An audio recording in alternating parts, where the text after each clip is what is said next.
All right. Let's get going, why don't we?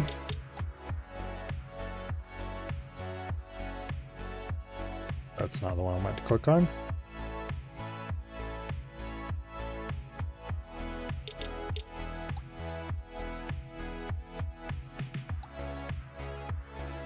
There we go. So here we are in the lab.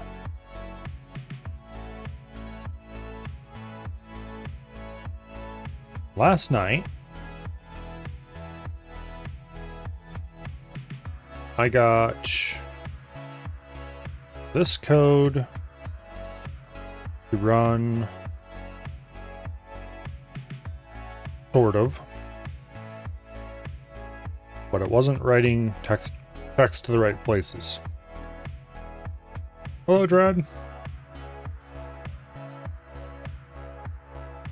So now I need to test it. See if I can get it to write text to the right places. Or I shouldn't say test it, but figure out why it's not writing to the right spots. I think we're going to start out with a simpler test than what we were doing. Namely, I'm going to remove some of the lines. So let's just go ahead and show Sublime here. Okay.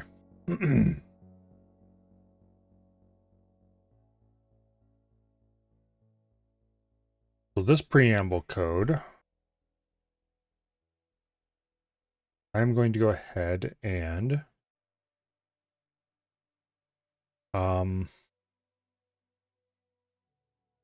modify it a little bit. I'm going to change all the 10s to 32s.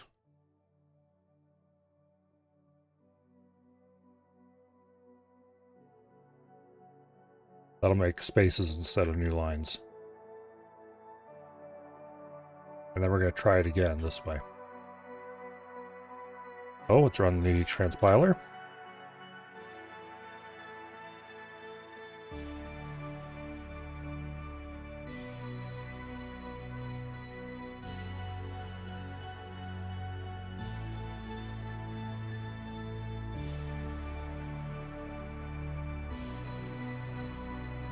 Go.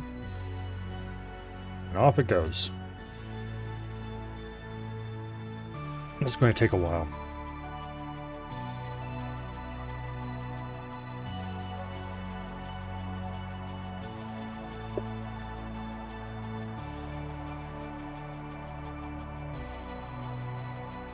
A long while.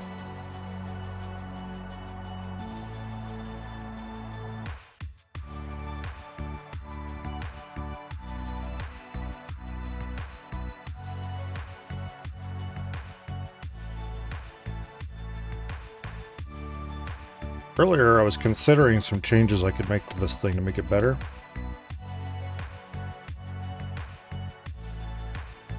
But if I start making changes to the basic architecture to improve the computer, we are going to be here all year.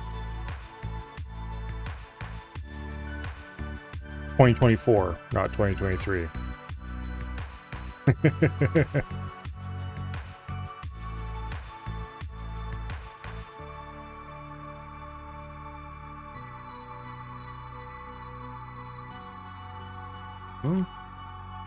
Without putting some text, but it's the wrong text.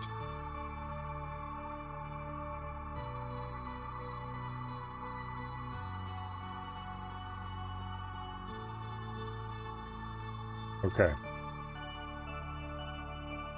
It looks like it's outputting exactly the same text pattern as it output last time. Which means it definitely wasn't new lines causing the issue.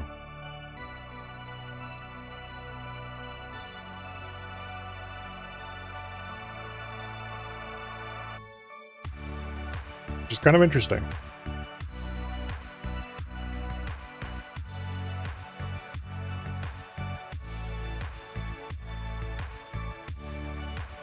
I think I'm gonna let it run until it halts. It should. eventually hit a halt code.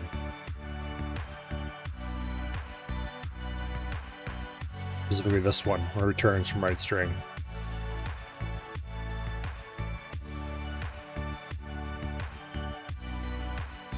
It's writing a pattern, looks like. It does A, B, which is correct. And then instead of doing C like it's supposed to, it does A. And then it does C, C, then D, E, D, F, F, G, H. I bet it's going to do G. Yep.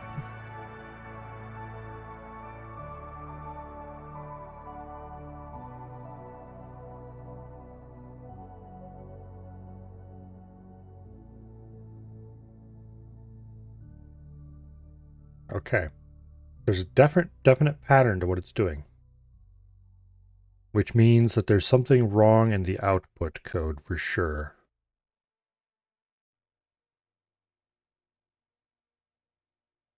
I'm going to replace those 32s with a different character that are actually visible, because I'm starting to think that the problem is different than I previously thought, which I mean, duh. But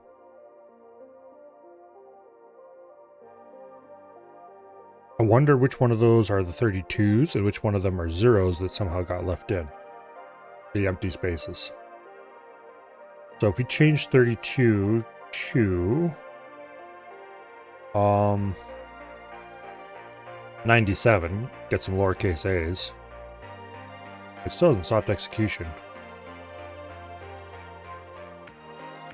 Which is interesting. What is it doing?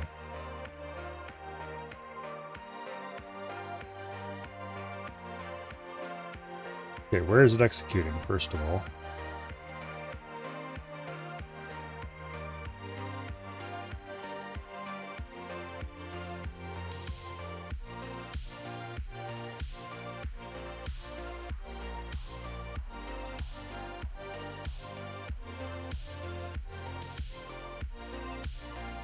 Okay.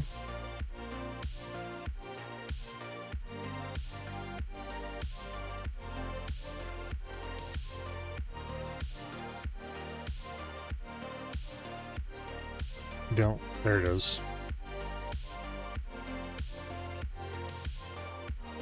This was...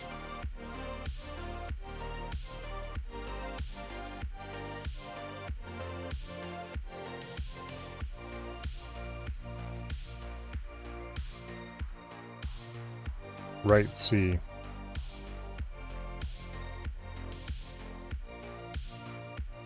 Repeatedly running through write C, not actually writing anything.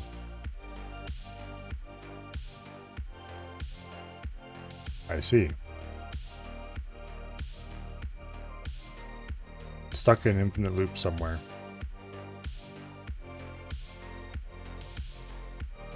One of these two write C calls.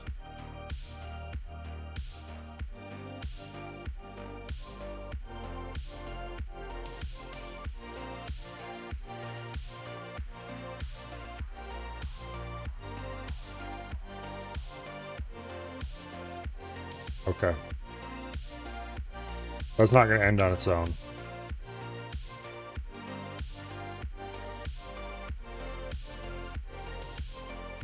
I think 97 is lowercase a. Guess we'll find out in a second.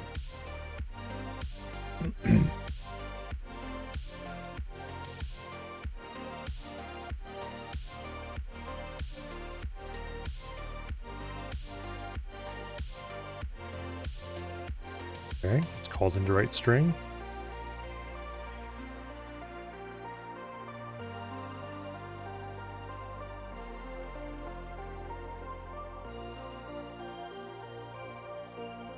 A, B. Just like it should. So far. Well, not just like it should. It's offset too far. Another A, which is not what it should be doing at all.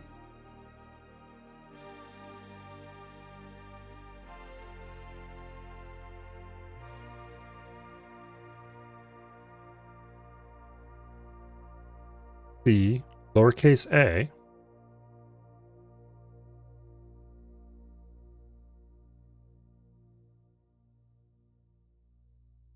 Okay. It just sat 1 byte. That byte pair should be back 1 byte from where it's at.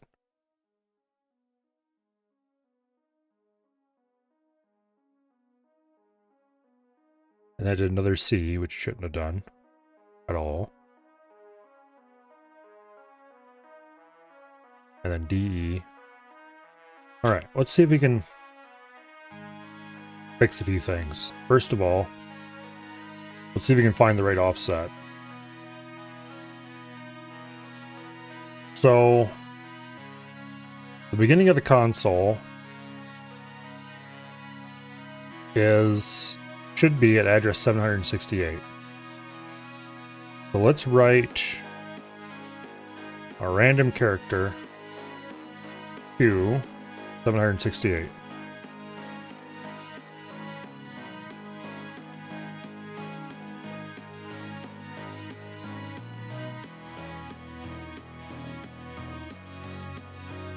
And we do...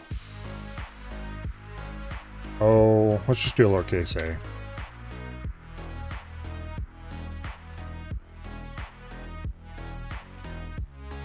Okay.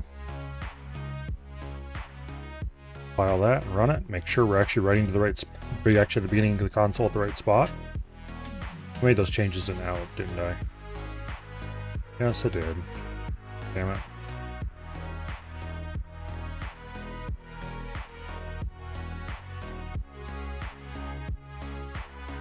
Alright. Let's do that again. Oh, after we save it.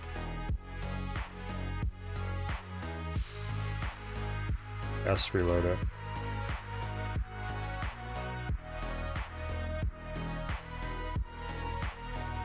And run.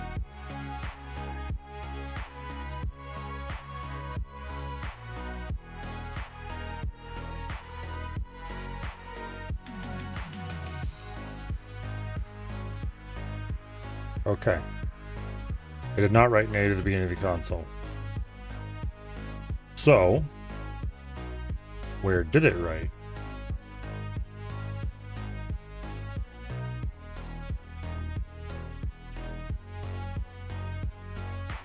Try 769 and run it again.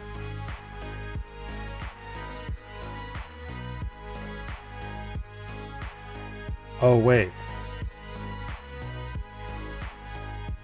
Is this a byte offset and not a... Okay, this is a byte offset, which actually would make total sense. Then we need to do... like that. Okay, let's try this again now. Change this back to 768. And run it. Because this is byte addressing the otherwise not byte addressable memory. That's already known.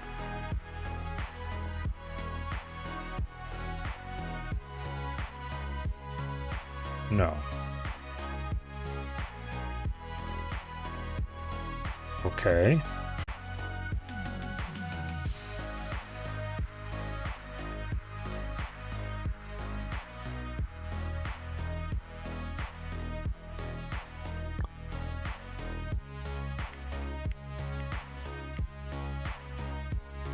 Okay.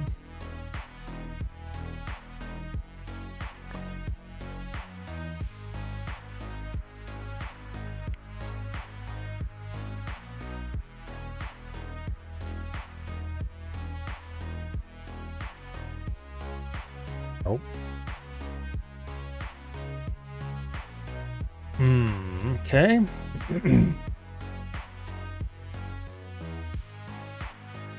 Let's try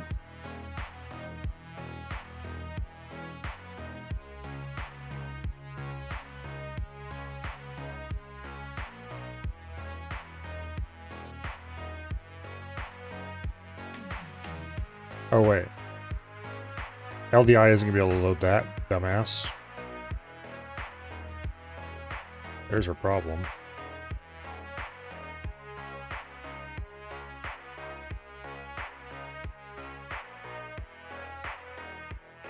Won't be able to run the rest of the program because the offsets are wrong. Okay, didn't load it either.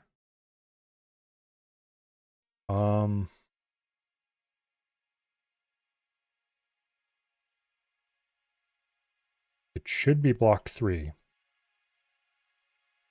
Let's bump it up to block 4, which should still be in range of the screen and see what happens.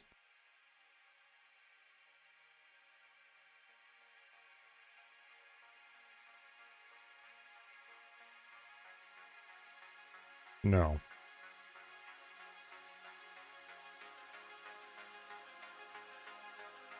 Interesting. How about block 5?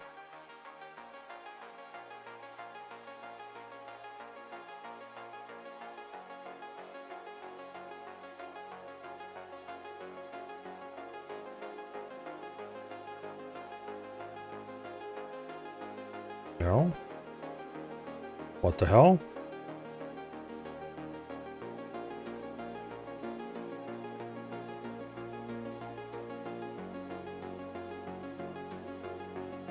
Okay.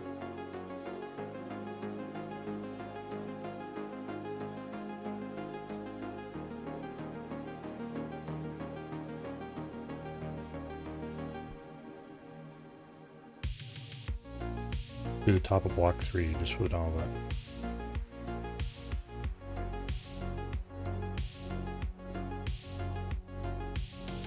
No. Okay, let's just try writing to the block 0. Wait, that isn't going to matter because this is fixed to talk to block 3.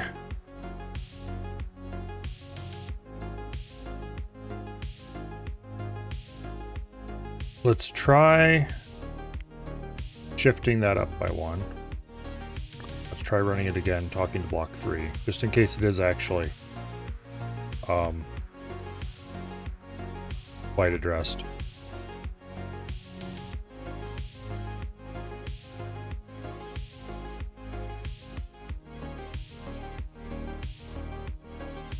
No. What the hell? It is still connected to the RAM.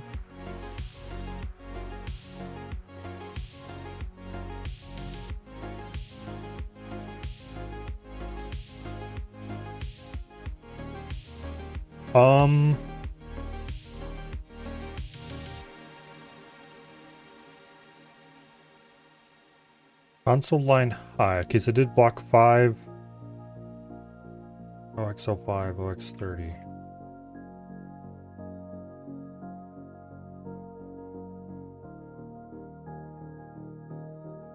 Let's try writing to there.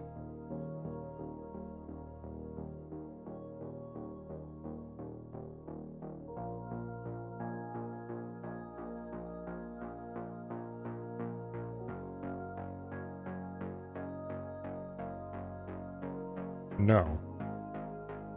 Oh, dumbass. This has to be LDI. Alright. Let's go back to writing to the first. How did I get that wrong?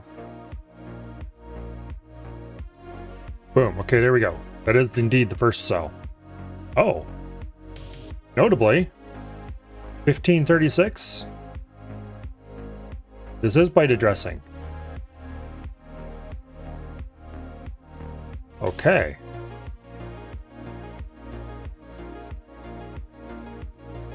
So this is byte addressing the memory. That is very interesting. That means we need to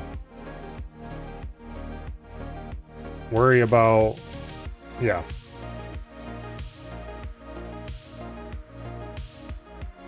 That may solve some of our problems right there.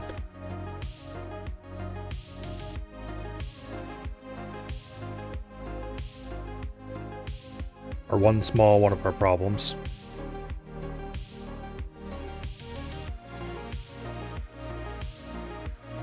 Now,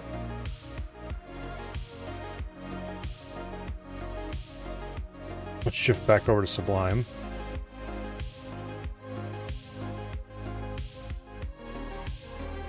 Hello, Colo. It's gonna blow? I hope not. So,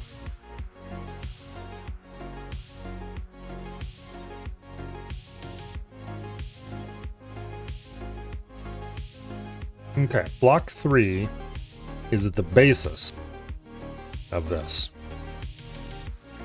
Where's that calculator?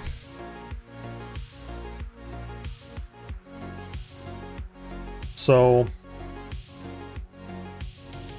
80 times 23 equals 1,840. Divided by 2 is 920. Okay. So it's 920 cells.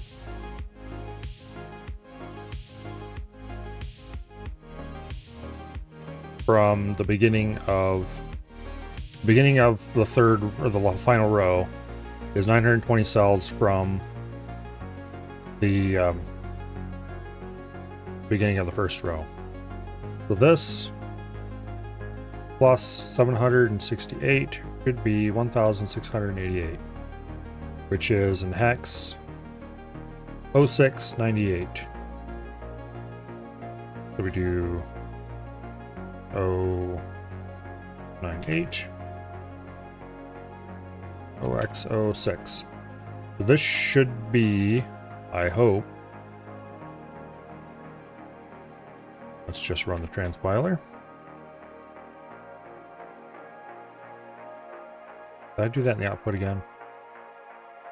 Yes, I did. No, I didn't. Yes, I did.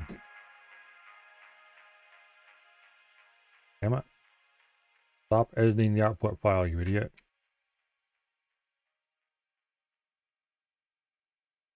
Okay.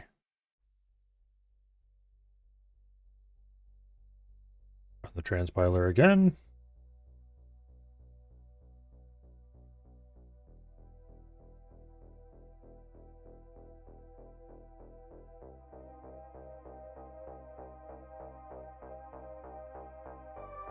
Okay.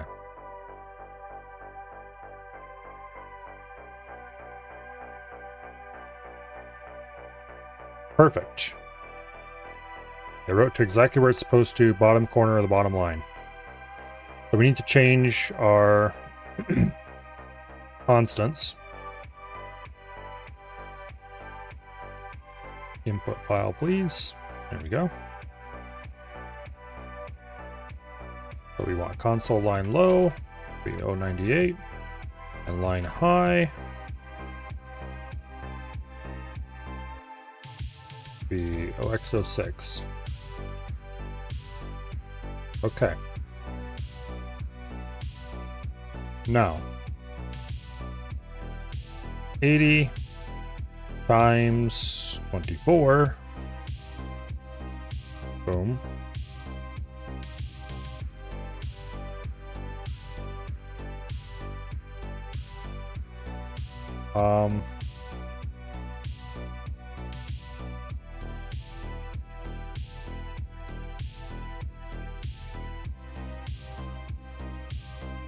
Okay.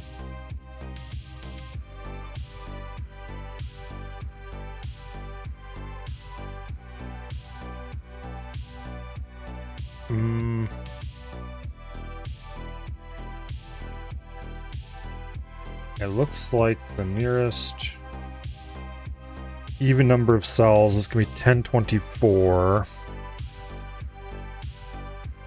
which is 2048 bytes.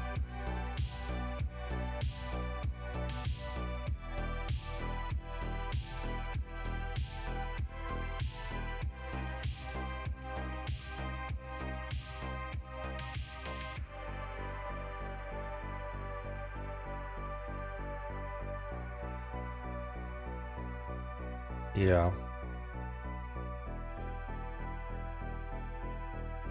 So that would be... Oh, how many blocks?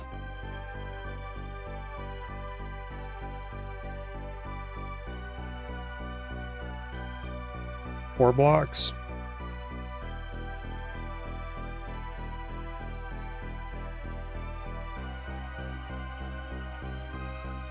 Yeah. Means we start at block 3, we go to block 4, 5, and 6. Block 7 is then available.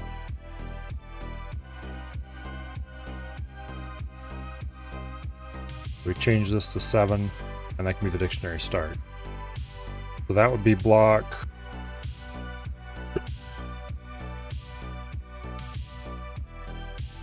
Oh...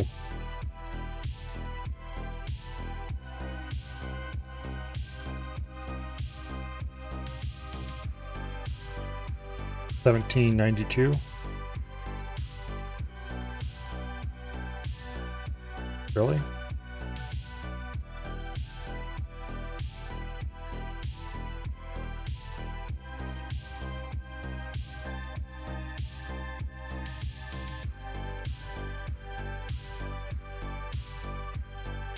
That doesn't seem right.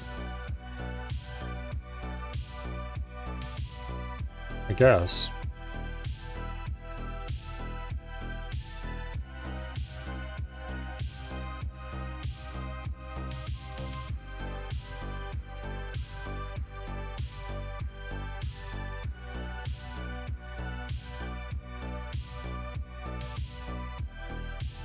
Yeah. Okay.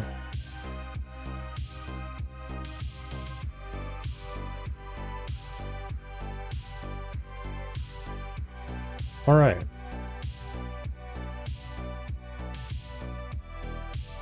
So let's try writing a byte to the last cell.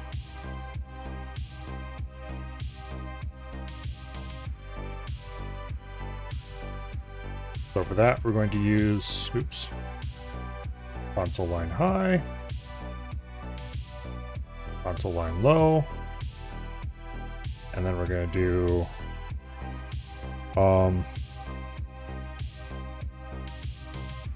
we're going to add 40 to that.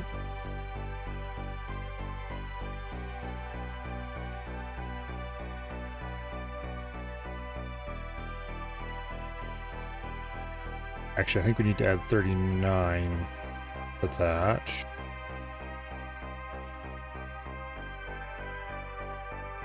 $39.5 should be the last cell, I think.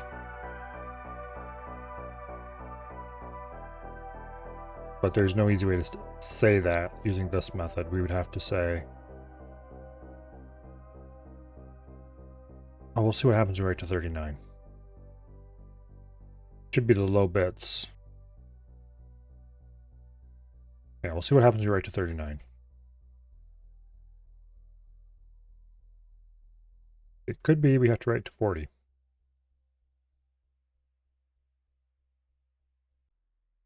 Off by 1 errors are so prevalent for a reason.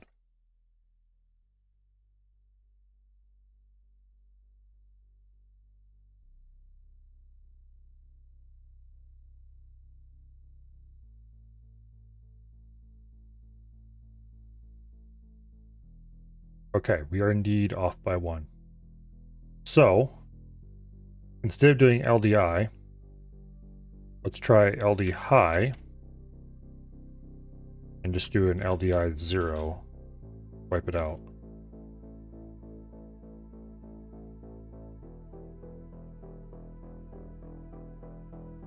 Boom, bottom corner. Okay. So it's low bits, high bits for each character, which is what I would expect. So 39.5 is indeed the last index. The high bits of index 39. Or index 39 is the last 2 characters, is another way to look at it. Okay.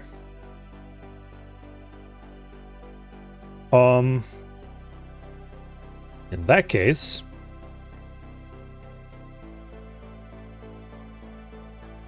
We have indeed found the line we want. Now we need to go fix the code that depends on that. Okay. Let's go ahead and define some stuff about the console here.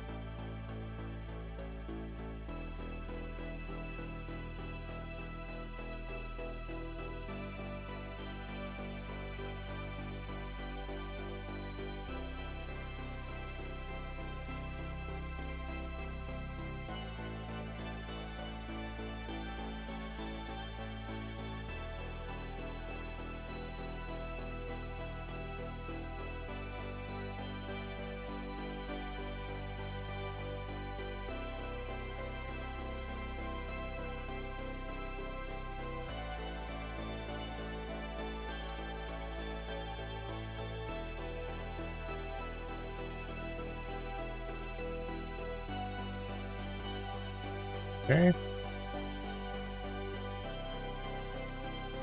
Go ahead and line wrap that.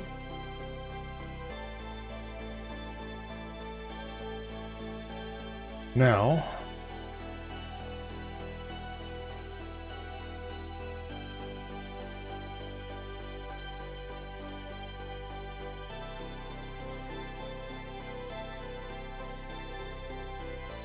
to address the last line, we added 39 to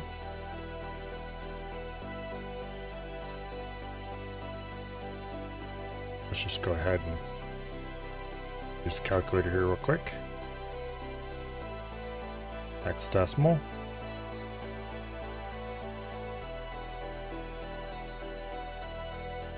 Let's see. 06 98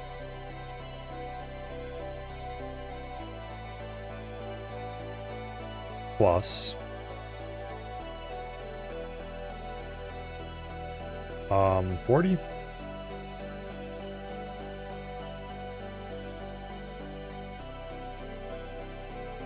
equals 1728.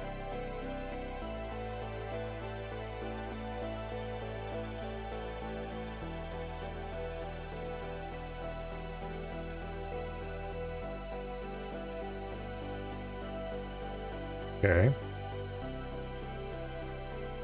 Which is 06C0. Let's try encoding that directly without the addition, just to make sure that's right.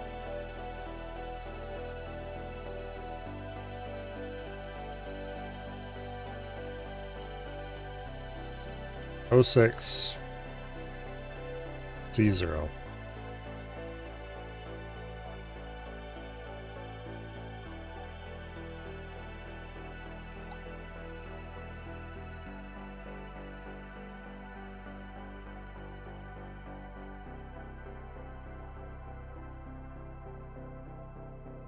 Oh.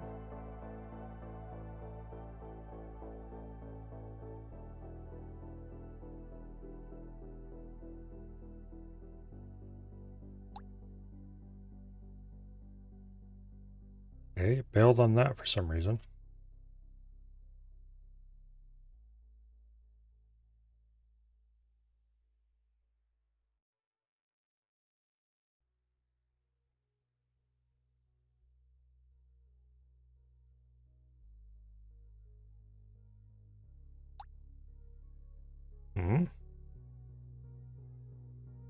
I wish it would tell you why it stops when it stops, but it just dies on STMI.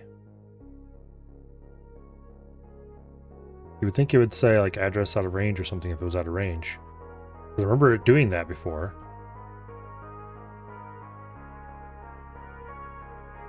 And 06C0 should definitely not be out of range.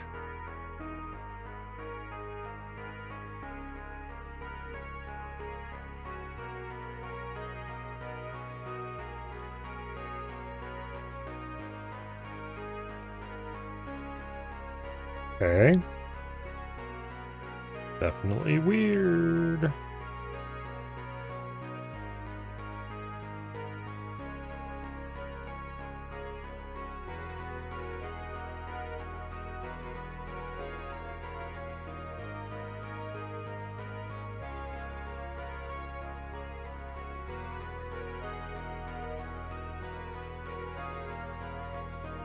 Oh. Wait a second.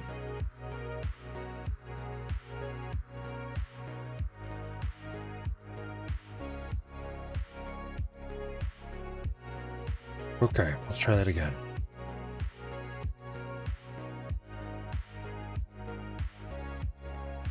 Six, 9, 8.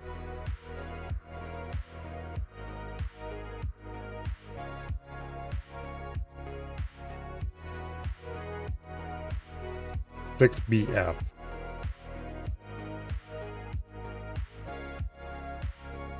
Try that one.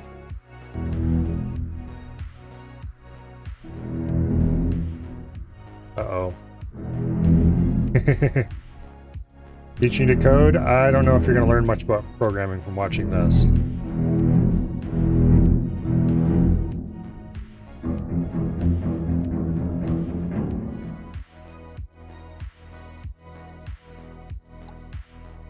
Why is it just bailing at that point?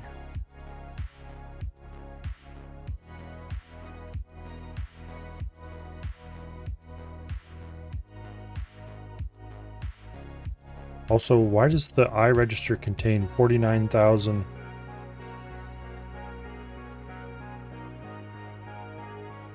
What? Oh, we're adding 39 to that again. That's wrong, first of all. That definitely should not throw it off that much.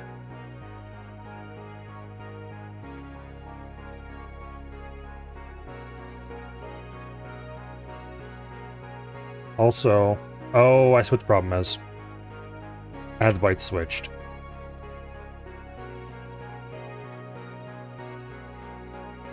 There we go. We're writing way high in memory. Okay, that is the final character.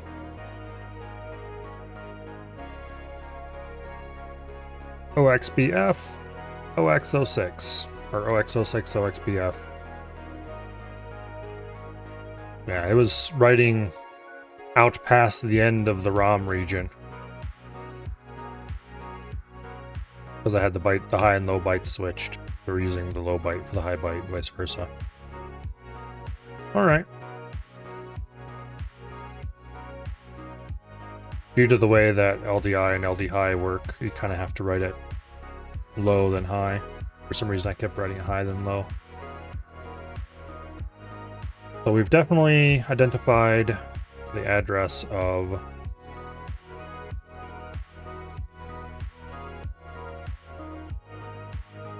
the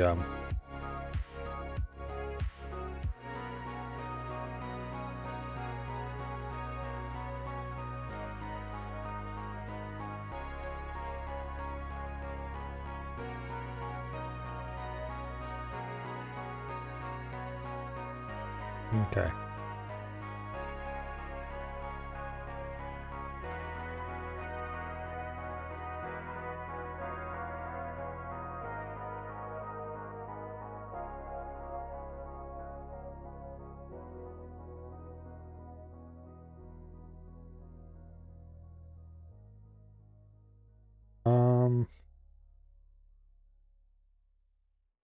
What is the address of the first display byte?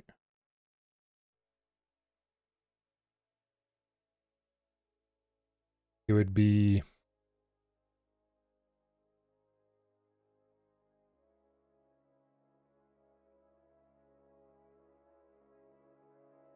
O3 00. Yeah. Beginning of block 3. Alright. You can't have a memory leak if you don't have a memory allocator. And this does not have a memory allocator. This is the true old days where if you wanted to allocate memory to something, you had to figure out where you wanted to put it manually.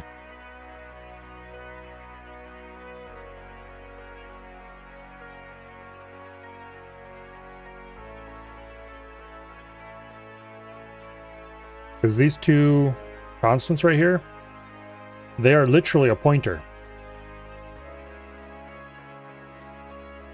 In modern programming, you basically never would define a pointer this way. Like ignoring that they're two separate values even. You would almost never define a pointer to a constant value. Now, you can do that. It is sometimes useful if you're doing embedded programming or something like that. But if for general programming, you would never, ever, ever do that. You would instead ask the system for a chunk of memory and it would give you a pointer value.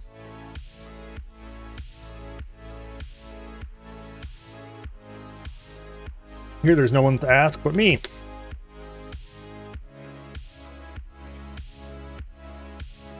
Which is why I'm trying to document the hell out of this, because I need to figure out what regions of memory are being used for things. Also, I just wrote that in the output again. Dumbass.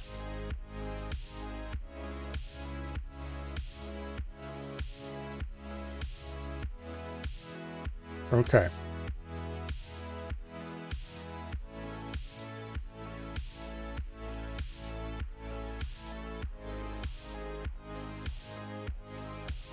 Technically, it doesn't actually use up all the memory to 1791. For the console buffer, we do have dummy space past the end of it that can be used, but don't see a need for that right now. If I need to store information there, I guess I could. Okay.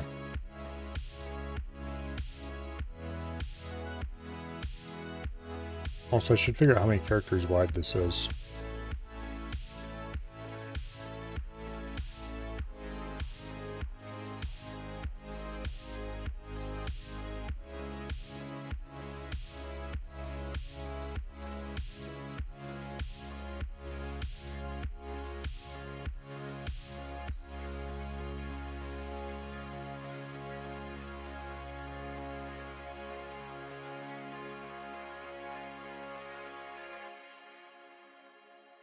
That's really narrow.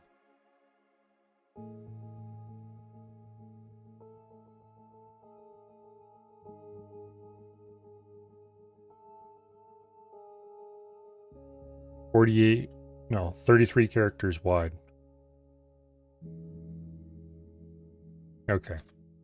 I was briefly considering reducing the width of my stuff so that it would fit in the width of this window. That is turbo not worth it.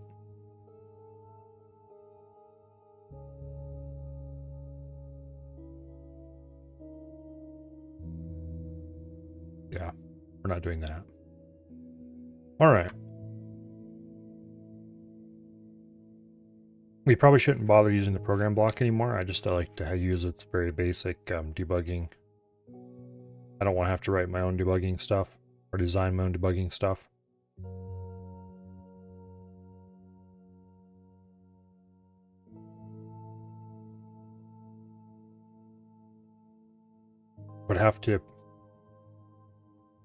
I would have to put in my own breakpoint, like run the program to the address equals whatever type stuff. That would require me to, well, I could make a break instruction that would pause execution somehow. How would I do that? Is there something I could use?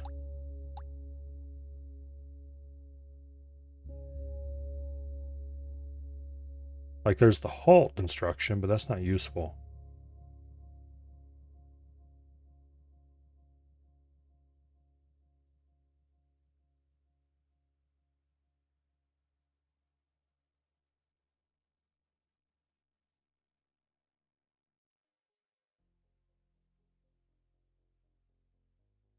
Yeah. I'd likely want to build a bunch of 7-segment displays to display currently running instruction. I'd have to have instruction recoding. I could figure out. Very much not worth it. All right.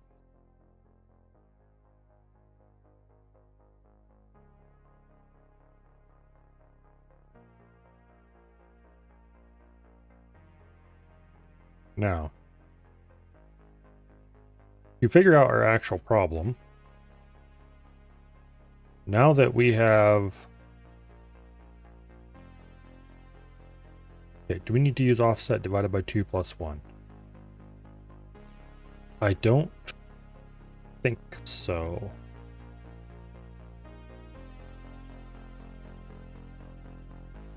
No. I'm pretty sure offset divided by 2 is correct. So let's test set char and array separately. Okay, the whole idea I had here of just jump off the deep end and go straight into testing right string, that's a bad idea. Let's test some other stuff first. So first things first, let's test right C.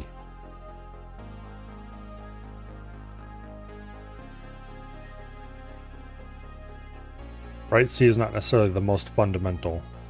Really? No. Let's test. Okay, where's it at? Okay, set char and array. This is the most fundamental of the output functions.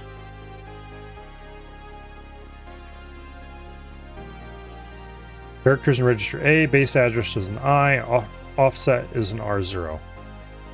Okay.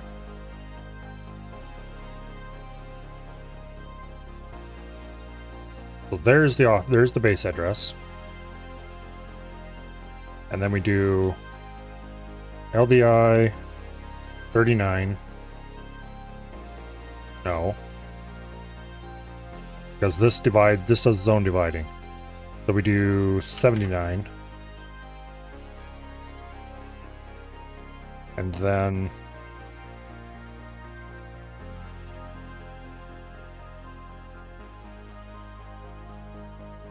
okay, LDI 79.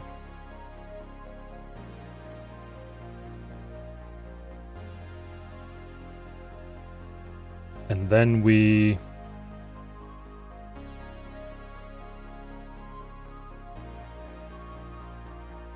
STAR0.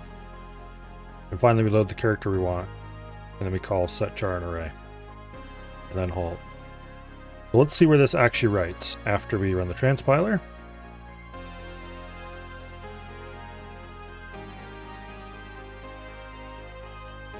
Grab the output.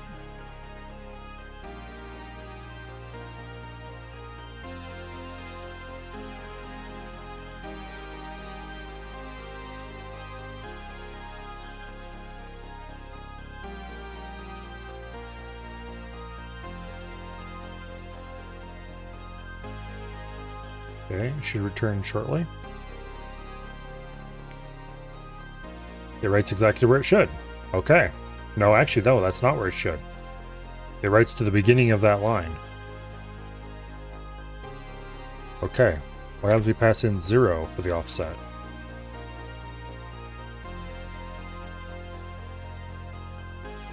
The offset does go in R0, right?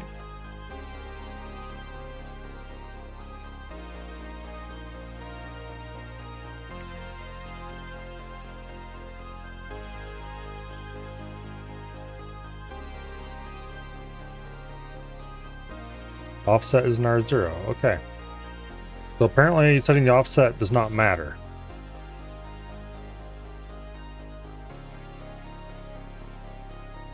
Okay.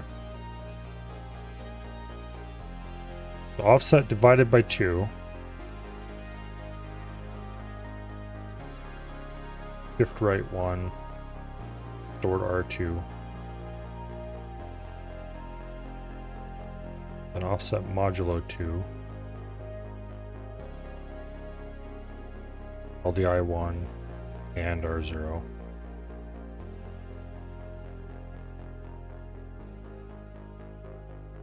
Okay.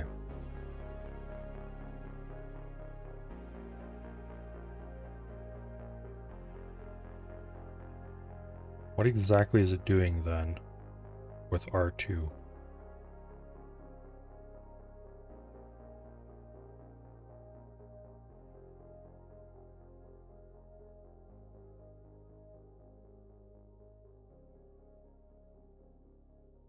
doing LDMI R2.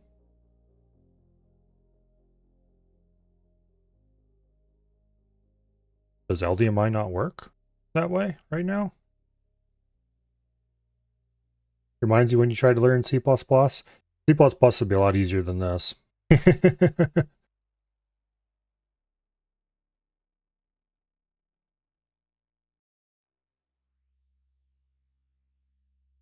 I would not recommend C++ as the first language, though.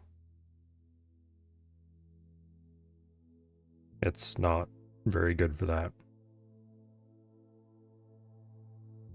Probably the worst for that in some ways.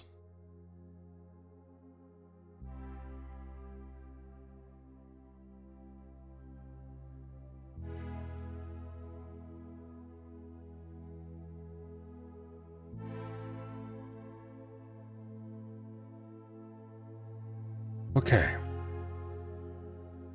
The LDMI and SDMI appear to not be respecting the value of R2. Unless...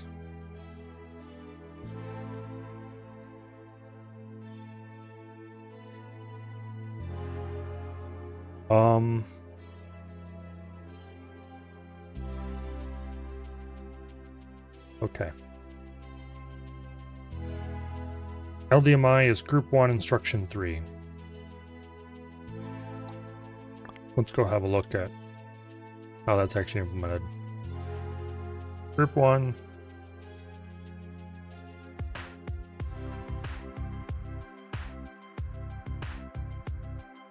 Instruction 3. Add arg1, arg2 together. Output to address. Okay, so far so incredibly clear. Look at the ISA.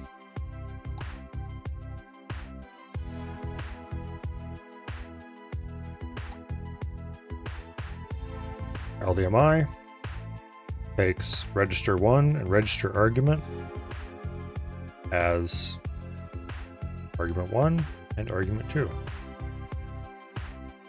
Okay. Let's step through the program code and watch those inputs change.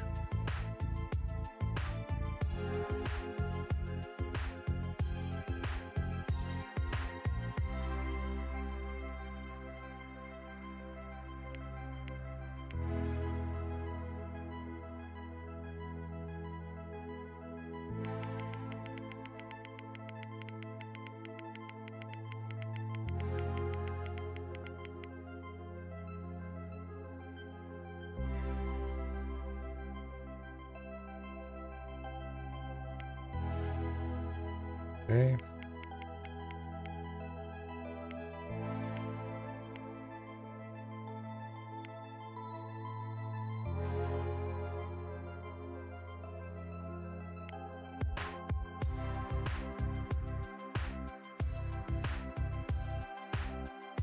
R0 contains the value 0.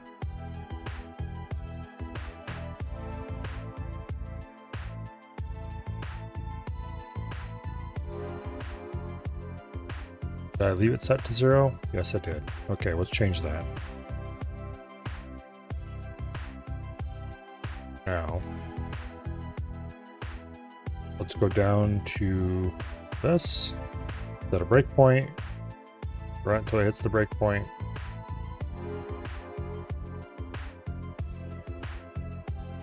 Okay, we have entered set char and array. This is R0. That's our offset.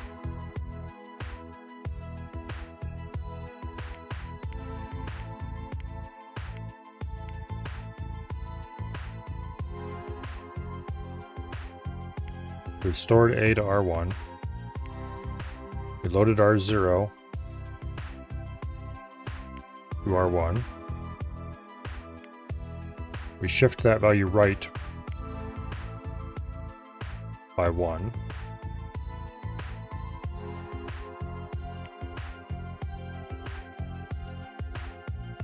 Oh.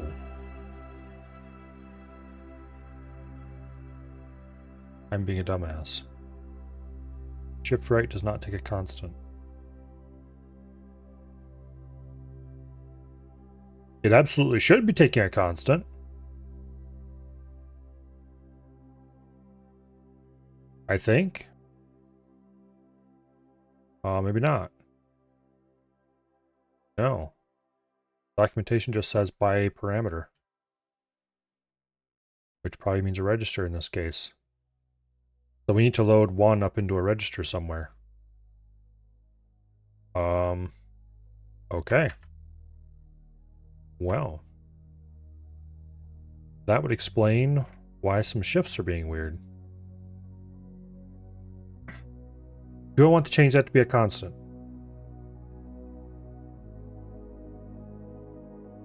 Yes and no.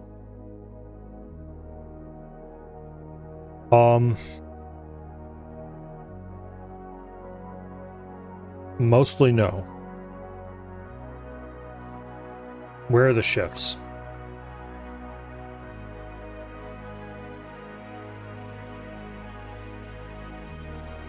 I'm going to go ahead and make this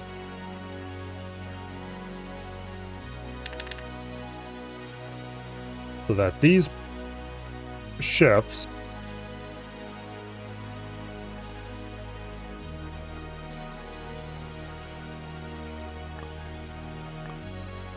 are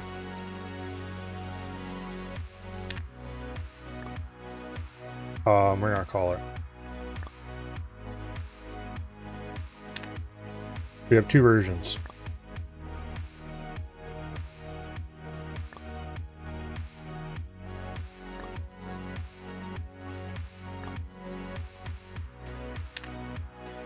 Okay. Now.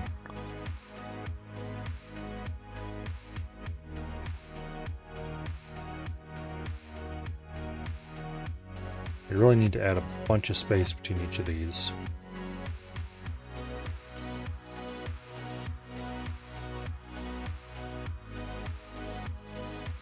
Or we could use diodes, I guess.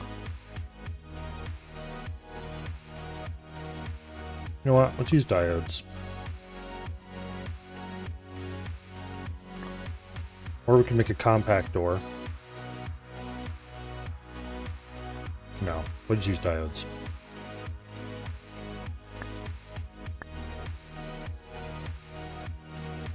Here, actually.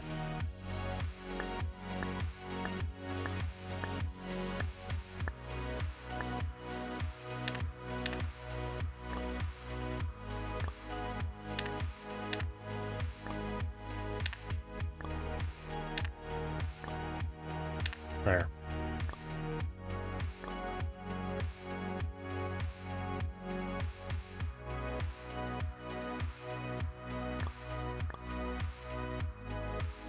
Kind of ugly, but it'll do. So now we have 4 undocumented, unimplemented instructions that we need to go add the documentation first.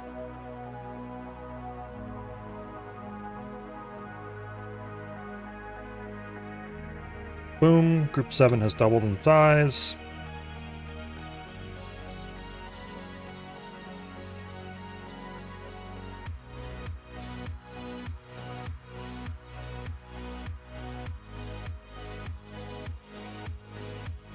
Okay.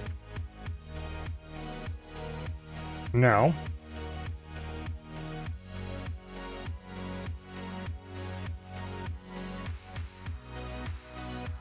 yeah, I don't know about that, Kirk.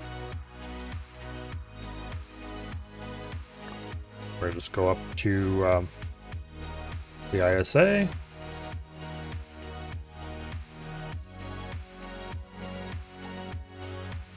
I'll go edit group 7.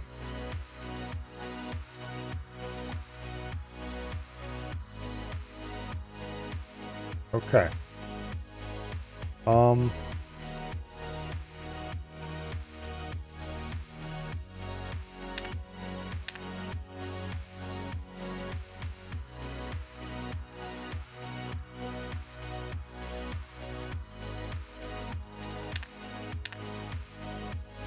Okay, these are the differences.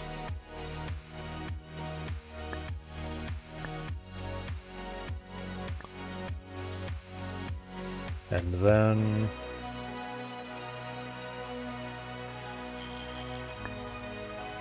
like that.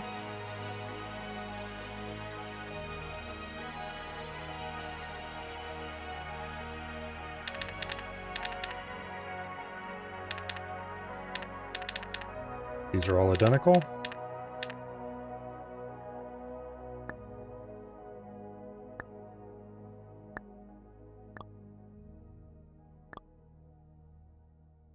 Just go ahead and connect these up.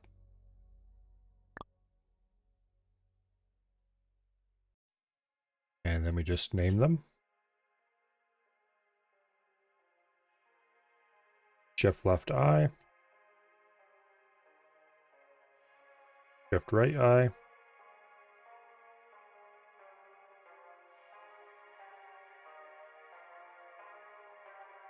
Rotate left eye.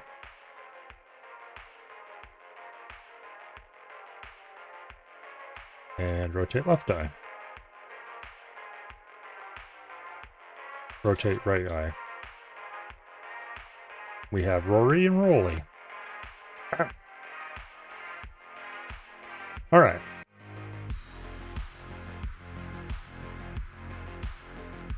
Now we just have to go find all the shifts in our code and fix them. That should greatly improve a whole bunch of things, because things will actually shift properly now.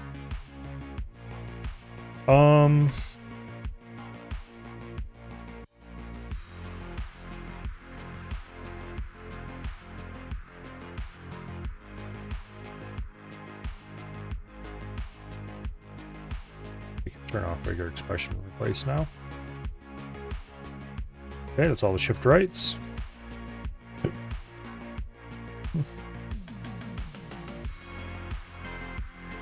There's only one shift left. Okay.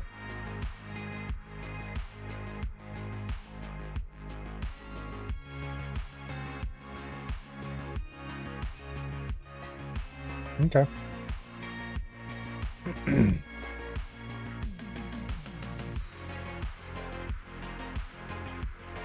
Go ahead and run the transpiler.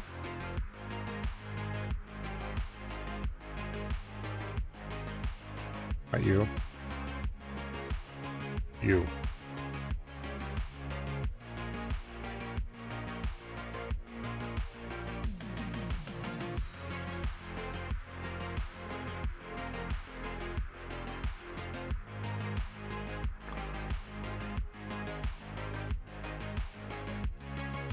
All right.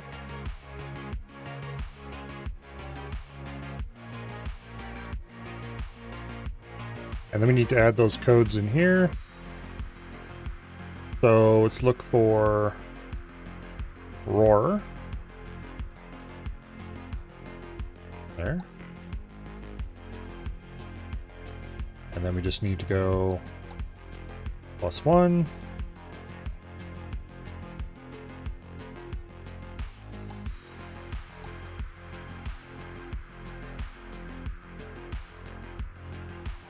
+1.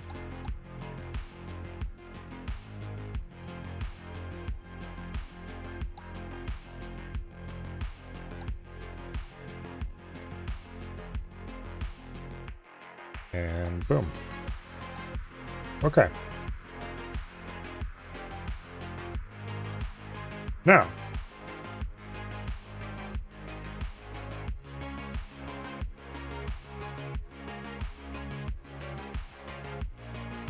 go ahead and set interrupt.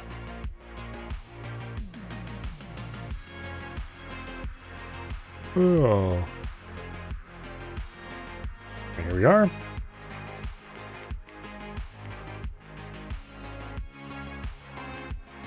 Okay, we get 39 as our output when we divide it by 2.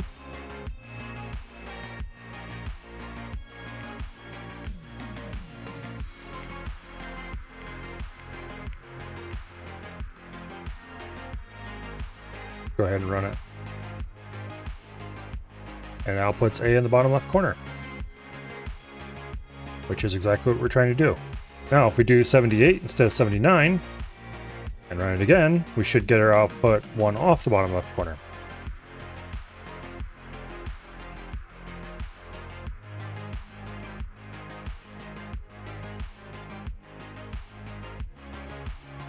Perfect.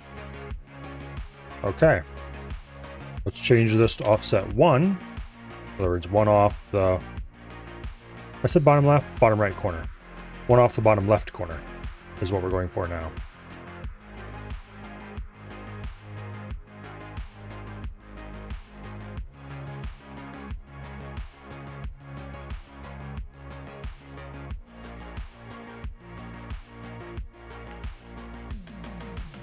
Perfect.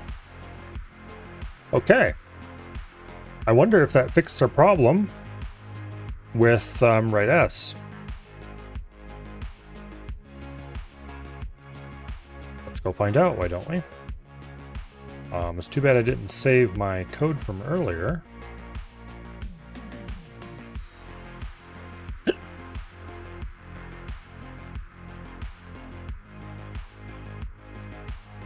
Okay. The right S needs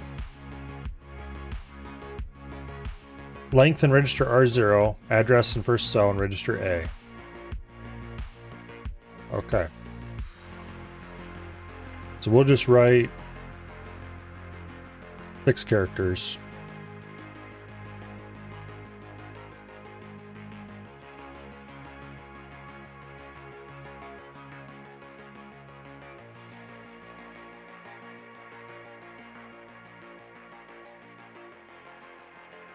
Okay.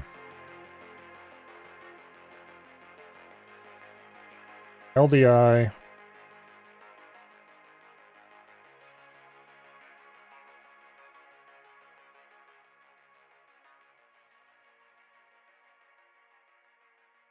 $97, $88, $99, $100,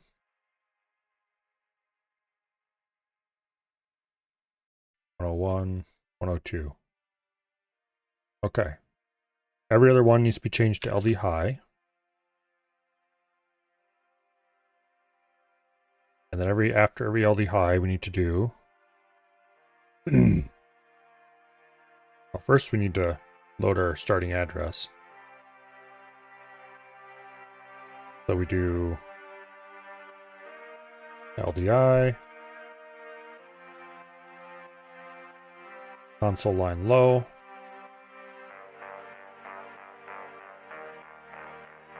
LDI, console line high,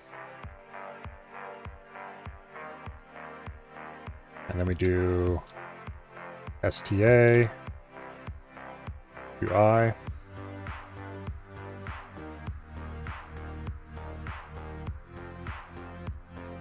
okay. And after every one of these, we do STMI, inc I.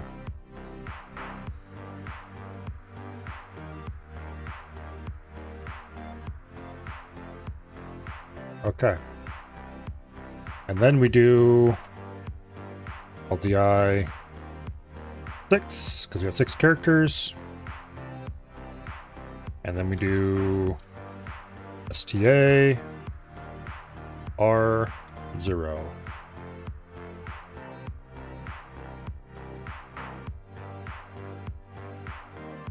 Actually, we don't want to store this to console. Now, what am I thinking? We'll store it to address 100. Then we do LDI 100. And that should get 6 characters stored in R0, starting at address 100, stored in in register A. We just call right S. That should be that, I hope. Oops, nope, we don't need to do that yet. Get back here, Sublime. Now, we need to run the transpiler.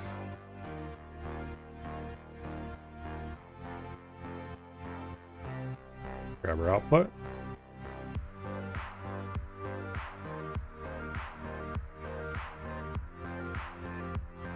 And run. Now we wait. We should see A, B, C, D, E, F appear across the bottom here, and then it should return. Or it should halt. Yeah, it will take a while because this is slow.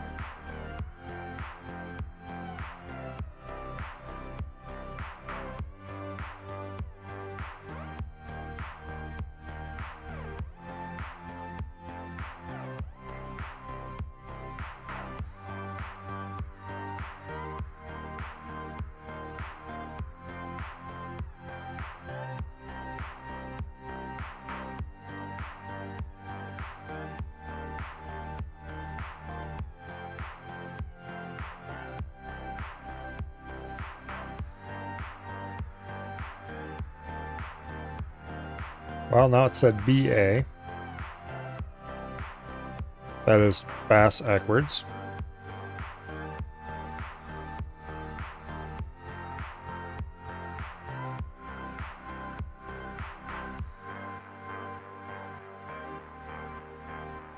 Now it's going to say DC. Okay, so we need to go find where it's writing backwards. That should be easy enough to do. Somewhere we are looking up the characters in the wrong order.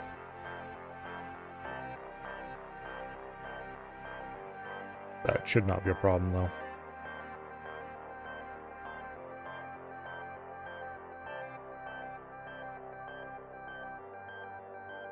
That'll say FE, and then hopefully it'll exit properly. This is already way better than it was, though. It's still wrong, but it's way better than it was. And we're definitely going to want to do more complicated tests in an actual level where we can use the Go Faster button. I wonder why it doesn't give you the Go Faster button in the lab. Yeah, it should return soon now.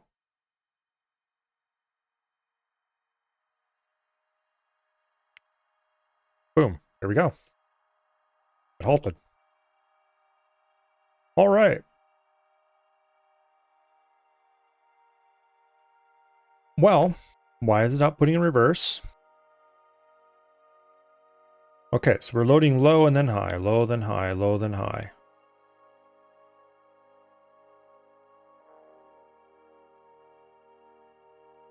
First character is low byte, second character is high byte. Okay, so that part is correct, as far as I can tell.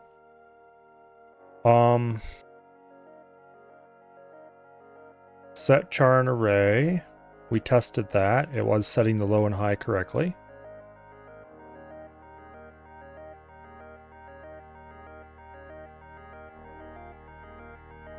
Okay.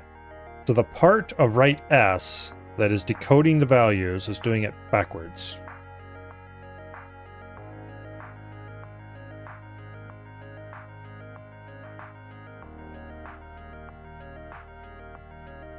Also, most of this function is just using saving registers. Okay.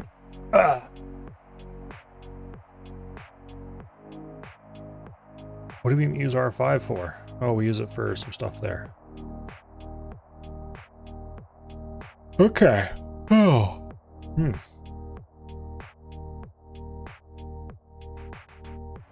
We grabbed the length modulo 2, we grabbed the length divided by 2, so far so simple. We store 0 and k. Okay, that's fine. Then we do LDMKR1. Okay, basically we just need to grab this section and move it after this section.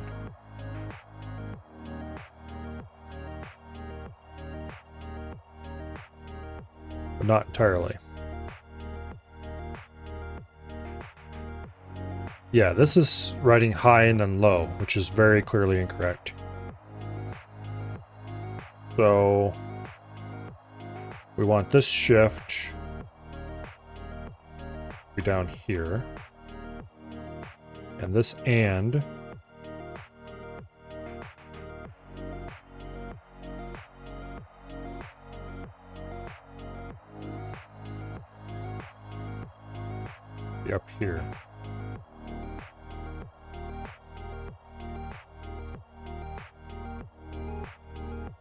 Okay. Let's document this a little bit.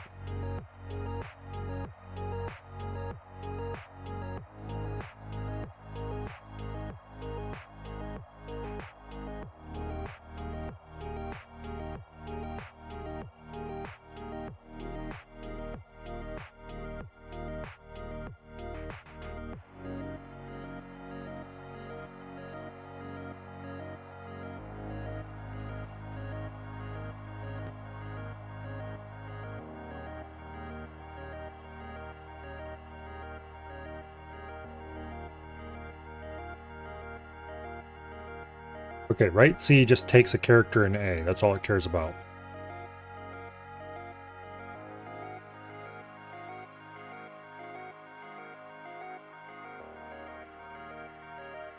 We could probably make this more efficient by not using right C here, and instead calling the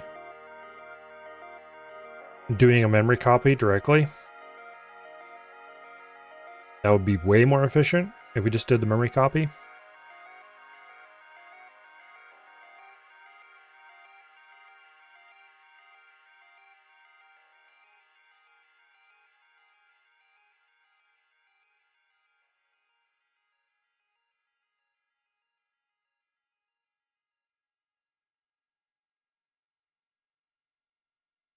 We'll worry about getting that working when we actually have something that runs at all. Because right C is doing a lot of work that we would have to do. Like handling new lines, backspaces, maintaining the console line index.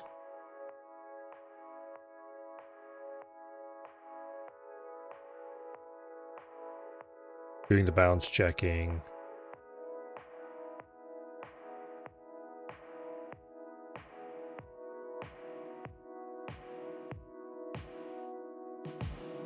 Yeah.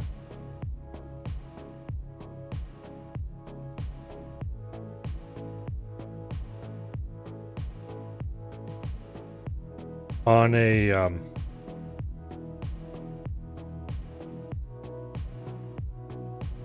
could have right C. No, this makes sense. Yeah.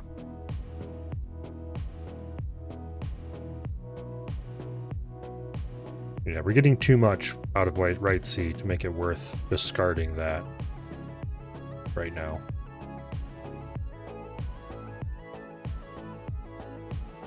If we didn't care about new lines and things like that, then discarding right C would work and just doing a memory copy. But I do care about those things. If the console hardware handled those characters, then I could just do a memory copy and be done with it. But the console hardware does not handle those characters. And trying to make a hardware console that would is going to be a pain in the ass due to the blanking problem, amongst other things.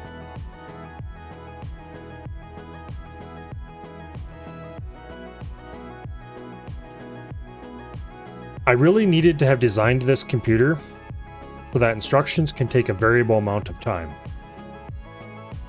Because right now, all instructions take 2 clock cycles. Every single one. There's a lot of instructions that could happily run in 1 clock cycle. And there's a lot of instructions I would like to add that would run in 3 clock cycles. But the computer is designed... It's pretty fundamental to design that things take 2 clock cycles. Where the limitation how many clock cycles it takes is memory access.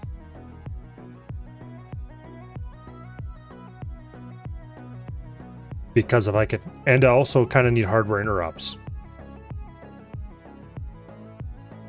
Because if I could have the console hardware interrupt the CPU and say, we're stopping now and I'm going to be doing something with talking to the RAM that takes 80 cycles, or 40 cycles would actually be. And the Computer just goes, okay, I'll wait. That'd be great. Because then I could blank a line.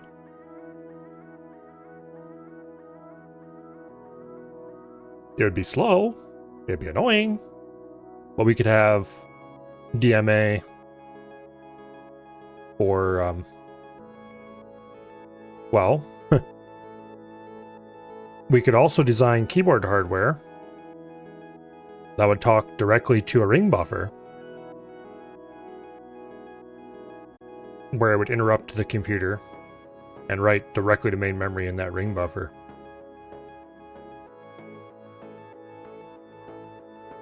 Does mean if you ever dealt with keyboard input, you'd have to disable interrupts, do your thing, re-enable interrupts. But that's not that big of a deal. You just call a function, you just call a, not function, but you just call an instruction to disable interrupts. Read a key from the ring buffer. And then re-enable the interrupts when you're done. Sounds like it's time to start redesigning the whole computer. You have no idea how tempted I am.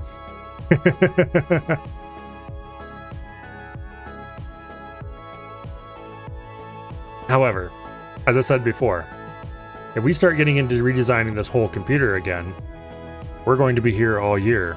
And not 2023 either, 2024.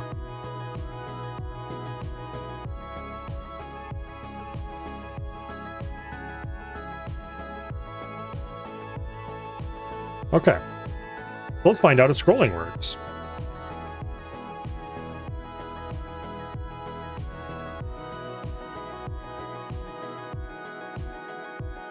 Let's go ahead and set this to 13 characters long. Let's duplicate this. And then let's do LDI 10.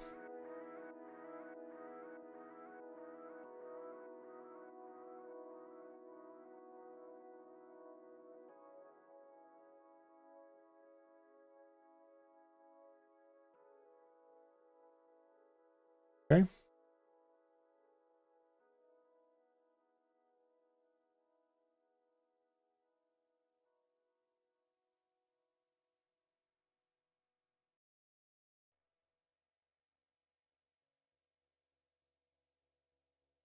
There we go. So 13 characters long. Store starting at memory address 100. We're going to print 6 characters, a new line, 6 more characters. It should scroll after the new line.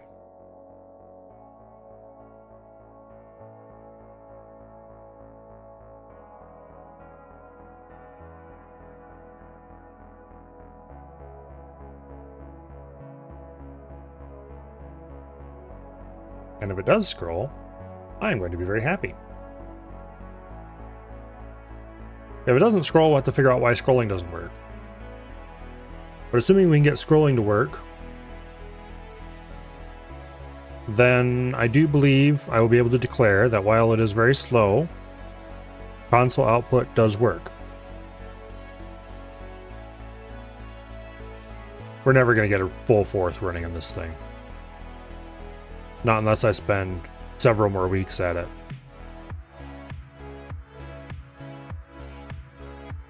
And while I would enjoy that, I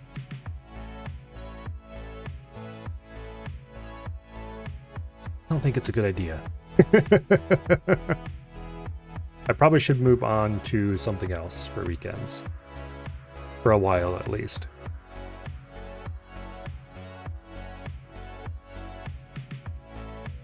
After all, this is early days for this game yet. It's in early access. Who knows what will happen before it's finished.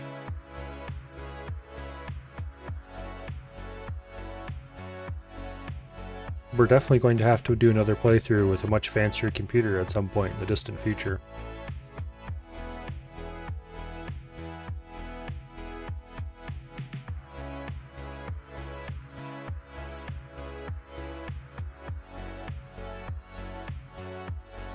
Hopefully they add more puzzles.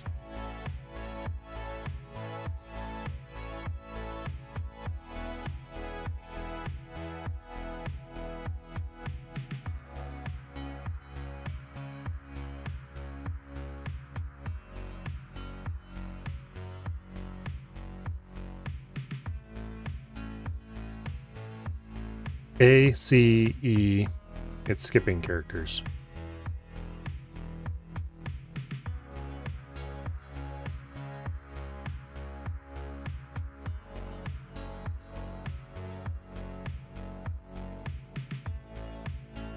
It's writing them out in the right order, but it's not writing them out.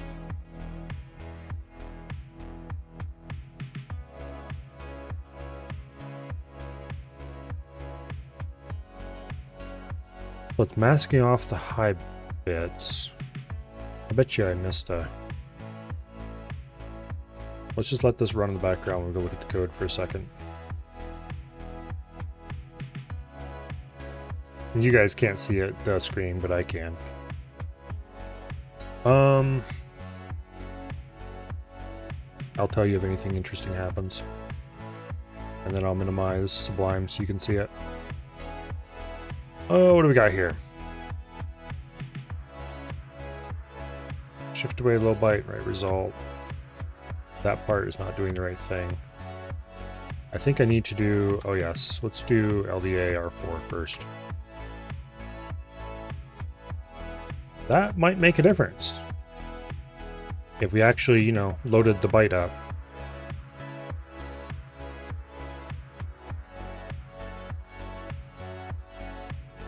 Okay, what in the hell is it doing right now?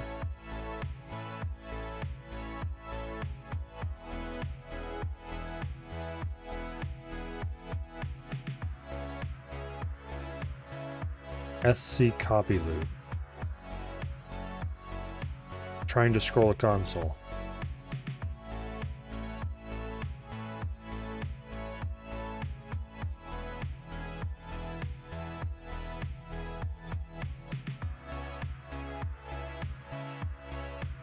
Okay.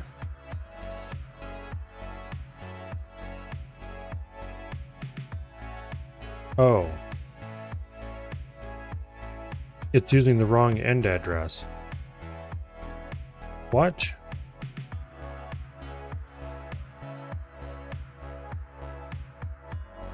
Let's go look at that function real quick.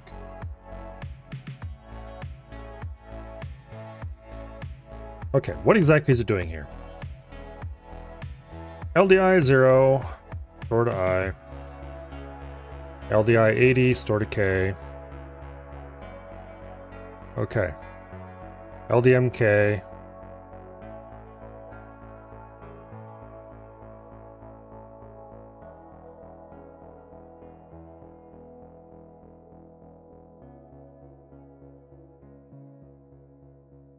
What?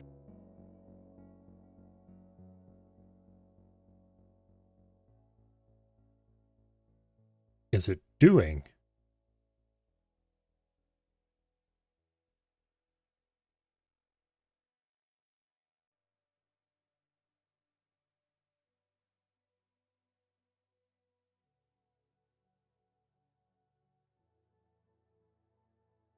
It's like it's copying in... I think it's trying to do... Well, these are implying it's doing its copying someplace really weird. Okay, let's just... Okay, yeah. This is completely incorrect.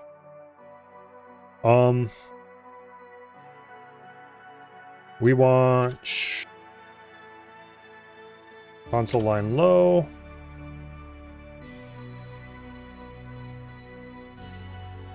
Console line high. This will be the first character of the current line of the console. No, we don't want that.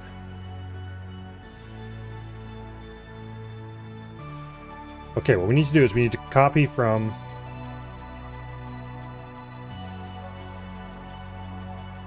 zero.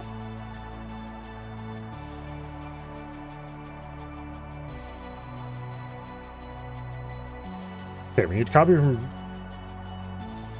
The beginning of block 3. This is our low address, stored in I. Our high address should be I plus 1. Or, not I plus 1, I plus 1 row, so I plus 80. Let's do LDA. No, A still has I's value in it. We'll just do add I 80 and store that result to K. This should be correct now. And then we want to do this copy until K equals not block 8, that's for sure.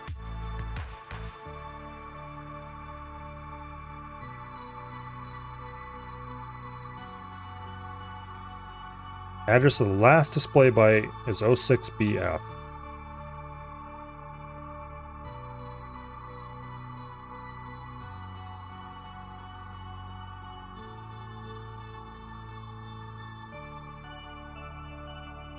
We can continue copying until the beginning of block 7.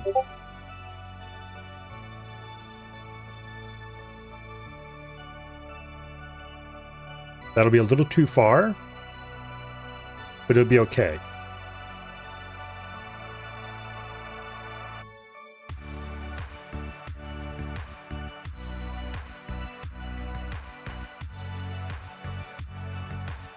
And then we compare the beginning of block 7 to K. So instead of trying to copy the entire main memory up, we will now only copy the block we actually care about. Or the entire main memory up to block 8, which is what it was going to do before. So that's like 700 and some odd bytes worth of copying cut off the beginning.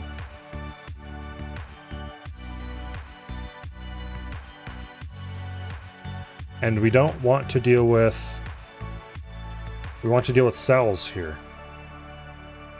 Because remember, it's not byte addressable.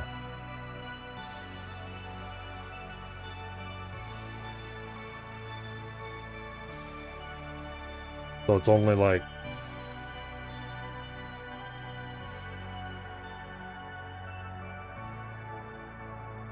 ...24 cells? I think. Is that right?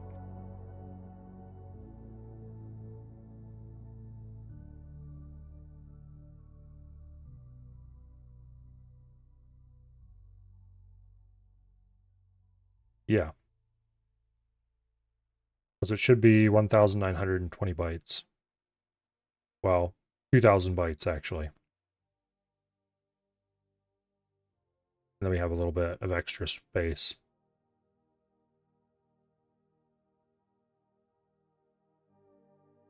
We need to have 2048 bytes available.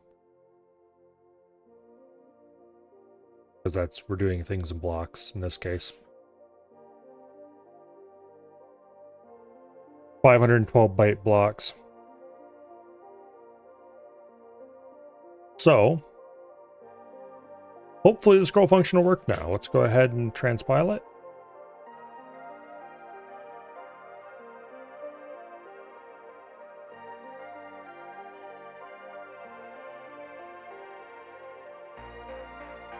And let's run this monstrosity.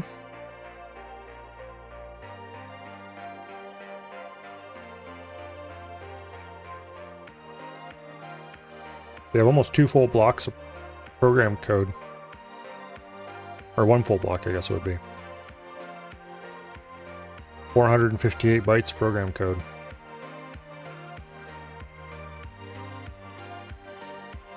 Well, 54. 53, I guess it would be actually, without any of the padding bytes.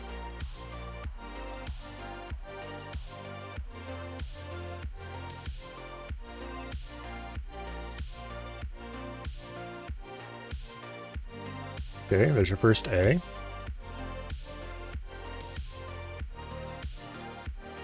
Where B? There B. This is so slow.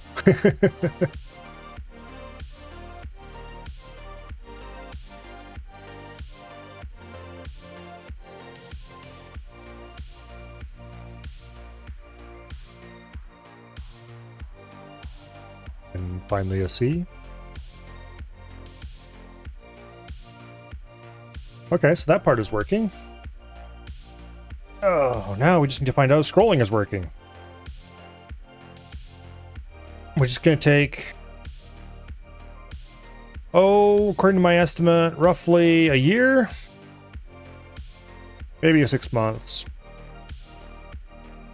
Yeah, probably about 6 months. Because it has to copy every line up one.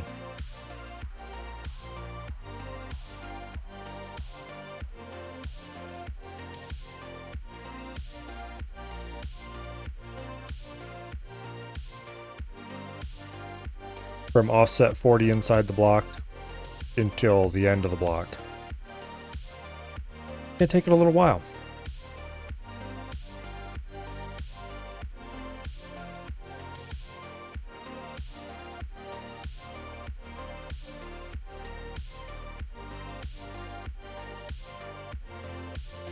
Okay, it should have started scrolling by now. We won't see any actual changes until it's almost done scrolling. Or maybe I should say we better not see any actual changes till it's almost done scrolling.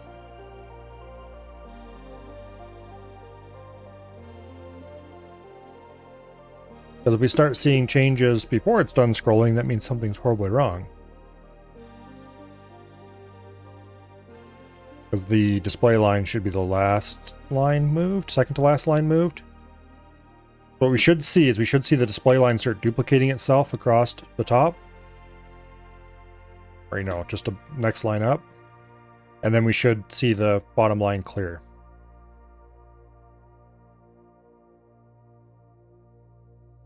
When it eventually gets there.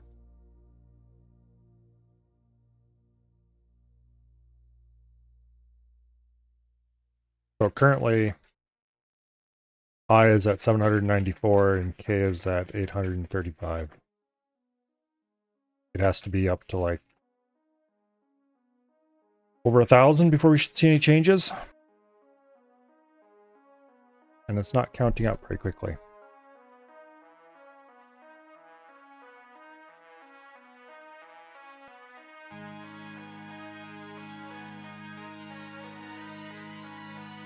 Every time through that loop, it copies 2 bytes.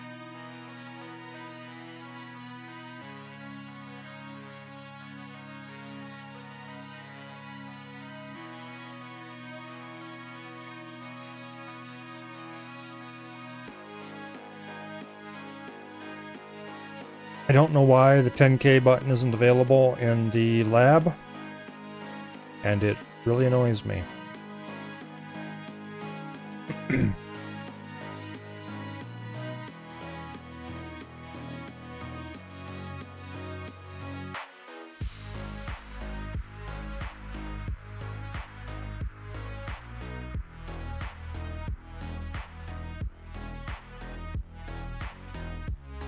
Yeah.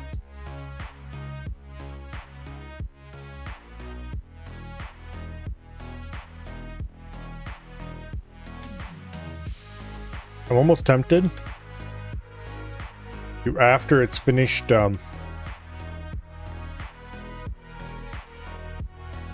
storing I to K, or storing K to I mean, to overwrite K with something so we can just see progress.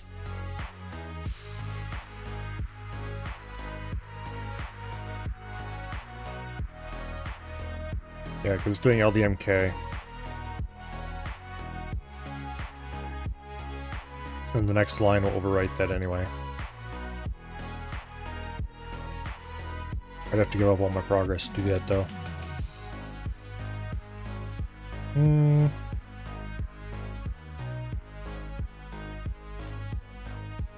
If this works, we won't need it. If it doesn't work, then I guess we'll go ahead and add a debugging visualization. We can see it scroll.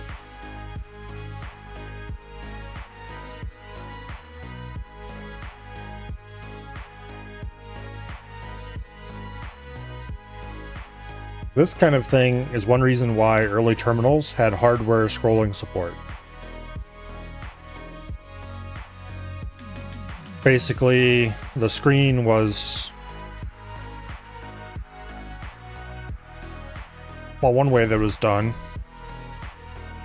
the screen had its own RAM, its own built-in display buffer, and each line was wired to the next line, up and down, in such a way that with a single action you could trigger moving all the lines up one, either by changing the offsets that it used so it referred to different lines, different positions, or just physically moving the data.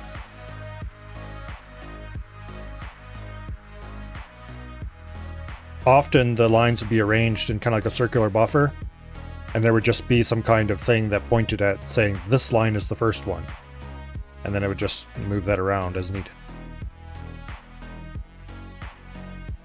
And if that was the case, you might have extra lines that were your scrollback buffer. So if you decide to scroll away from the current position, it could bring those lines back into view, so to speak. You got nice smooth scrolling, despite the fact that there's no way the computers of the time could have done anything like that. Because it had hardware support.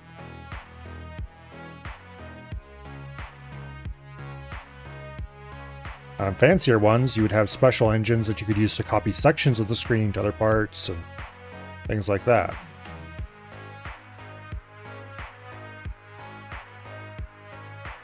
And then you would talk to the monitor using a much more primitive interface. I say monitor, but they weren't really monitors.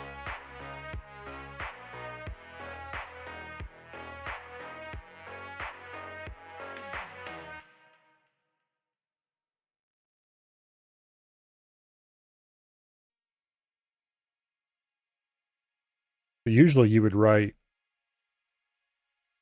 just write character, well, I shouldn't say usually. On some terminals, you could just write the characters to the terminal, and the terminal would decide where to display them and how. And then you would have control characters you could write that would allow you to do things like change the cursor location before you started writing, or change colors and things like that.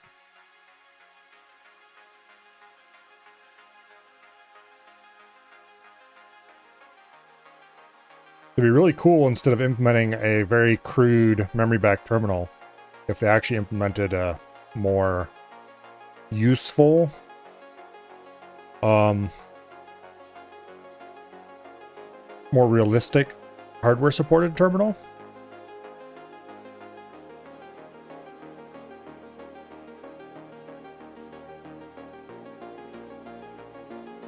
Okay, let's see. If I pull up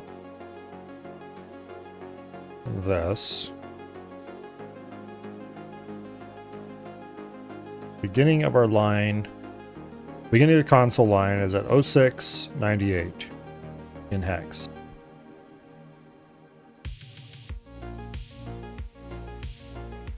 So if I clear this calculator, 698, that's decimal for 1688. So when K reaches 1698, we'll start seeing things change. It's not even at 1000. Oh no.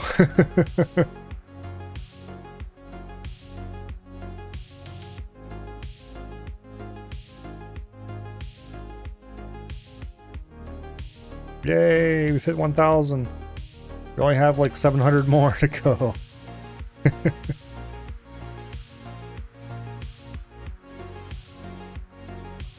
Okay, software scrolling, not a good idea. However, how would I do hardware scrolling? I would have to change the offset of the terminal And then I would have the blanking problem, which I guess I could blank a line faster than I could scroll.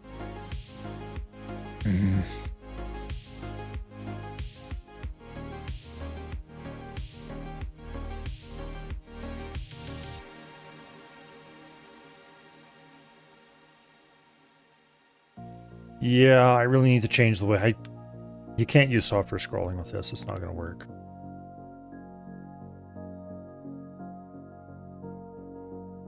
So there is very primitive support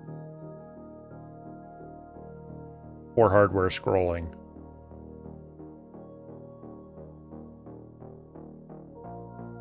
With this console, but it's very primitive.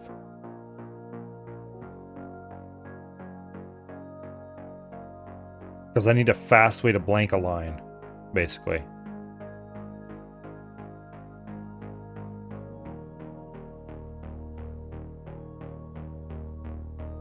And I need a way to do a circular buffer, which this doesn't really support, so I have to fake a circular buffer, which means every character has to be written twice. It's not a good solution.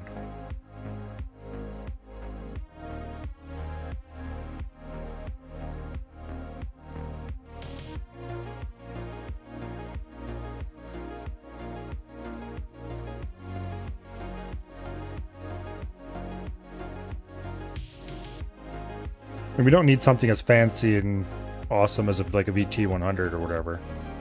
But seriously. A little bit of hardware scrolling support, an internal circular buffer, circular line buffer.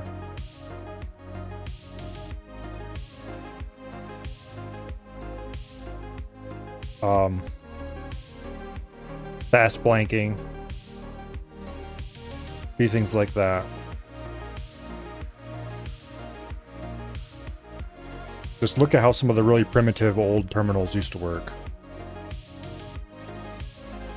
And that would be much more useful than this. I hate to know how long I've been sitting here. Waiting for this. It's been multiple minutes now. Definitely, for sure.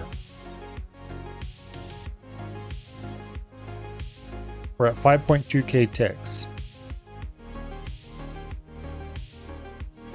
2 ticks per instruction.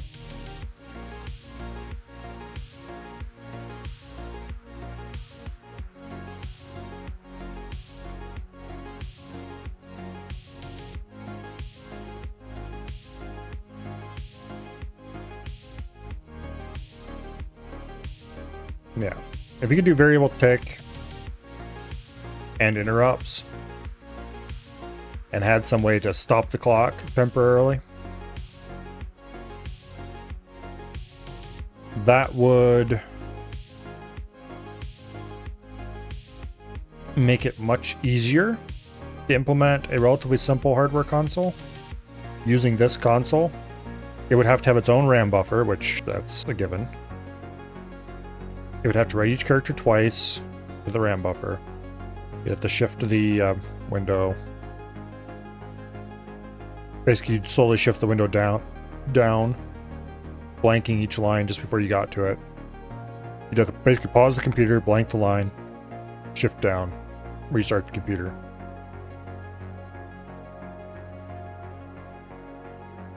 Because it takes time, cycles, to access the memory. You would want to set the RAM width to be as wide as you possibly could, so that you could use as few cycles as you could to write the whole width. But that would also greatly complicate writing a single character, because you would have to load the character cell, figure out where it goes, do some masking, shift it to the right position, clear the bits, write it in, write it back into the RAM.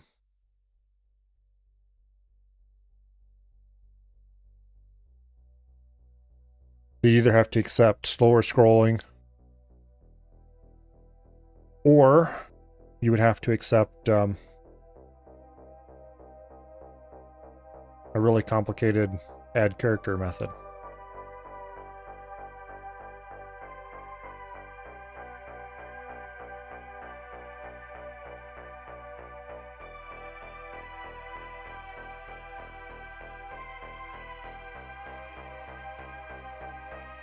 Yeah. No matter how you look at it, very non-ideal.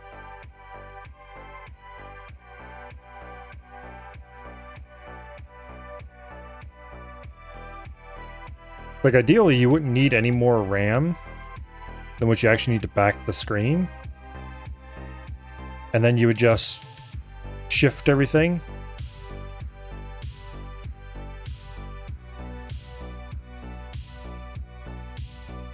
In many ways, if you had some kind of shift register, like not a shift register, a shift RAM bank for each vertical line, that's effectively what you'd be making. Or what you would want for this kind of thing. Just shift all the bytes up one and clear the last one. That wouldn't give you a scrollback buffer, but you don't really need a scrollback buffer.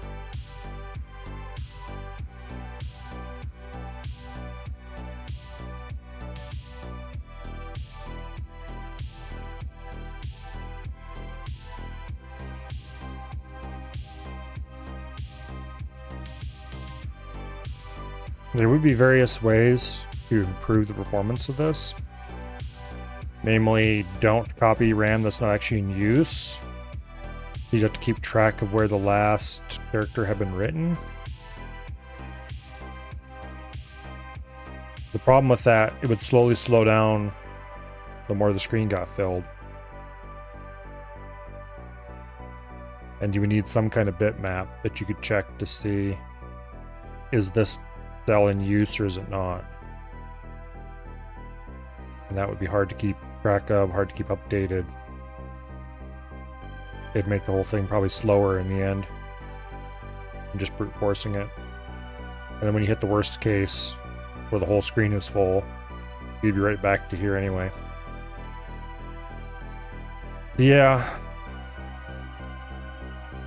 I'm going to let this run once. And then we're going to never scroll the screen ever again.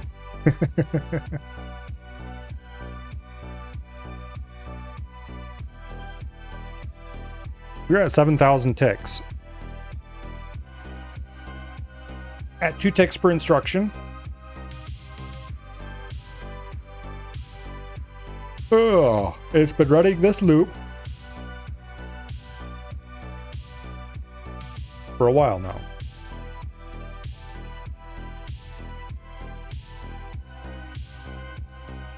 Just a short while, but a while now.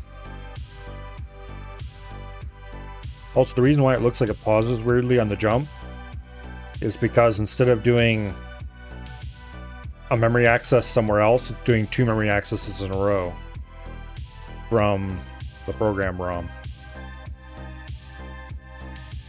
Yeah. You say, please stand by as we compile, but I've had compile jobs for C programs that take longer than this by a lot. C programs, oh, C compilers are so bad. They can grind away for what feels like hours on something.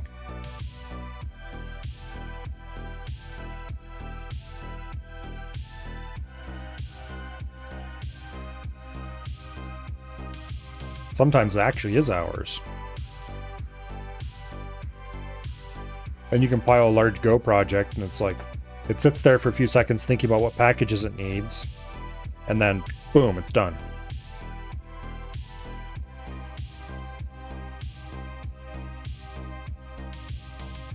If it's the first time you compile it. If it's the second time you compile it, it's like, oh, I've got all the packages on hand already, I'm done already, okay. Why you call your computer science degree a BS degree? Bachelor of Sitting.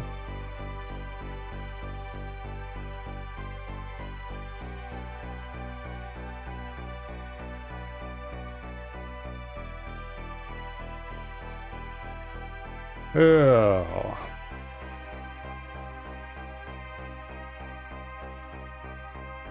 Up to 1,200.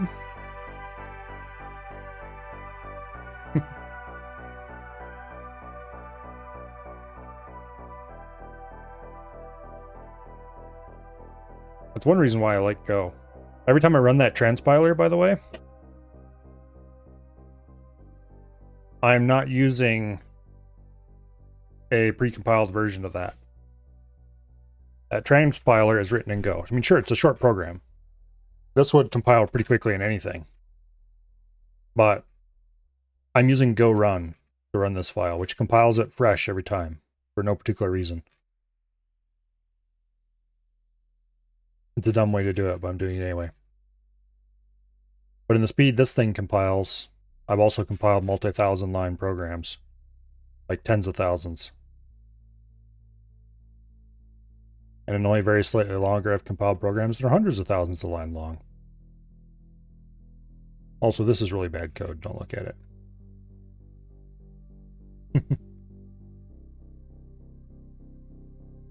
Gonna do some passive agility training in Canifis. Canifis, I'm not sure how that's pronounced. Land of the Werewolves.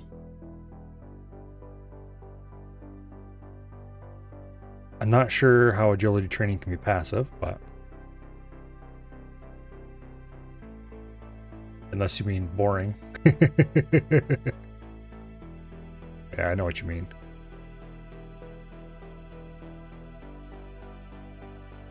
I don't use that course because I want my experience to go up, but it is the best place to get Marks of Grace. At least it is the best place to get Marks of Grace to your really high level agility. I think the Artie Rooftop course is slightly better at high levels, but I don't remember.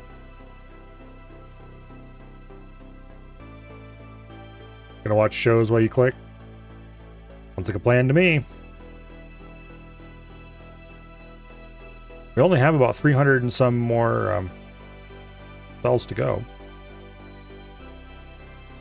Man, this is slow. All we're doing, a memory access, a memory load, a memory store, 2 increments, and then I compare, not a very long loop. They really need the 10K button here. I'm going to check for something here. Where did my browser window wander off to? There we go.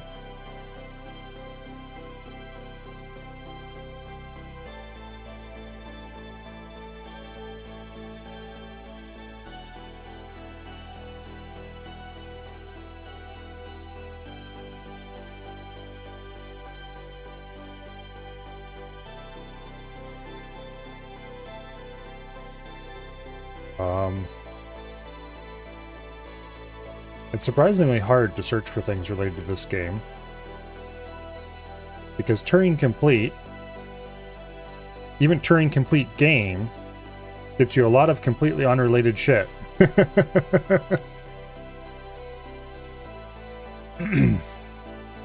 And I found no useful results for SimSpeed and Lab.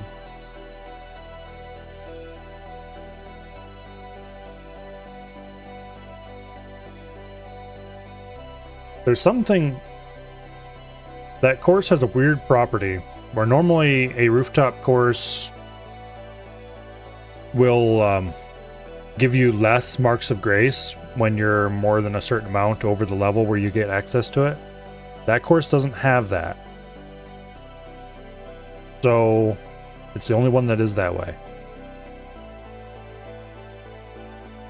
So for most of the game, as soon as you have access to that course, until you have access to the Ardougne course and maybe past that for a ways. Ardougne course, whatever. It offers by far the best Mark of Grace rate. So a lot of people do that course as soon as they're able, until they're able to buy full Graceful. And then they move on. I don't view that as terribly important because you don't need graceful clothing to do the rooftop courses optimally. However, it is still quite valuable if you want to take a pause and go someplace else, because graceful is a super useful set for just about anything.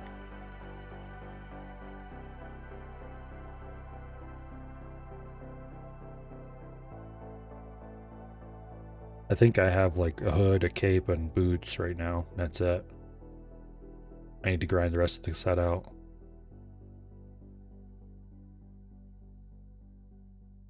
It's just absurdly useful.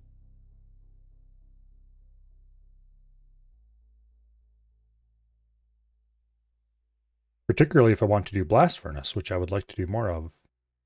Not too distant future. Oh. But for now, I'm just focusing on mining.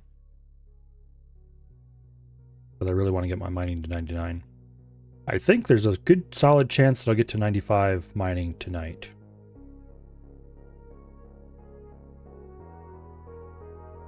Almost to 1400.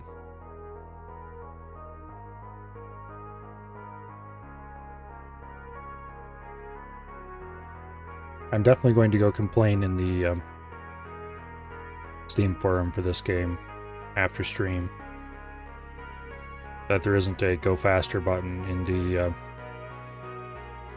lab. Oh, I'll get some sleep tonight.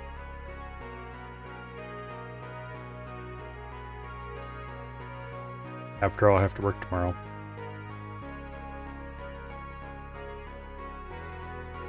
Actually, when does Christmas break start?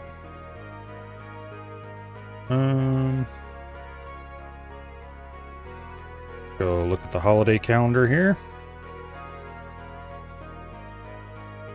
I have Friday the 22nd off, and then next Monday and Tuesday as well. Okay. So, Friday, Saturday, Sunday, Monday, and Tuesday all off. And also New Year's Day as well, I assume.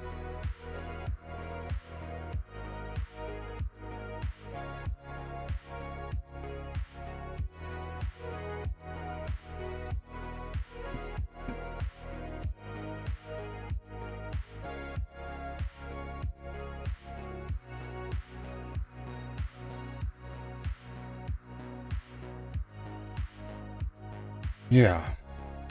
So next week is going to be a 4-day work week. To be followed by a 5-day weekend. And then a 3-day work week. Followed by a 4-day weekend. I don't think I'm getting much work done week after next. There will be a lot of all-day streaming. Damn, what am I going to do? I need to find a new weekend game that I'm really hyped about.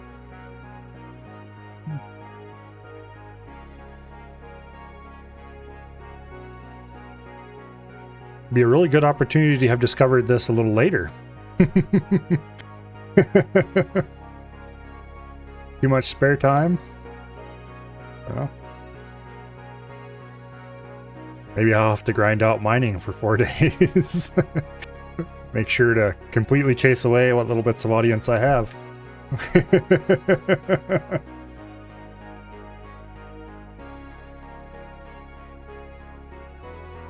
No, that'd be too boring for me to do it even. There's no flipping way that I would try to grind out mining while streaming.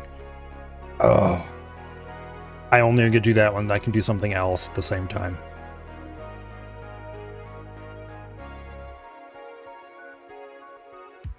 Because if I had to try to pay attention while mining and try to make some kind of talk during the whole time, it wouldn't end well.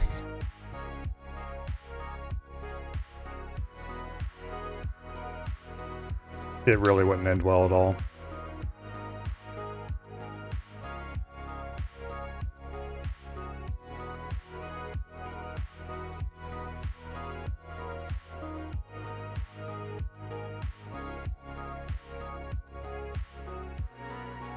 This is bad enough.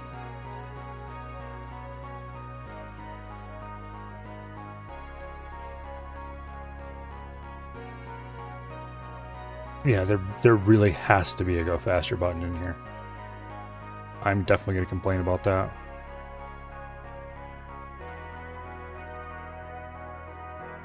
All right, 1500. Let's see, what do we need to get to? Calculator says 1,688. So we have just under 200 left to go before we start seeing changes here on the little monitor.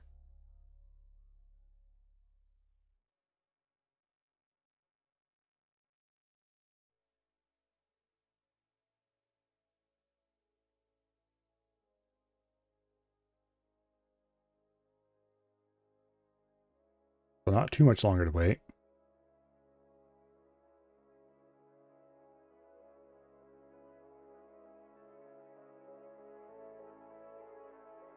And then we will see the number get up to... Oh...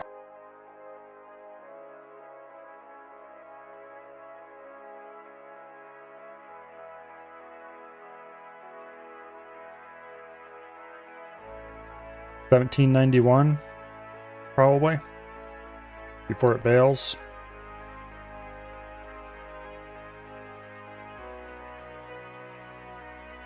So we're pretty close to the end. For certain definitions of close. If this doesn't work, even if it does work, I'm going to load this into one of the puzzles where we can actually use the 10K button. Which is going to have some annoyances because it's going to...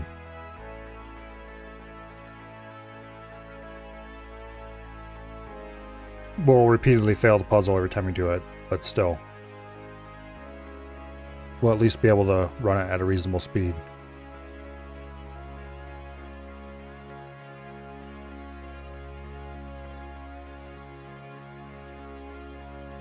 $7 o'clock already. And I guess I did get a late start. I almost started at 1 o'clock. And then I ate lunch and I leaned back in my chair for a few minutes and I fell asleep. Figuring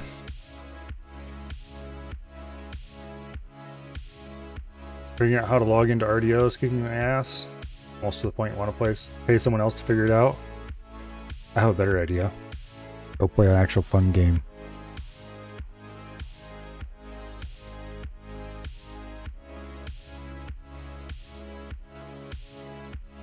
You could try crab. Or hey, you could try this game. Just, you know, you don't have to go off the deep end like I did. You can start over from the beginning and take it slowly. And when you get to the end, you can do the puzzles and stop instead of deciding you need to go even farther beyond. Another cowboy game with co-op? I think one of the Call of Juarez games had co-op, but I don't remember for sure. Not that I would actually suggest that as a good option.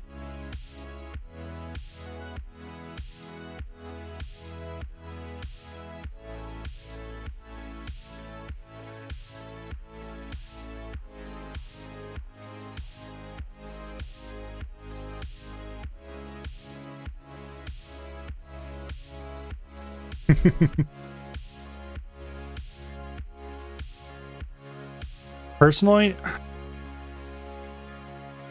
I don't think I have any interest in playing any more Rockstar games.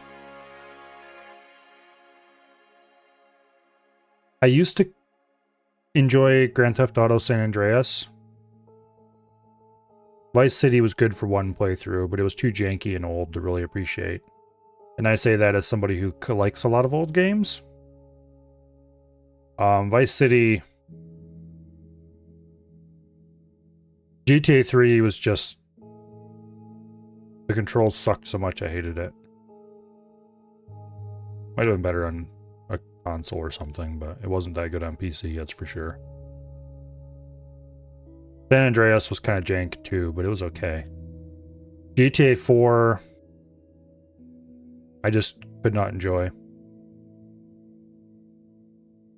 It just wasn't any fun. You constantly had people calling you on the phone. Can you come do a thing with me? No. I hate your guts. Go away. If the game would let me shoot you, I would.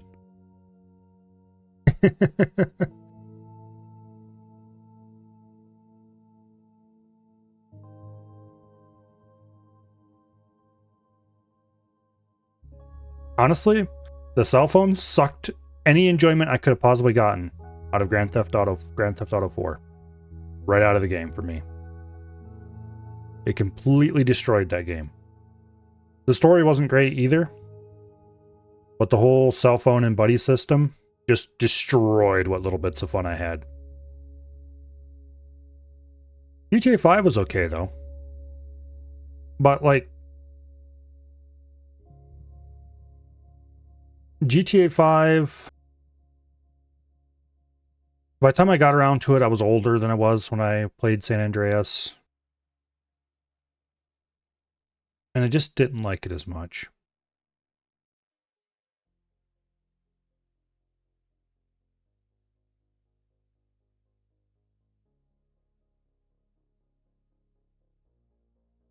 And I don't think I'm going to bother with GTA 6. I'm sure it'll be fun if I played it. But like, why? There's so many other games.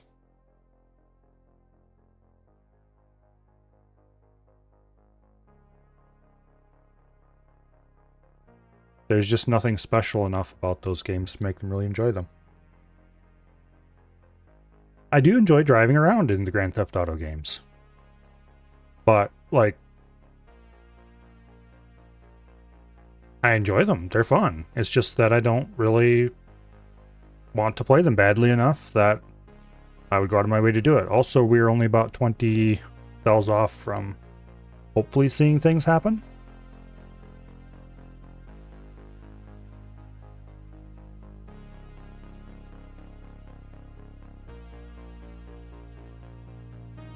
Let's see, it was 1688. Yeah, 1688.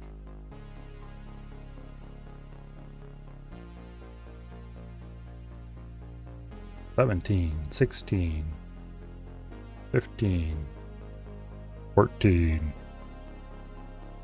$13. Get back into Factorio? I refuse.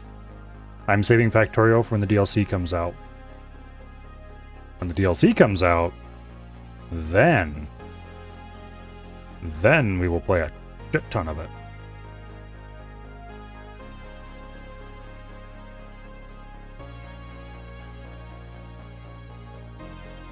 $86, $87, $88, and there we go. It's scrolling, it's scrolling. 2 characters at a time, because that's how it's copying it. Now it's going to copy the rest of the line, and then it will come back and blank out the bottom line. And then it will do a little bit more yet, like another partial line off screen. And then it will quit. And we will be free! Actually, we won't be free because then it has to write out A, B, C, D, E, F again. Try Modern Warrior 5 again? Or MechWarrior 5? I do enjoy MechWarrior 5.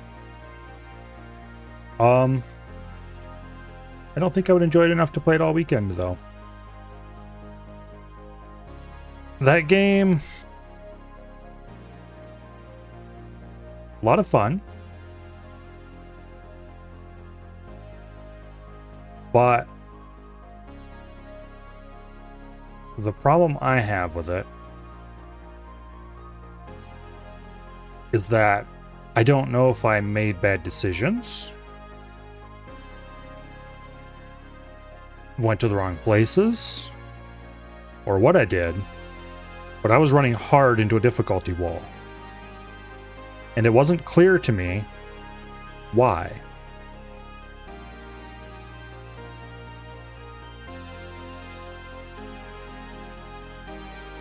Did the game think I was ready for that difficulty, or was I just going to the wrong spots? Don't know. And so that kind of soured my fun a little bit. Okay, now it's clearing the bottom line.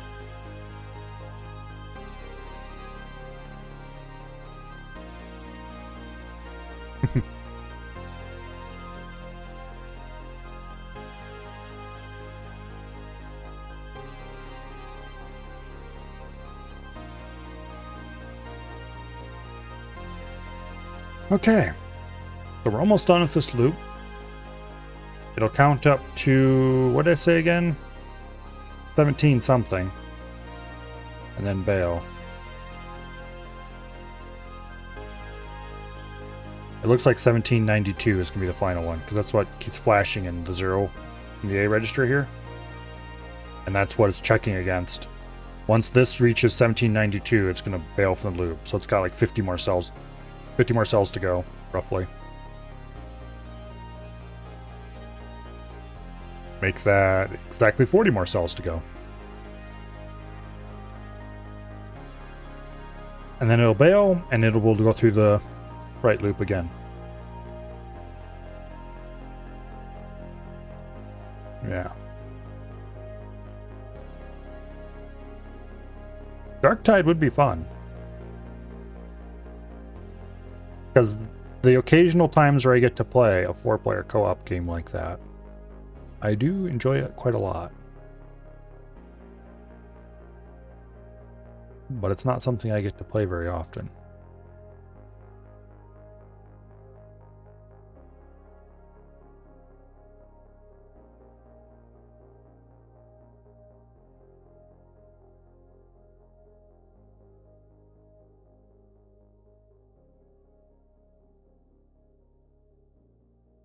Honestly, I probably won't do anything for all 4 days of the weekend. 5 days.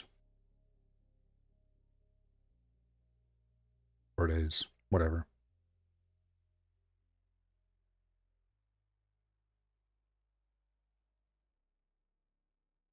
Okay, 10 more cells to go.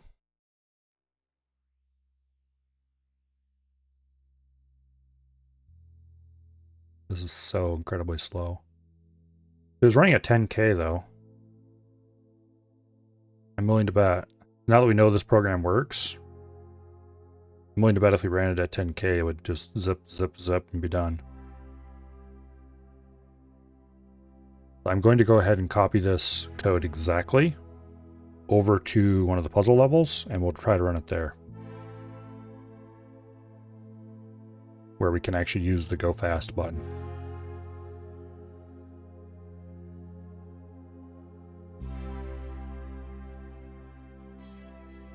I don't want to use the final puzzle level because I already got the Shin 16 working over there to solve the puzzle.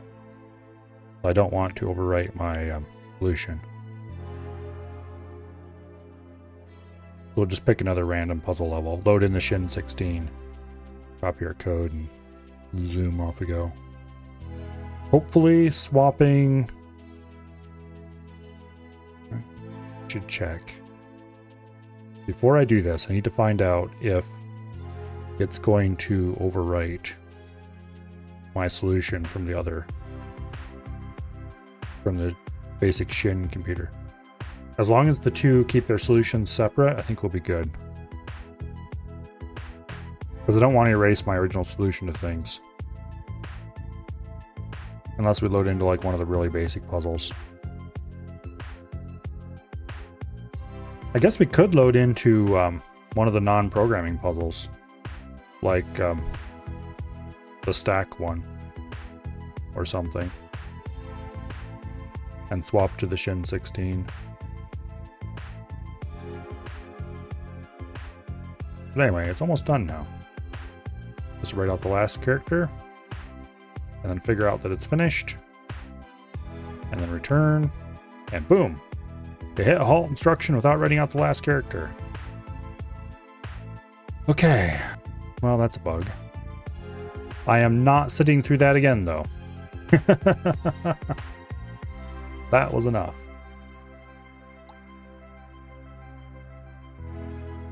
That was like 30 or 40 minutes of runtime.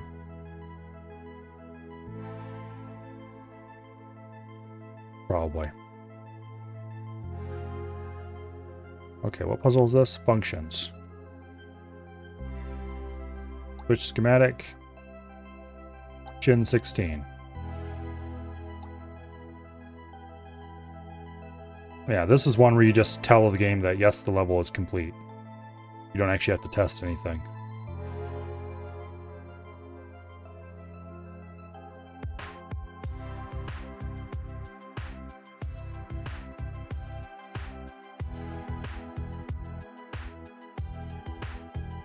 Wait.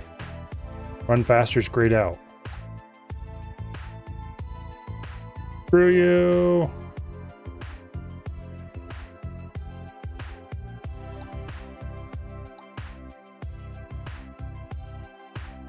Okay, this is not the level we want then.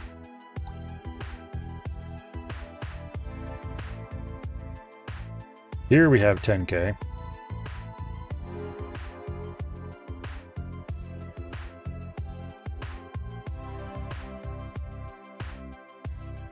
Okay. We could just add second program. The schematic, Shin 16.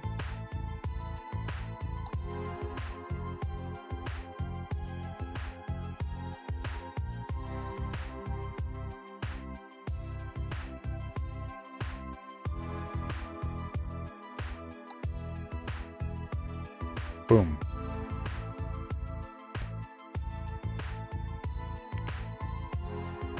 Lovely. Look at that. So much faster. Completely undebuggable, but so much faster.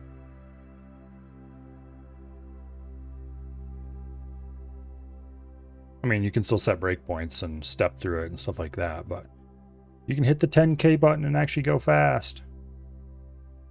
And you can change this to any value you want. All right. Now, we need to figure out why it's bailing before it writes out that last character. But only on the second loop.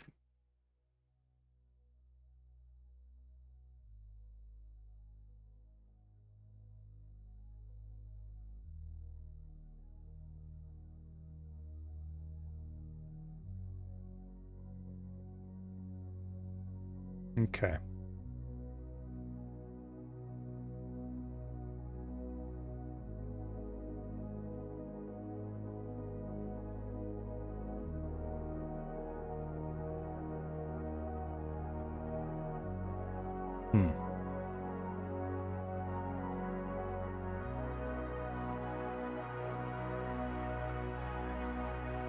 What if we tell it it's 14 characters long?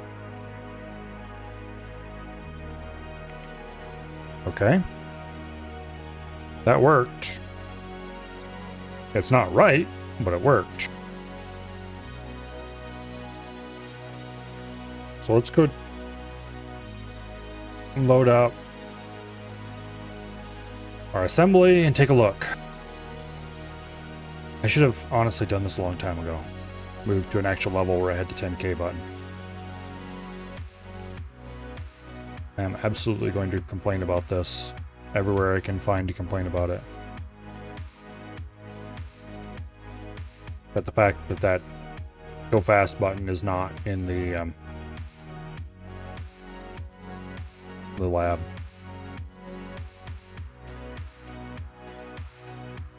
Okay. The right S takes the length modulo 2 and the length divided by 2. Oh, I see.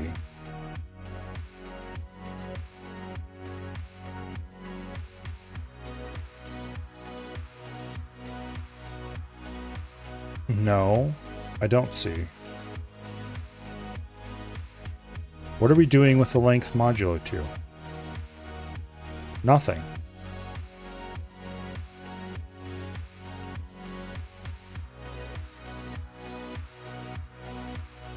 after the end of the loop,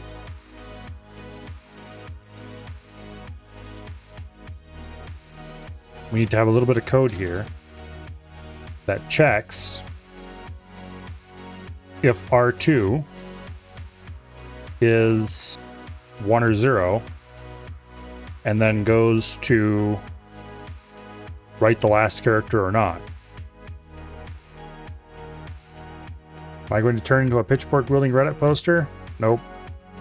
Probably a pitchfork wielding Steam forums poster.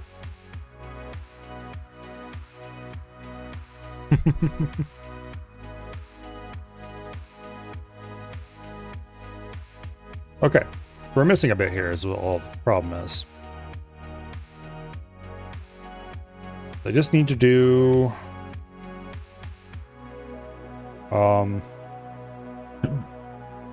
let's see, we're done with the A register at this point. We can do LDI. Oh wait, we don't need to do LDI. We need to do LDA. R2. CMPI.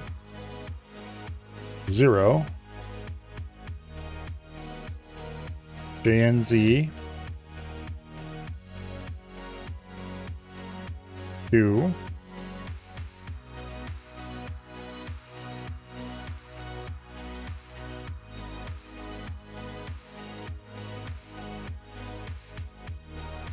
The end.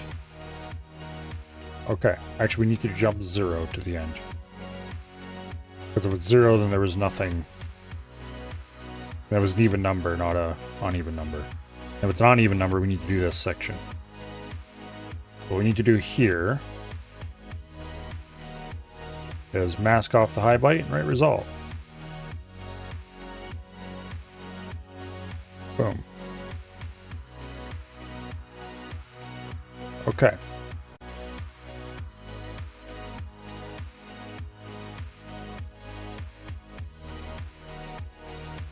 R4. We need to load the char pair from memory as well.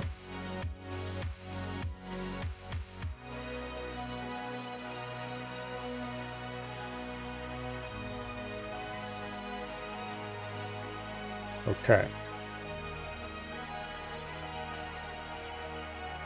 So K has not been mangled. So that should still be valid. You do LDMK here. And store the result in R4. Okay, this should work. Run the transpiler, which is done already.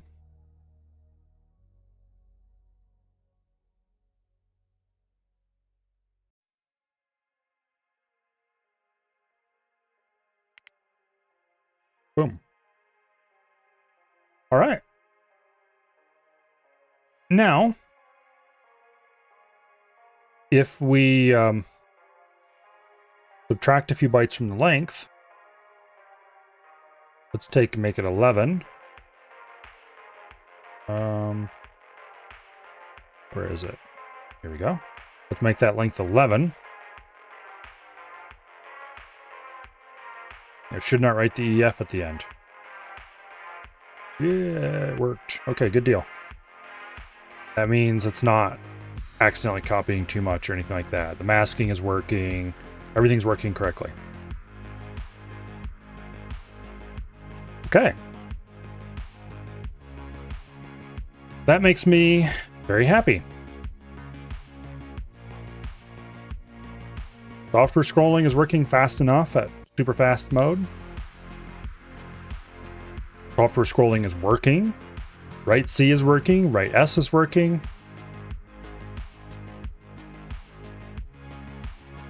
Okay. Trying to input string constants this way will quickly drive me insane. So I would definitely have to write some kind of code to automatically load string constants.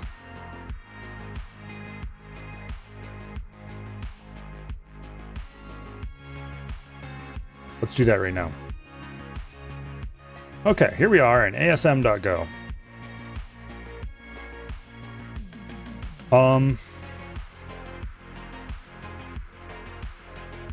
Okay.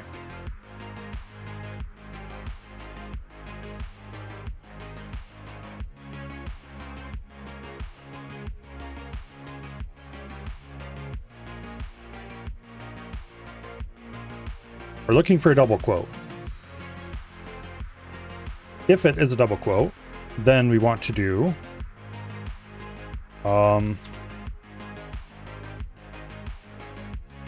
damn, I wish I was on Linux right now.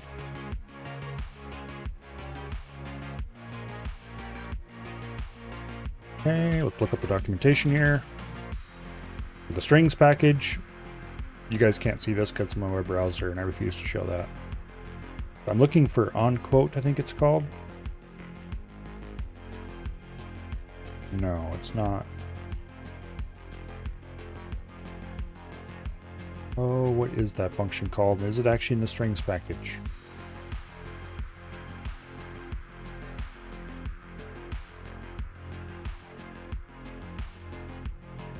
I don't think it is in the strings package. Where was it then? I know there's a function to do what I'm trying to do, but I don't remember what it's called.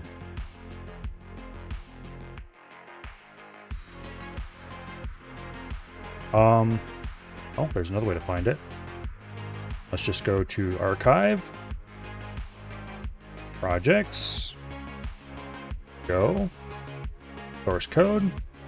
This is the old way of organizing Go code, by the way. GitHub.com, Milo Christensen, Rubble 8, RBL util, and let's see if I can remember where I used it in here, because I'm pretty sure I did.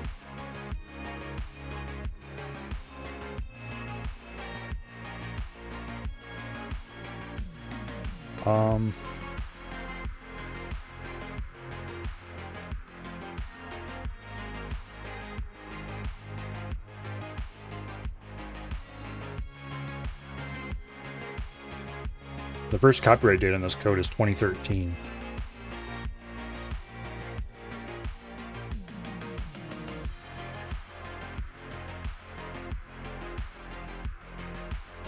What was I doing here?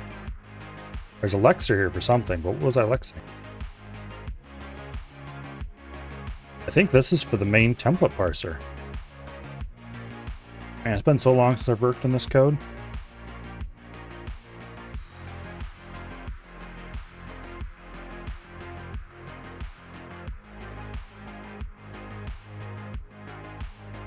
Yeah, it's been a long time since I worked on that code. I highly doubt I did anything quite that. Here. Let's just search it this way.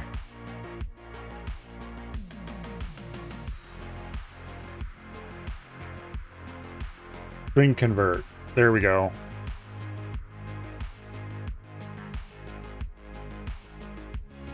Unquote. And there's the other function right beside it, unquote char. All right.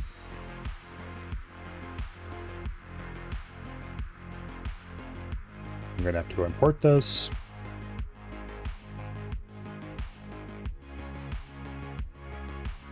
Okay.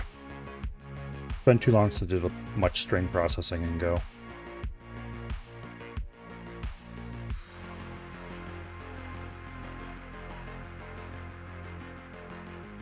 Okay. It just takes a string and returns a string and an error. If it's S, a single quoted, double quoted, or back quoted Go string literal, returning the string value as that S quotes. If S is single quoted to be a Go character literal, unquote returns the corresponding one character string. Okay. So.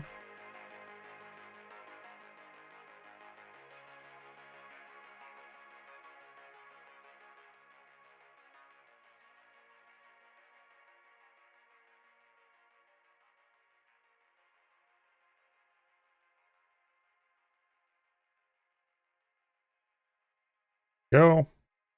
We're not doing error handling. We're just going to panic on any error because if there's an error, something has gone horribly wrong and I can fix it. You would never ship code like this. This is horrible. Don't do this. Okay, so we now have a string. I want encoding hex, I think.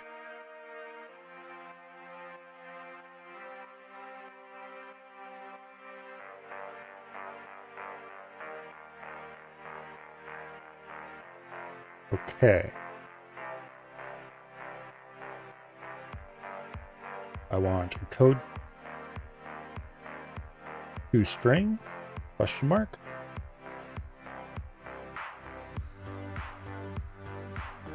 Returns the hexadecimal encoding of source code. Or, source, SRC. Where source is a byte slice. Okay, I can do that. Let's go ahead and import that. Actually, let's just change this to a block style import.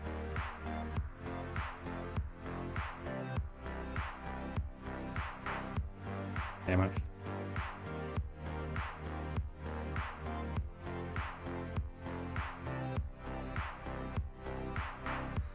Okay.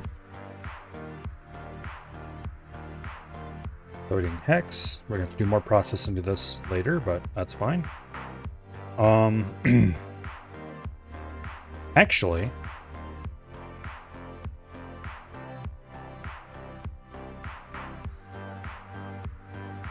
there's a better way to do this. It'll result in less processing. We will do 4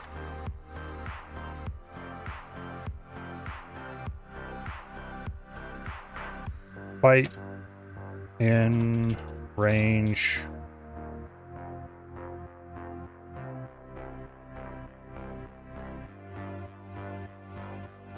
str.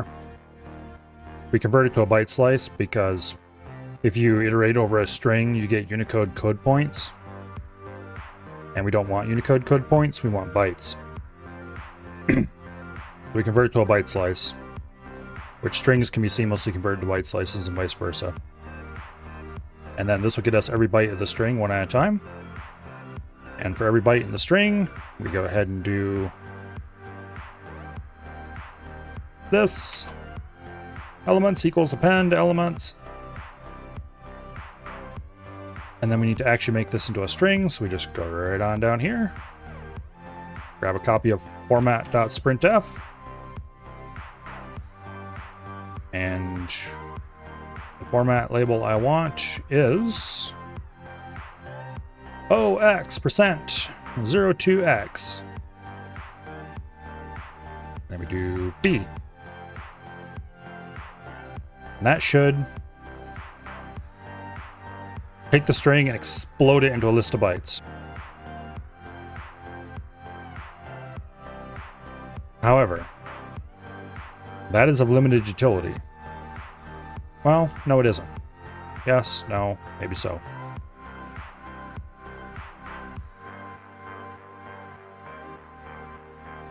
We've exploded it into a list of bytes. It is available in memory, it is addressable.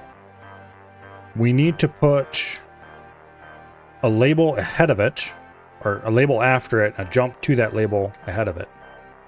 And we need to have something that refers to that block in a way that we can use it.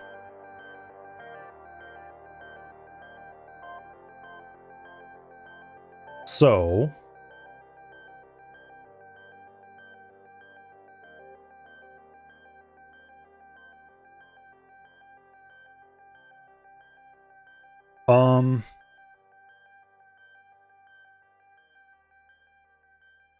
we could do it that way. Or we could insert a whole bunch of code to write it to a location in memory, which is a bad idea. So we're just going to have the raw bytes dumped right there in a list, and we'll leave it to the surrounding code to handle that case.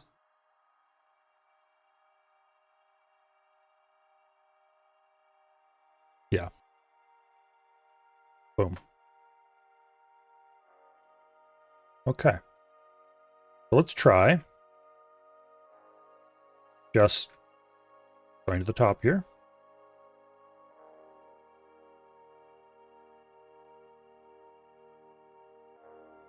And then boom. Delete all that bullshit. And then we do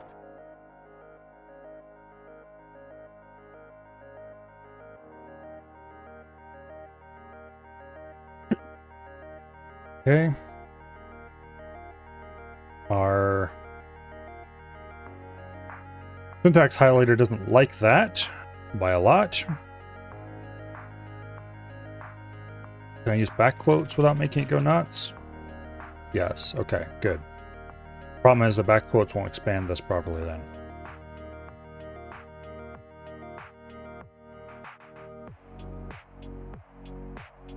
So I'm abusing the TCL syntax highlighter to get something sort of resembling an assembly syntax highlighting. Something vaguely correct. And apparently the TCL syntax highlighter does not like matched quotes.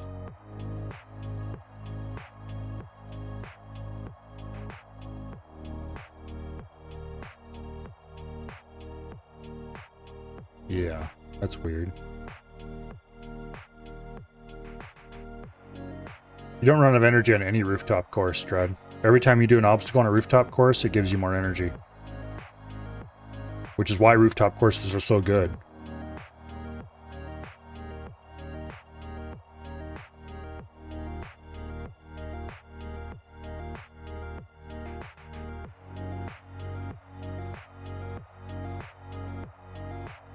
Well, that's annoying. How do I make it not do that?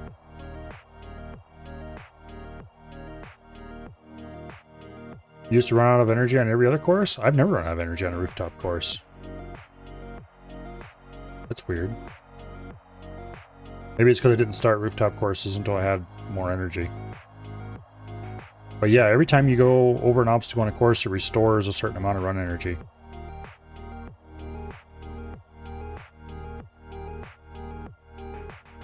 Okay, this is super obnoxious.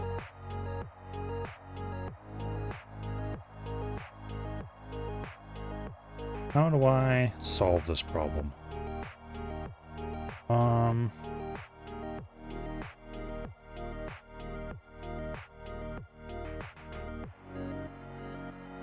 Yeah, that is in no way acceptable. Let's try some other syntax highlighters. There's no way latex is going to do anything useful. No. I could make my own syntax highlighter for this, but that seems a little extra. Yeah, that one's dumb.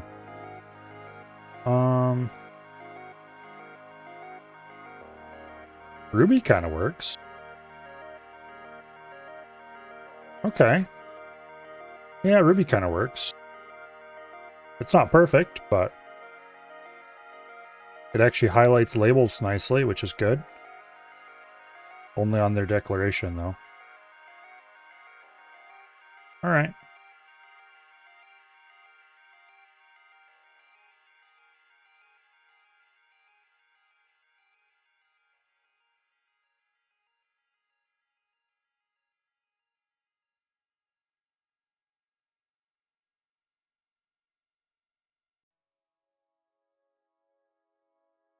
Okay. So we could put in multiple strings here, each one with its own label.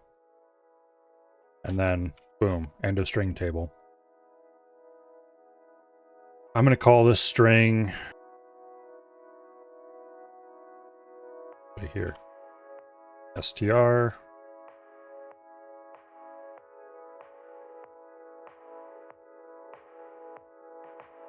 Best one. Okay, now we need to figure out how to load a string.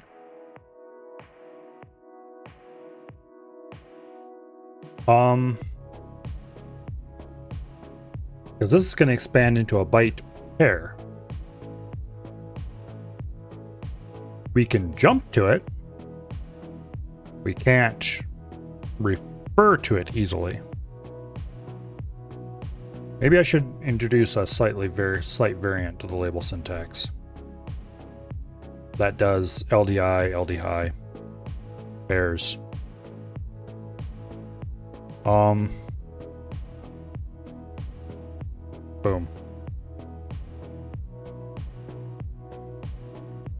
Okay. So if we find a prefix that is a $sign, then we want to do something similar to what we would do for a label.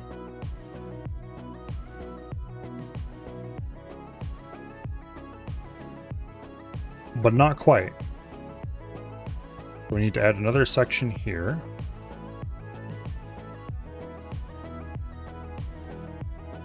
We'll call it addresses.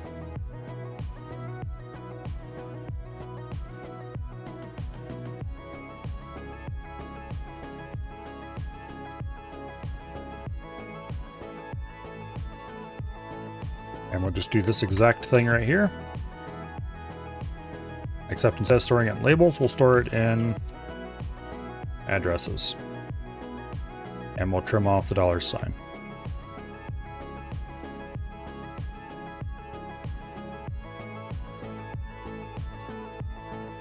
Now,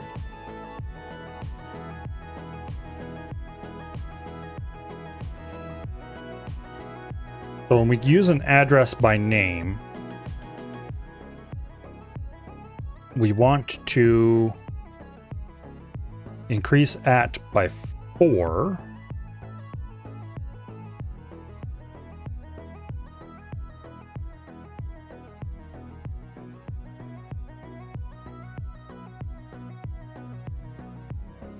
And then go on.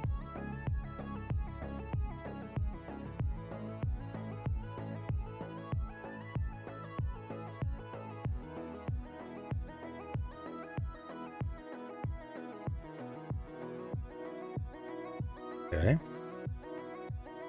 Now, we need to do the same thing we do to fill in the labels, to fill in the addresses.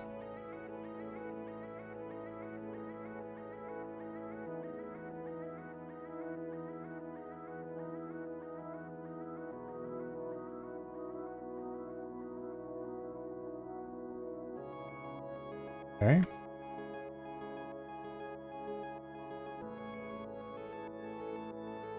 Except, instead of just writing out the 2 bytes and calling it good, we do LDI space, LD high space. And the same here, LDI space, LD high space. And then we need to change these to $signs. Okay.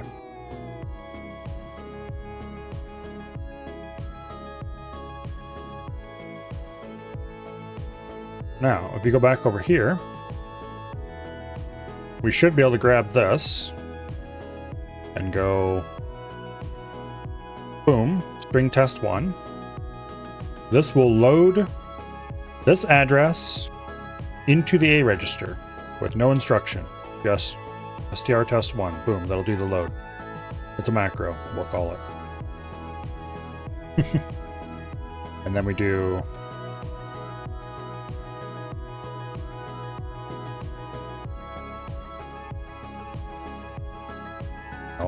we put it down here. Boom.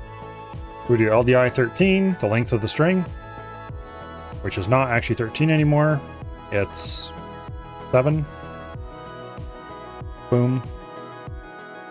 And then we do store that to R0, and then we just boom, load the address and call write string. Let's go ahead and run the translator. Not enough arguments and call the string convert unquote. I forgot to pass it an argument apparently. Where's that? Here it is. Boom. Well, of course it doesn't have enough arguments. What was I doing? Oh, we're checking a prefix on the line. We don't want to check prefix on line. Well, yeah, we do. Yeah, that'll be fine. We'll just pass the whole line through.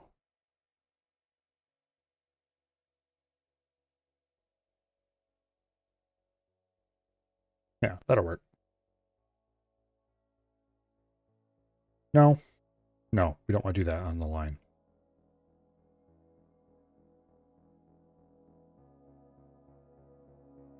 We want to do that on the element. Also, there's another bug there.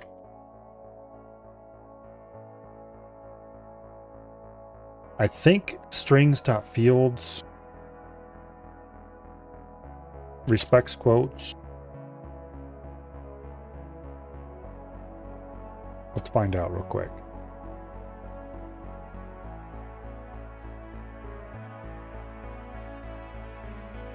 Where's it at?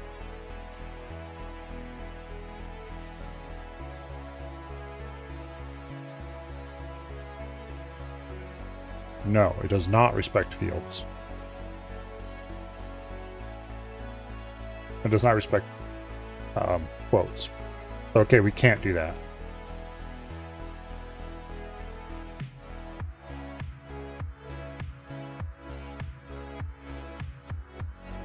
So this has to be on a line by itself. And then we do the whole line to the onQuote.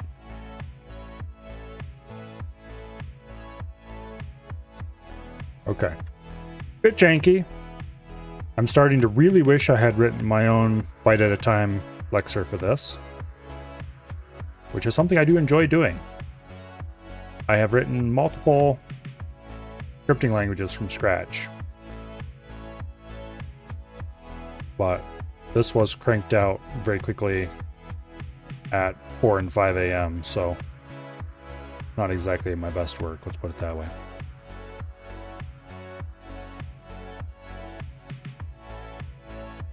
If I was going to continue going even deeper into this, I would sit down and write a proper macro assembler for this language that output binary or hexadecimal, so I can load it into here. Okay, let's try running this again. No required module provides package. Oops, I accidentally. Encoding hex, imported and not used. Yes, that is right. I did import that, and I did not use it after all. No errors. Yes, I would like to reload that. Okay. It did not expand the quoted string.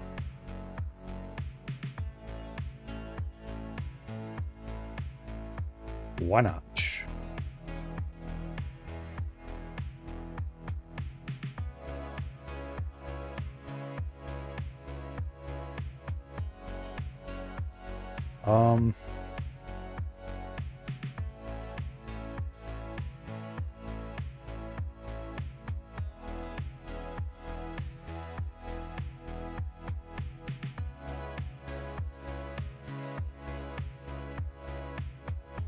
Okay, I don't see, we're not doing anything to it that would strip the quotes off.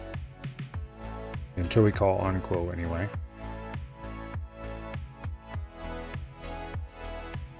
Okay, is it even reading that string?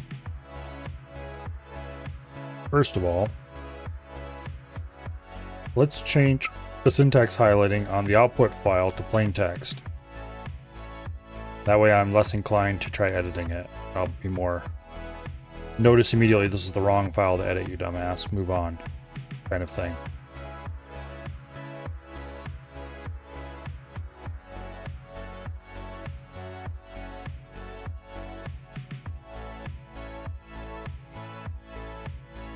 Okay.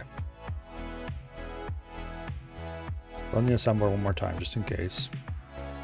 Oh, it is not expanding that. Okay. Let's go ahead. Insert. No.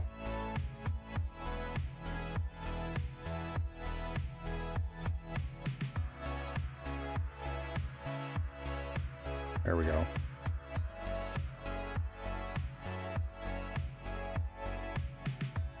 Let's just go ahead and try writing out any line that we detect with this and see if it detects any at all first. It does, it detects one. Okay, that's good.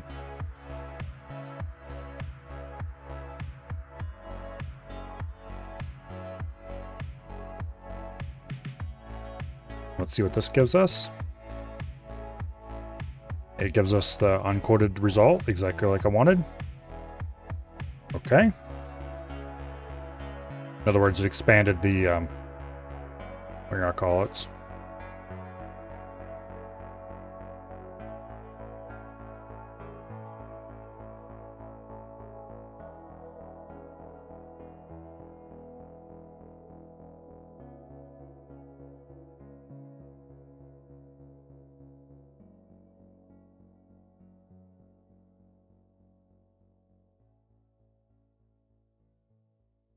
Make sure this is running. Yeah, it's outputting something all right. Oh, we need to put a continue after the end of this. For starters.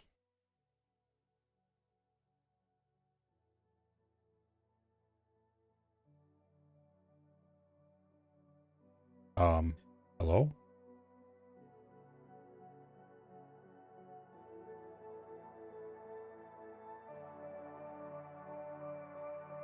Definitely should not be copying that out now.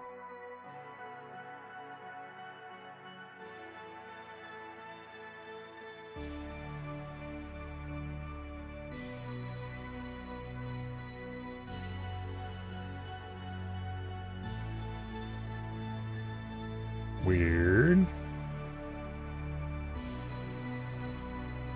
Save this. Backspace that whole file, save it.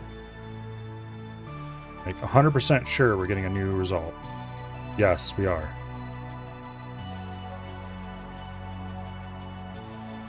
How is it writing this out?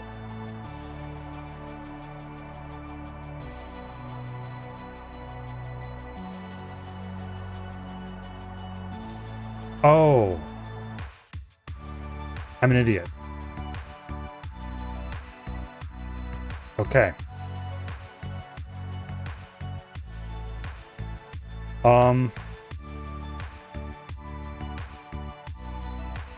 Yeah, I see what the problem is.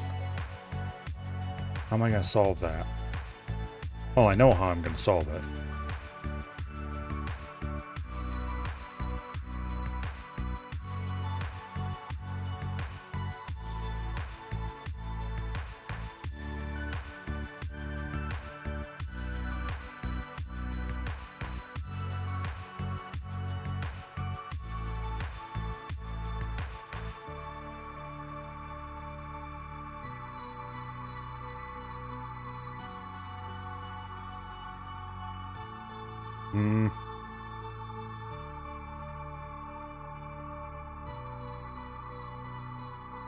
Yeah, we'll just do this. Okay.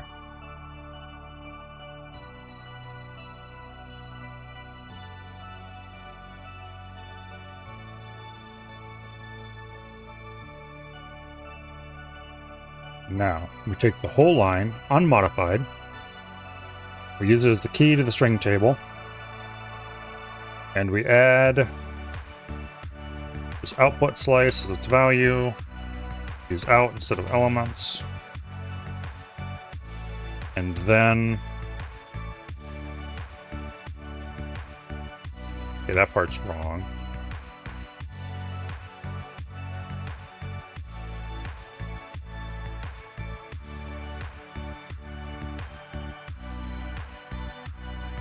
Yeah, we do this. And then we copy this block.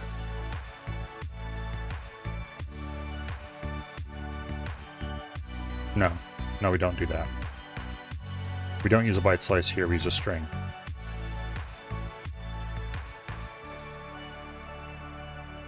Okay.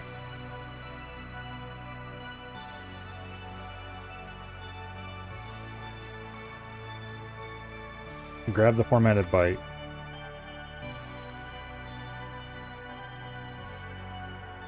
We save it to the output elements, and we also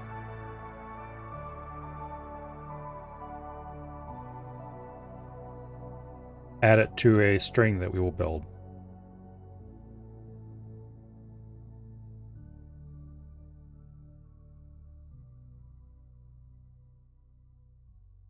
Except we don't actually have to do... yeah, let's do that a little differently.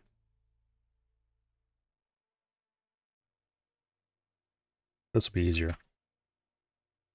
Okay.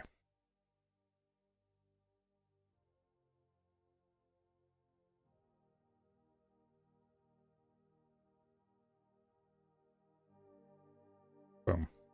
That should work. I think join takes 2 arguments. I'm not going to look up to find out. All right.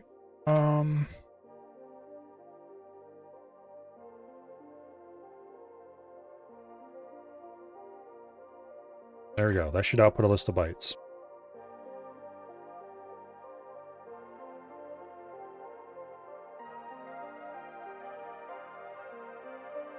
Derp. Map string is not an expression. Okay, there we go. And that gives us no change because we haven't actually went and implemented the thing that would use the string table.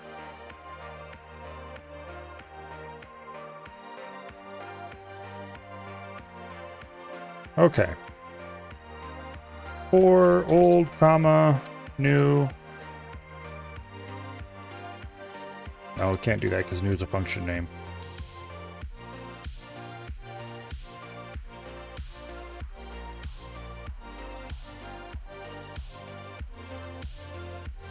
Okay. We just do strings replace all.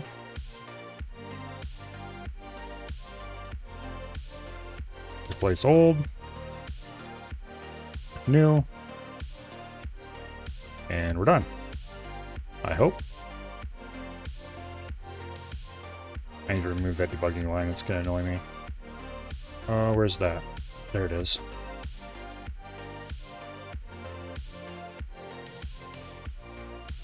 There we go. 2, 3, 4, 5, 6, 7 bytes, which we conveniently stored right there.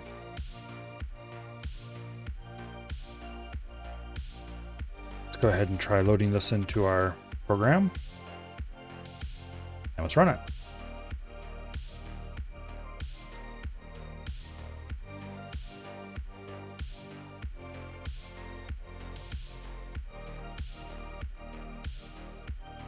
Oh.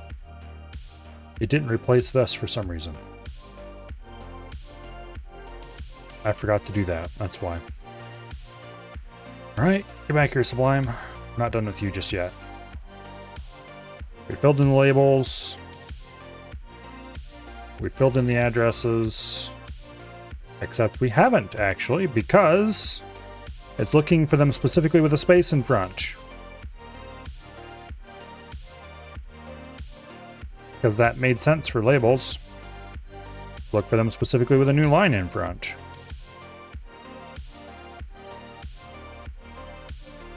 As well.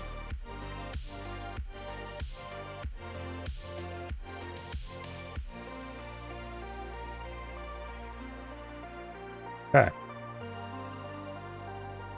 Go check to see if that makes sense now. Yes, LDI OX13, LDHI OX80 for the load the string test string. Perfect.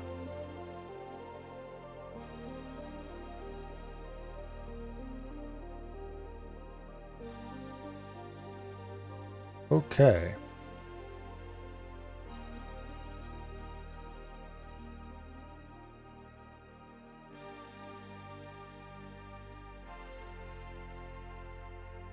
Here's where we load the string address.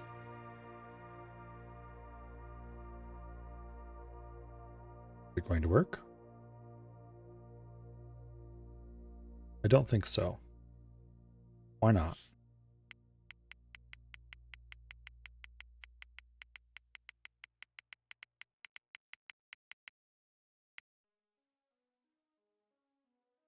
It didn't jump past it.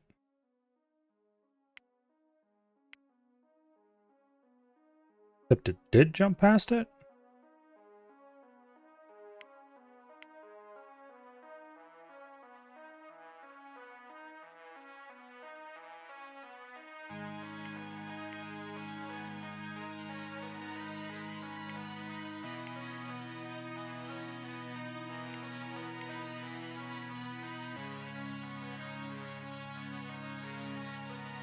Okay. Change format to hexadecimal.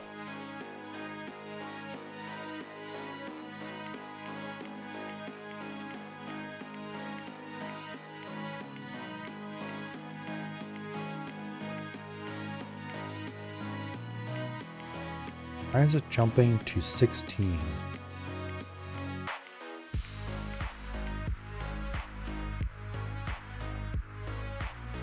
Okay, it should be jumping straight to LDI.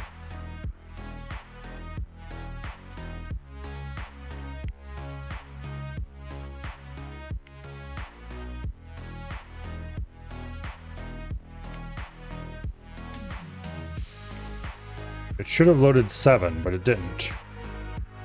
So it somehow becomes... Oh, I need to zero pad it to be a... Okay, I need to zero pad it to be an even number.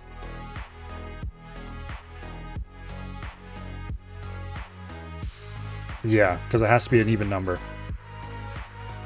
Okay. So... if the length of the string is not an even number,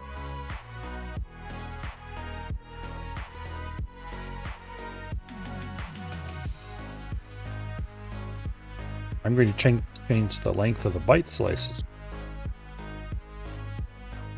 Len unstrings is the length in bytes.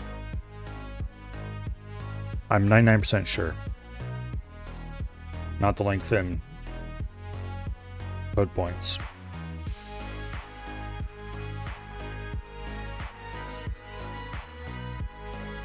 So if len modulo 2 does not equal 0, then we want to do a few changes here.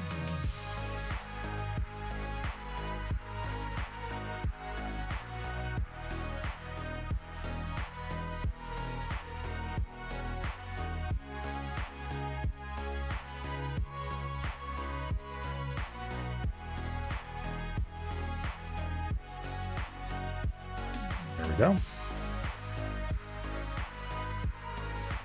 Let's just go ahead and run this. Make sure it pads the string. It does. Perfect. Okay. Such a stupid bug. Entirely foreseeable, but also easy to forget.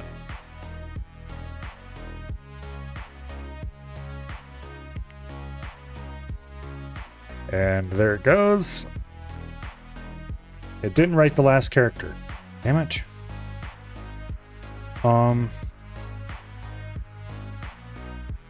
Why not?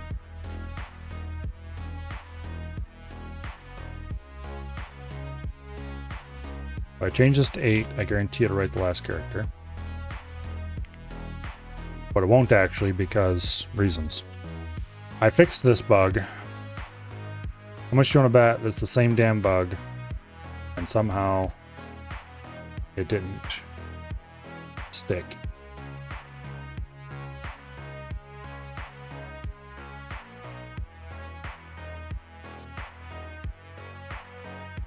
No, there's the fix, all right.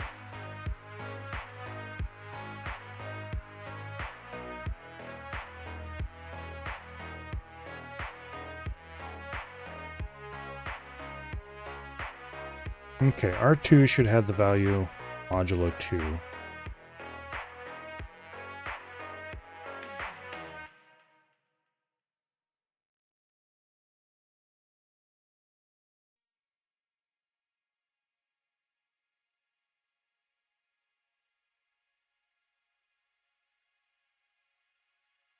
I don't want to force people to have everything in even numbers of cells because that's going to be a problem for console output.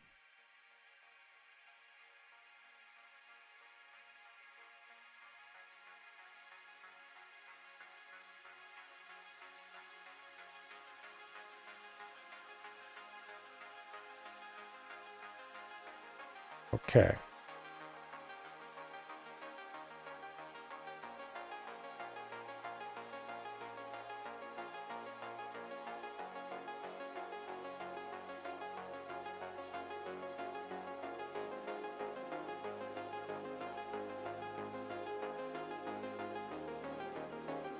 Yeah. We're definitely calculating modulo 2 correctly because ANDing with the first bit is exactly what we want. Storing that in R2, and we're not writing anything else to R2 ever until we pop it off at the end.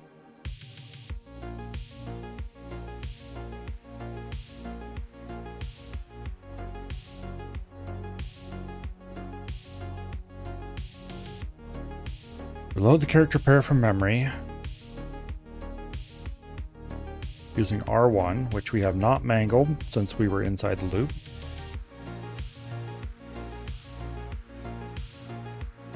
Matter of fact, we never mangle R1 throughout the entire thing. We just store A to R1 at the beginning, and we just use that throughout. This is a valid, correct address.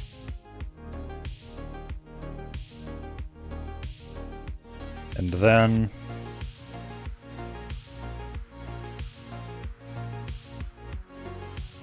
we store A to R4, which we just got the value from A here. We load that character, we load the character pair to R4. Then we mask off the high byte. And write the result.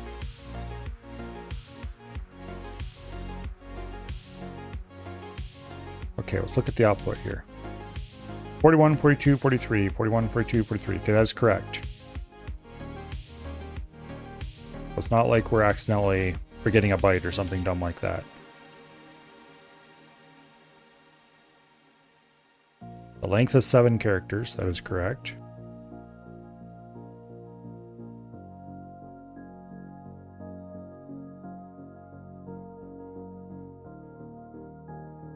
Why is it bailing one character before the end?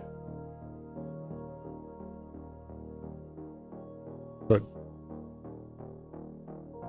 after we exit the loop, then we check this value. Do we ever use R0 for anything else in here? No. Okay. We could have made this shorter if we wanted to, or not use as many registers. It's not worth it.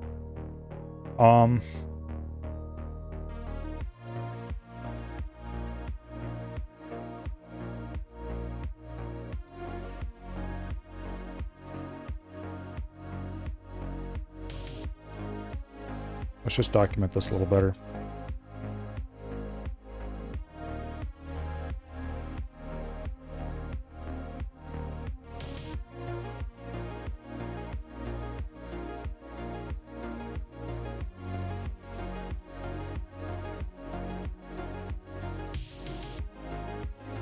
No, right, C will take care of that. I was thinking briefly that we might have problems with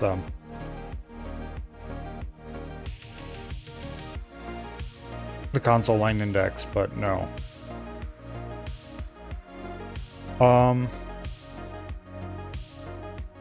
We do reset the console line index to 0 if we scroll, right?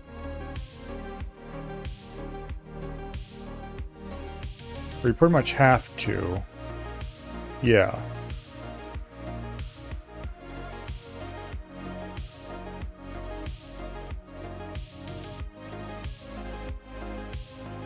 Because if we didn't, we would have see other different or weirder issues.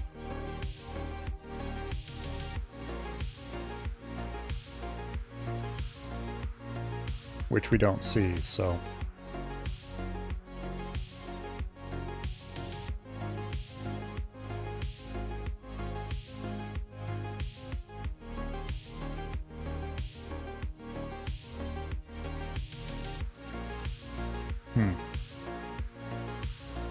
Well,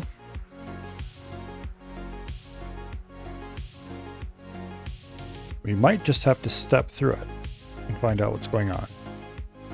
We don't have to step through it. We just have to scroll down the right string.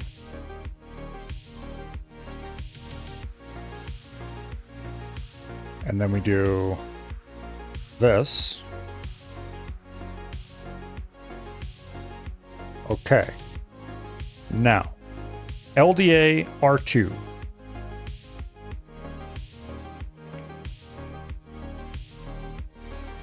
Boom. R2 is 0. How is that possible?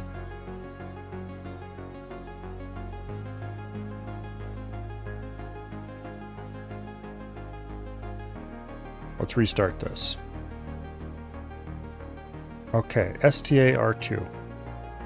Once again, how is that possible?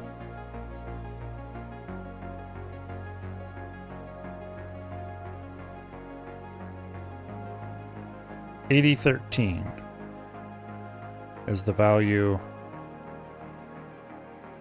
in R. What?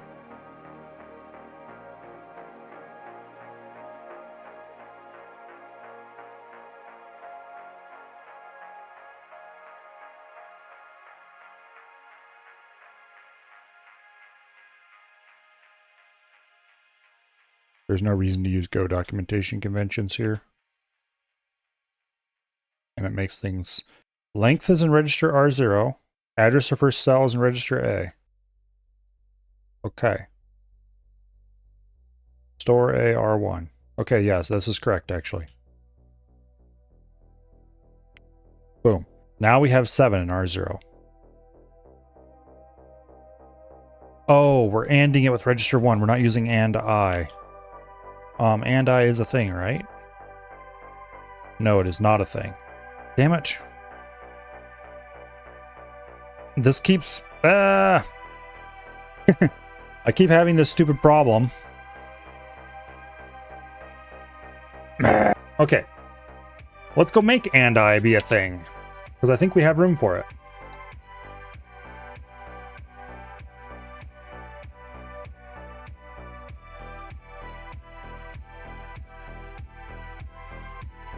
Yes.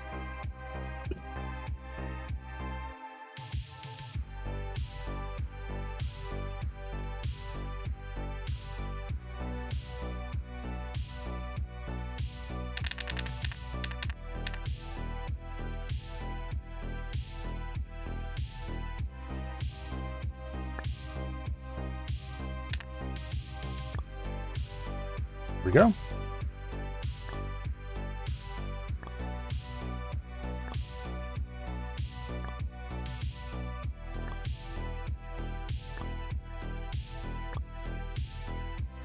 Now we just have to go edit the ISA, add 4 new instructions.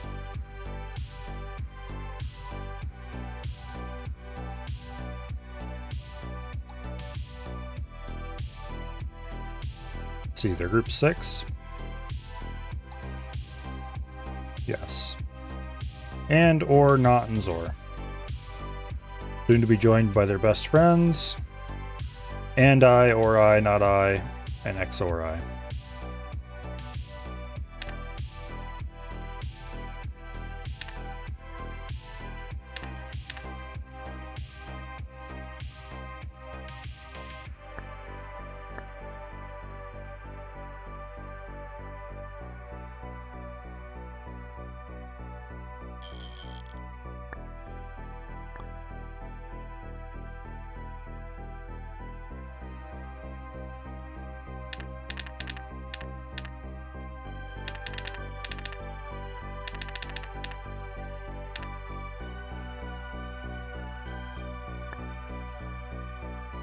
Okay. Boom. Boom. And boom.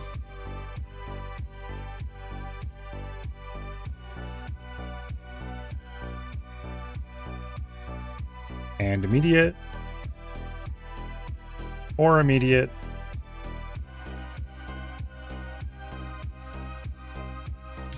Not immediate makes no sense.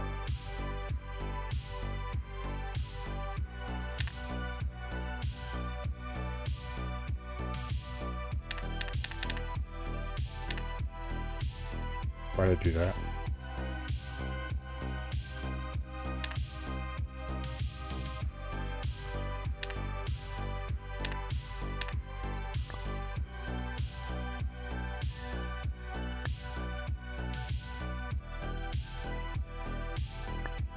So we're just going to leave that one blank. But we're going to leave it as space there. And we'll do XOR immediate.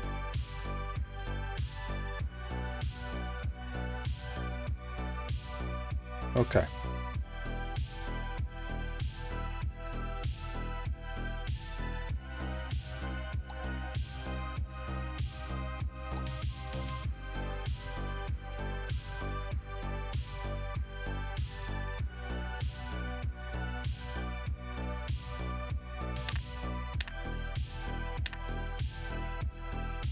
That one does nothing.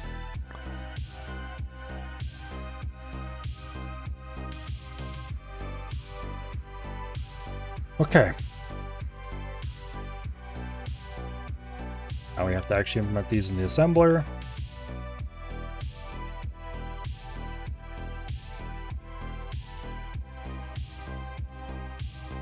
Where's XOR? Okay.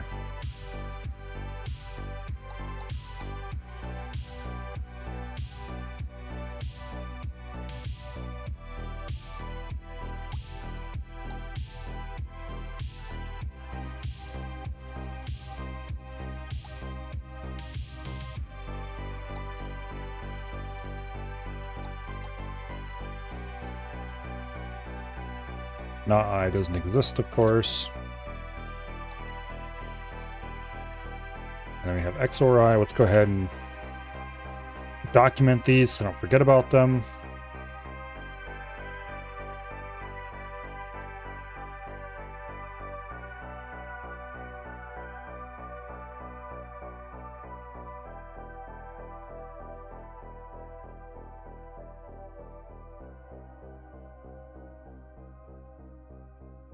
Okay.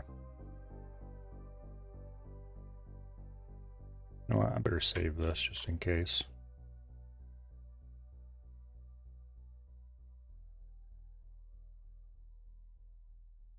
There. I'll save it as shin.md. Now,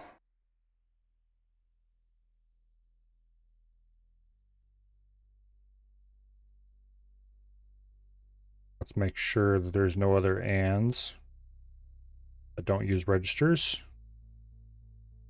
I think that was the only one.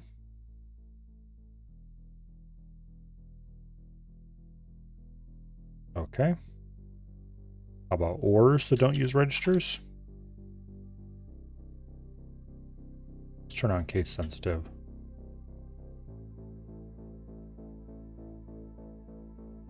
Yeah, okay. Boom. Run the transpiler.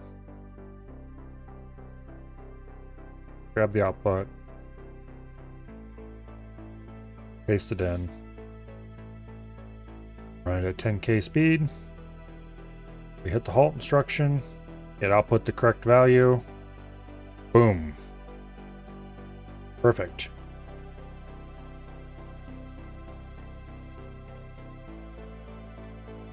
Very nice.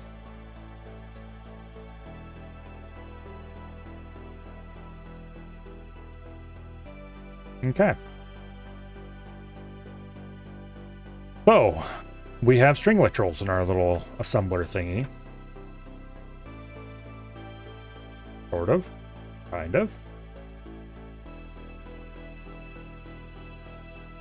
This LDI 100 has no reason to be there. Let's move the string table elsewhere.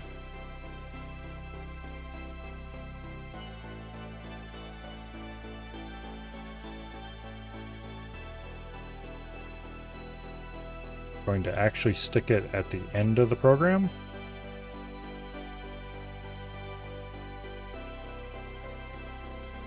I can actually go ahead and remove this and just put a halt in there.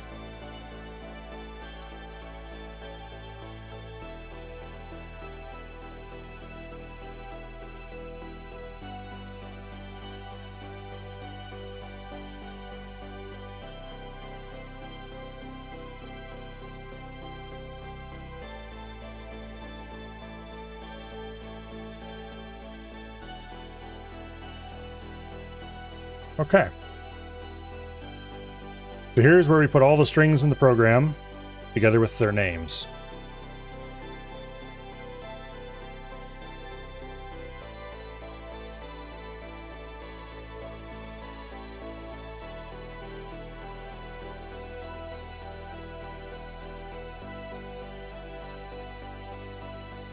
Now, the next thing to do is implement write D.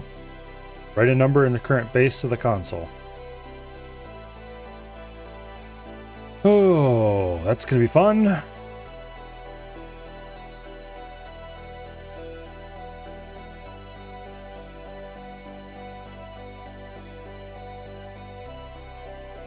I'm tempted to do character literals as well. Those would be much easier to do. Let's actually go ahead and implement character literals while we're at it.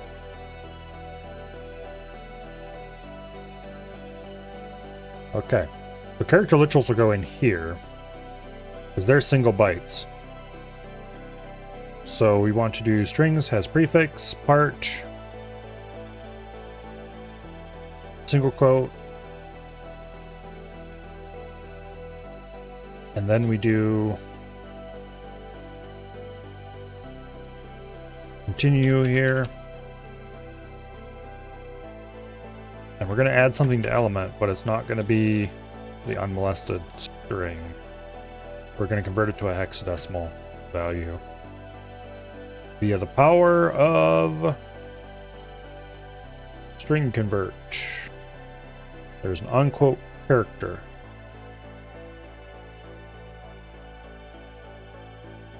Okay. This is for decoding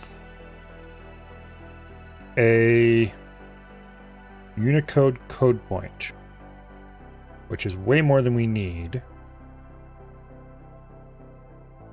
But anyway, so it returns the value.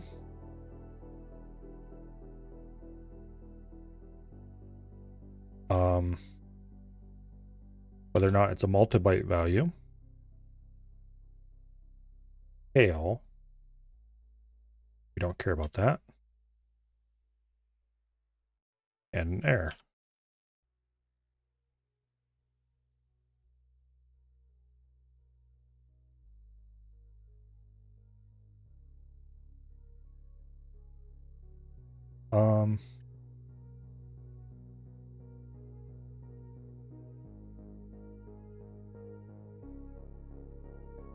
This is not actually what we are looking for.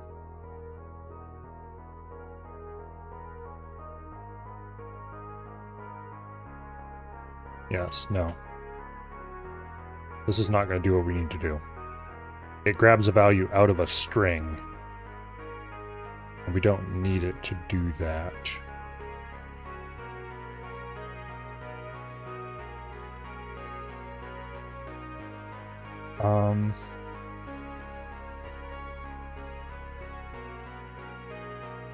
I think we want to use just straight up unquote.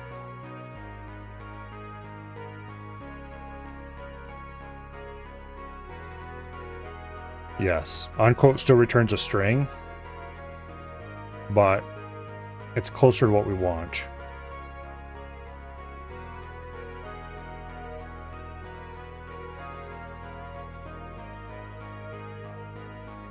So we do unquote part.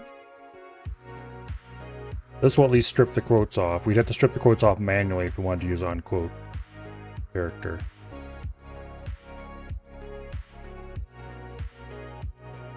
Okay. And then we do...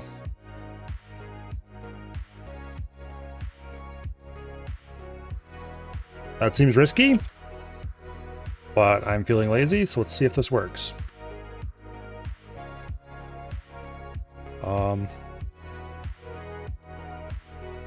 Let's just go ahead and do, oh, I don't know, LDI slash n. So this should load it with 10, which would be A or whatever.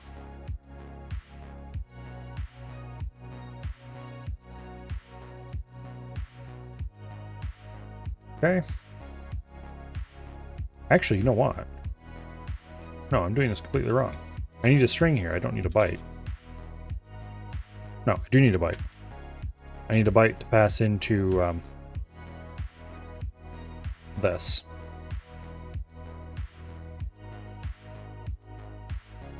Just need to format it. There we go. Missed a step.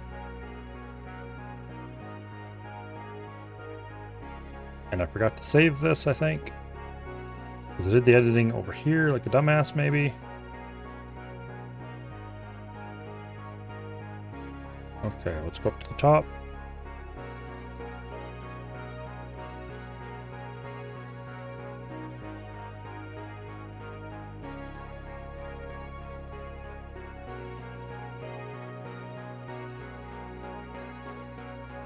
Check this. It did not do the thing. That is interesting.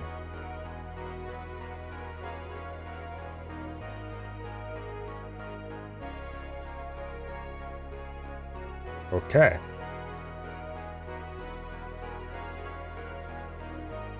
Why not?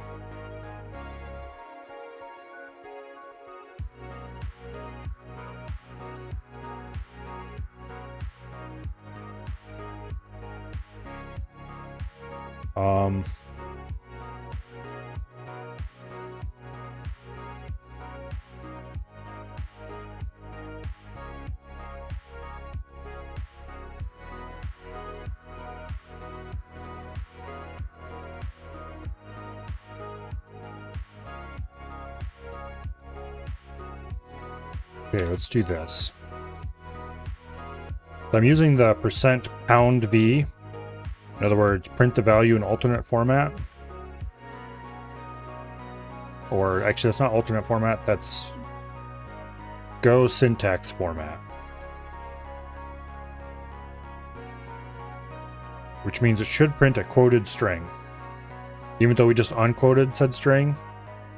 So if we get a weird output like double quoted string, then we know that something's wrong. Double quoted as in a quoted string inside of a quoted string.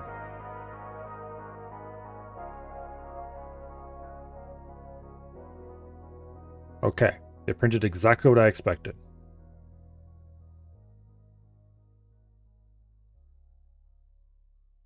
Okay, why are you not working then?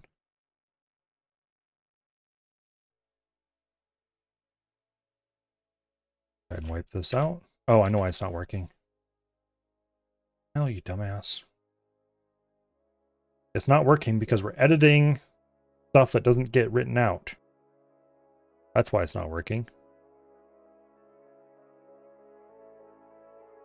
How do I fix this problem?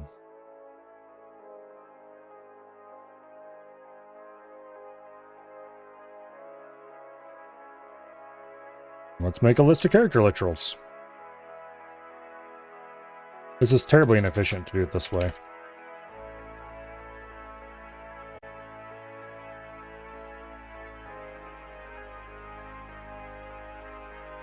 We don't need to change anything about this at all.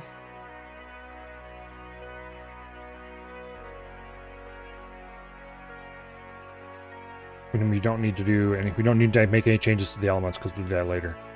We do char table part equals str. Boom.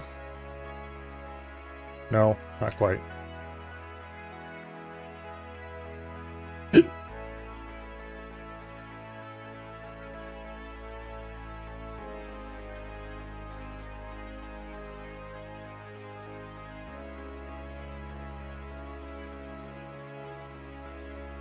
The formatted version of str. And we do want to write that to the output. Okay. And then, down here at the bottom, do the same exact thing we do for string table, except you do it with char table. That is turbo dumb, but it will work.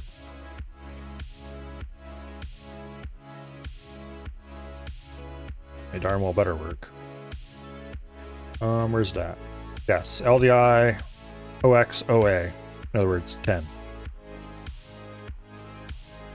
All right. So we can now have character literals in our shitty little not quite assembler. That will come extremely in handy for the next part, because we're going to be doing a lot of things that depend on ASCII representations of numbers.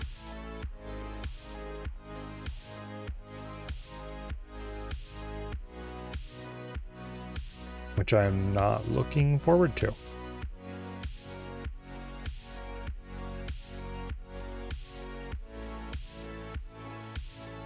I should document the syntax of this.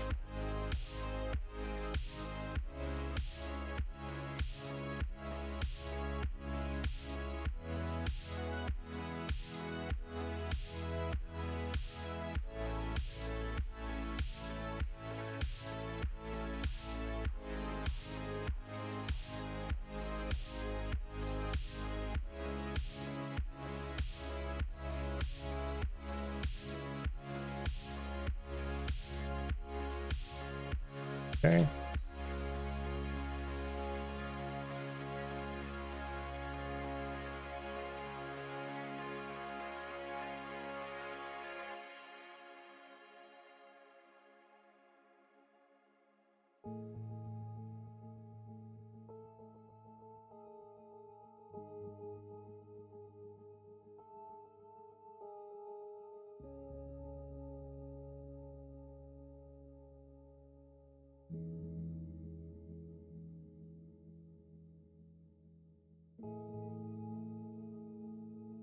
Let's see. List of raw hex bytes added to the nearest even. And then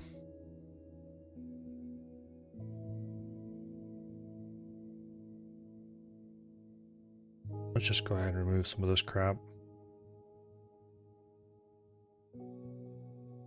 Yeah, screw it, leave it alone. All right. We just have some random code here, kind of demonstrating how a few things work. Got labels, jump to labels, addresses.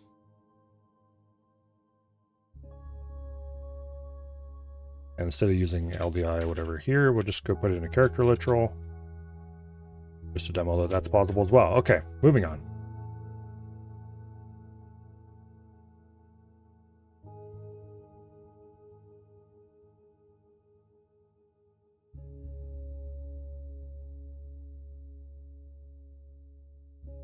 Okay, this is C code that does what we needed to do. It takes a single argument, which is a number. And then we take that number. If it's equal to 0, we just write out a 0 and we call it good. Otherwise, if it's a negative number, we write out a negative sign. This whole block is going to be quite easy to do because we can just use the negative and the 0 flags to do what we need to do.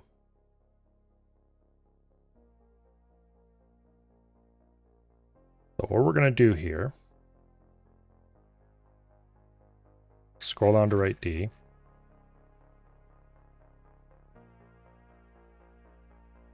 Okay.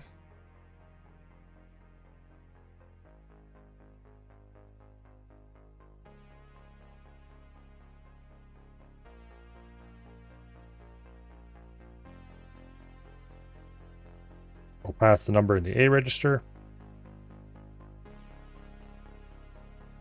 So we kind of needed a test instruction that lets us just check what's in the A register against a bunch of different things. But instead, I'm going to do LDA A. Basically, load the contents of the A register into the A register, which does nothing except set the flags. And then we do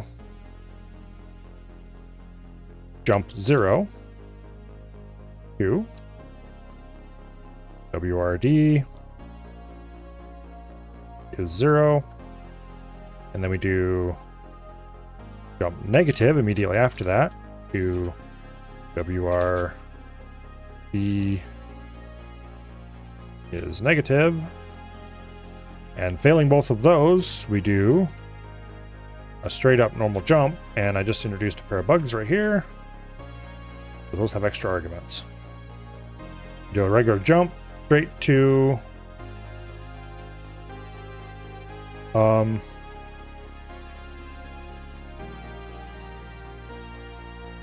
we're gonna call it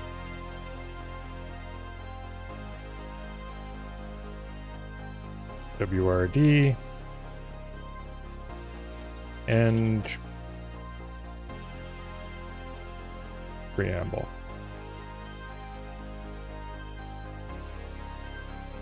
Okay, so we need to define a few labels.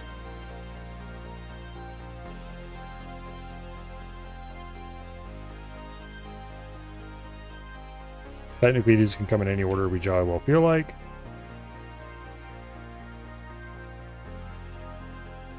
And technically, we don't need the... We can leave off one of them. No, we can't. Because we can't fall through the jump here at the end. We could do a jump not negative here.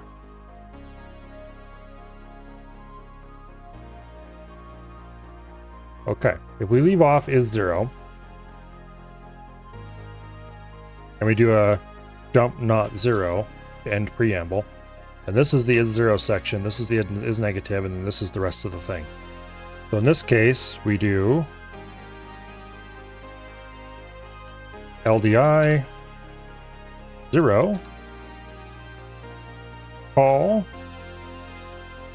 right C. Except it isn't that simple because we need to push RTN and then pop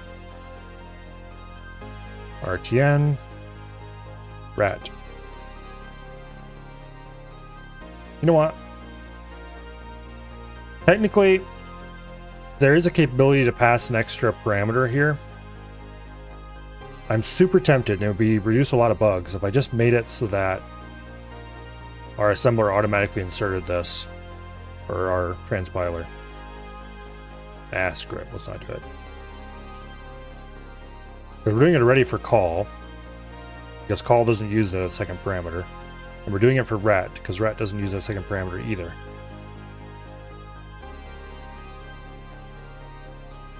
Okay, so we need to preserve return across the call, which is easy, and then we return, boom, we're done. Is 0, simplest possible way. Now, if it's negative, then we do the same exact thing. Why am I pushing return here? I should push it in the preamble. And then we just pop return before we return.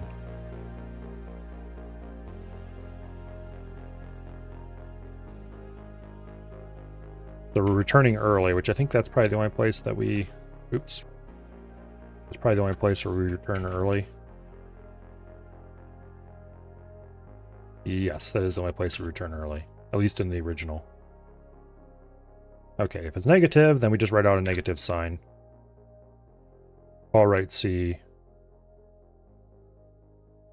And I realize I have completely trashed A in here, which is bad.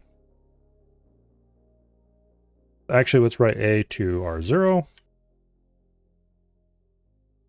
Let's preserve R0. This will do the same thing that we needed to do as far as saving A. We also need to pop R0 in here. Technically, this is unnecessary if we're going to go this route. We could just LDA A, but doing both of our tests here is more efficient than doing cascading tests. It's so minor that it doesn't matter. It's basically whether we want you to extra pop or not. It might actually be, if we had variable instruction lengths, it might actually be more efficient depending on how costly memory access is, do not do the push and pop and go out of our way to avoid it. If I was going to rebuild this computer, I would probably make memory accesses less efficient than they are by using the, what do I call it?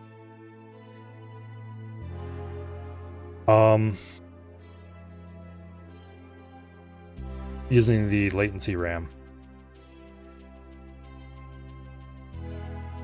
Anyway, doesn't matter. Okay. So we've handled negative numbers. We've handled 0. We're all done, right? No, not even close. Now, we also need to do something else in here. Namely, we need to clear... Wait, why are we pushing RTN? We already did that up here. Okay, we need to clear the high bit of A.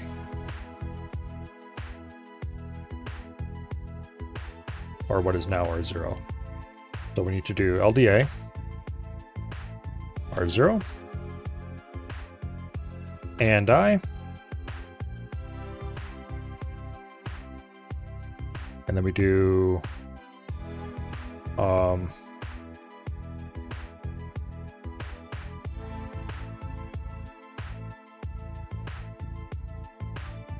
OX. No, and I isn't going to work. We need to do and using a register. Let's use the I register because we're going to have to preserve that anyway because we're going to be doing some looping.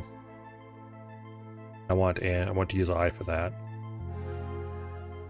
We will do LDI,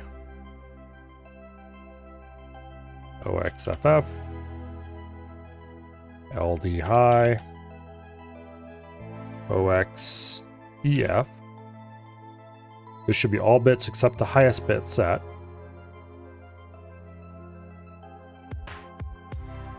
Technically, we could use binary constants for this, but yeah. Would this even... Oops. Okay. Apparently this would properly syntax highlight a binary constant. Alright. Not that it matters.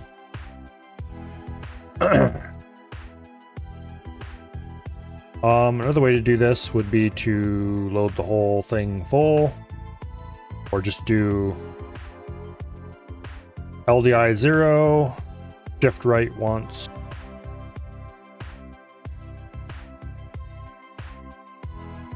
But we're not going to do that. We'll just do it this way.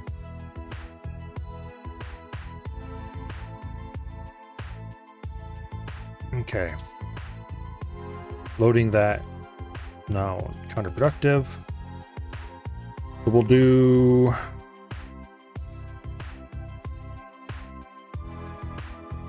and R0. So this clears the top bit. That is not the correct way to unnegate something. We have to clear the top bit and then subtract 1, which we're not going to do. So we're going to do the easy and cheap way, which is subtract from 0.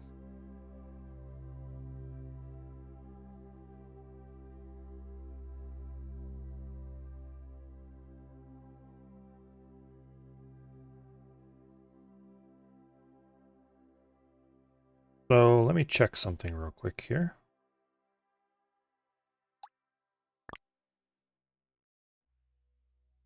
And we're doing subtraction. Where is the basic subtraction? Is this it? No, what is this? That might actually, yeah, this is the basic math, I think.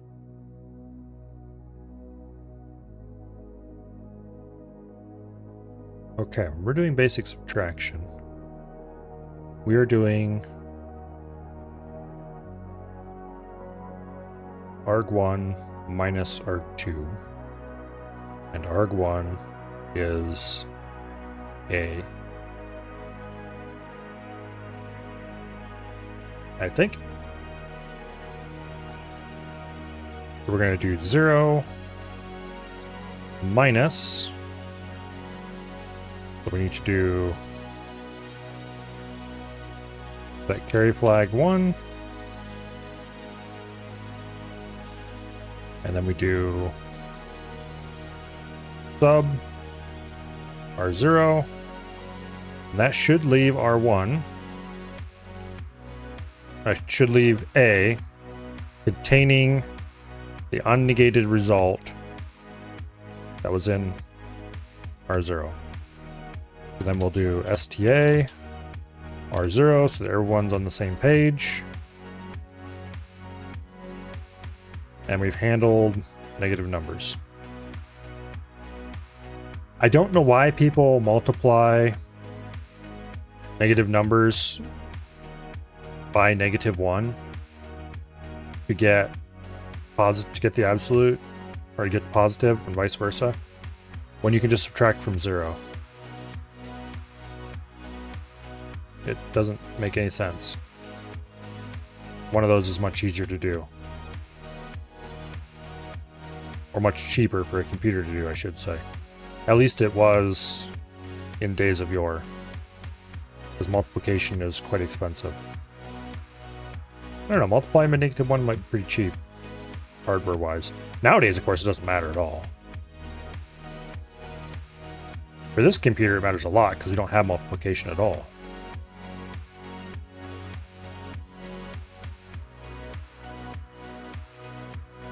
We'll just go ahead and describe what we're doing here. We don't really care what the carry flag is after we do this subtraction.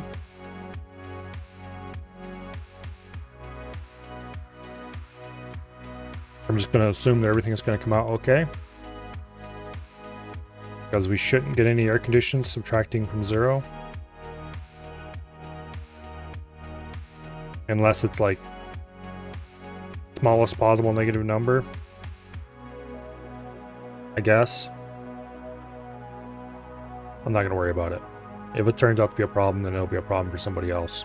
Because I'm not going to fix it. I'll just figure out a way to make my code work with it. Alright. Now, moving on to the next section.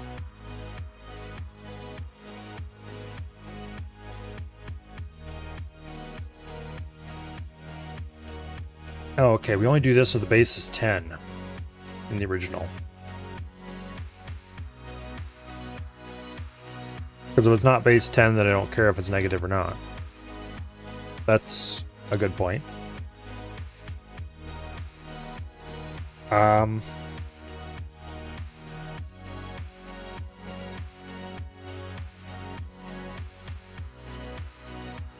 Okay. Yes, we have an address, a pointer called base. So we do LDI, base,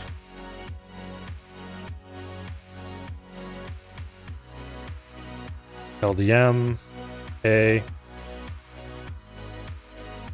A should now contain the value of base. CMPI, 10.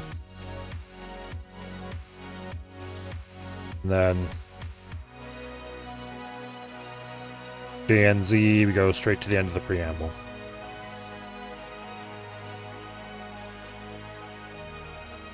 Okay. Now.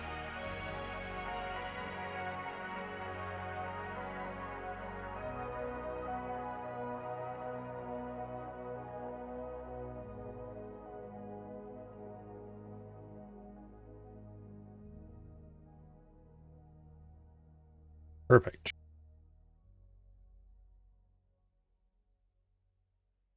Now we just need to do this loop.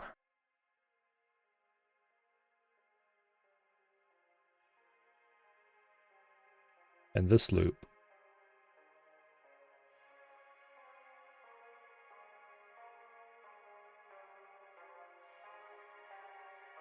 Why did I do it that way?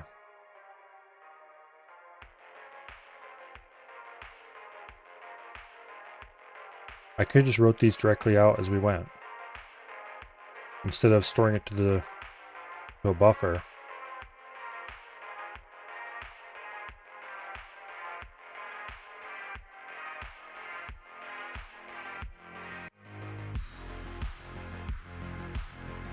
Did I have a reason for doing this? Or did I just do it because brain dumb sometimes? I'm not doing any back processing.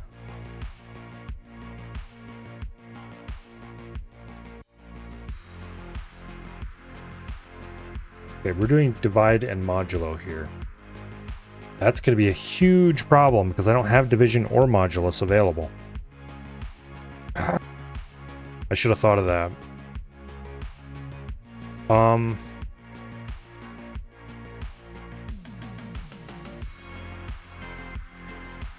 That's actually an immense problem.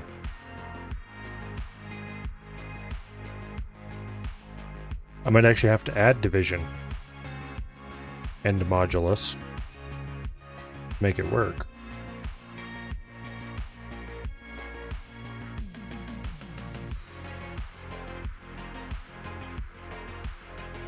We do have multiply and divide hardware. It's not in the computer, but we could add it. We would probably want to go to group 5B. Originally I decided not to do it because it was going to be a pain in the ass to add division. Or no, multiplication.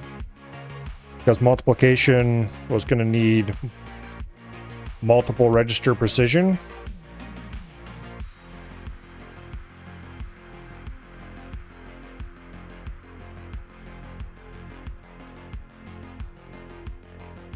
Yeah.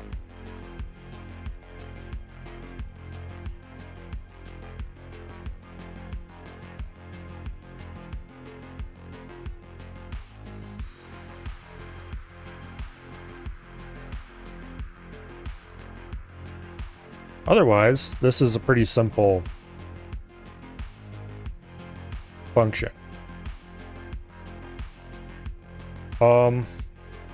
If the number base was 2, it would be absolutely trivial because we can just use shifts and ands to get what we want. If the number base was a multiple of a power of 2, it would also be pretty easy. However, 10, which is the most common of the most common of the number bases we will be using, is definitely not a power of 2. Unfortunately. Everything would be so much nicer if we all learned base 16 math and used that for everything.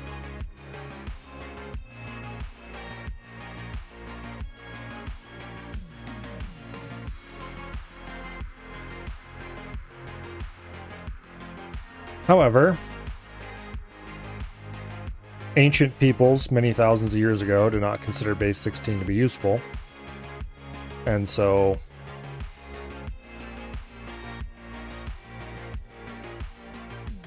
yeah.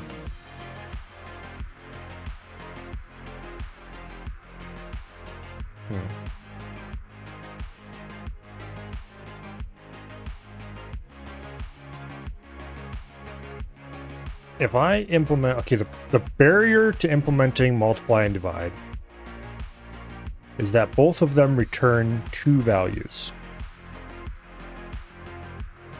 It's very obvious that one of the values belongs in the A register. But where does the second value go? There's no good place to store it. It could go in I or K, but those are probably going to be in use a lot. And so just trashing I and K every time you do a division or multiplication is a terrible idea. It definitely can't go in the program counter or the flags. It definitely can't go in the D or R stack. It definitely can't go in the return address.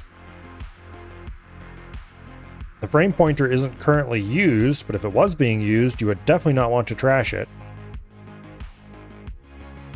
And we can't write it to the I/O either. So that leaves one of the general purpose registers.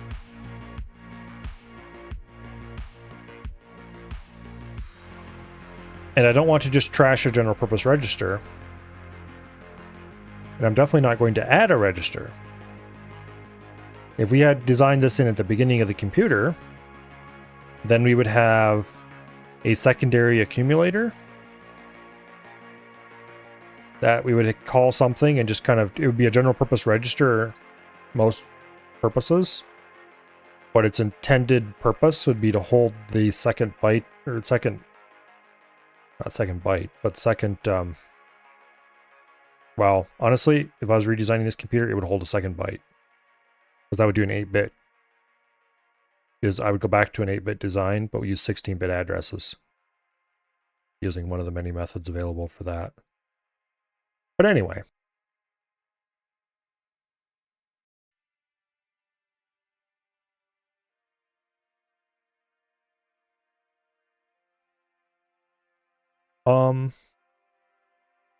Division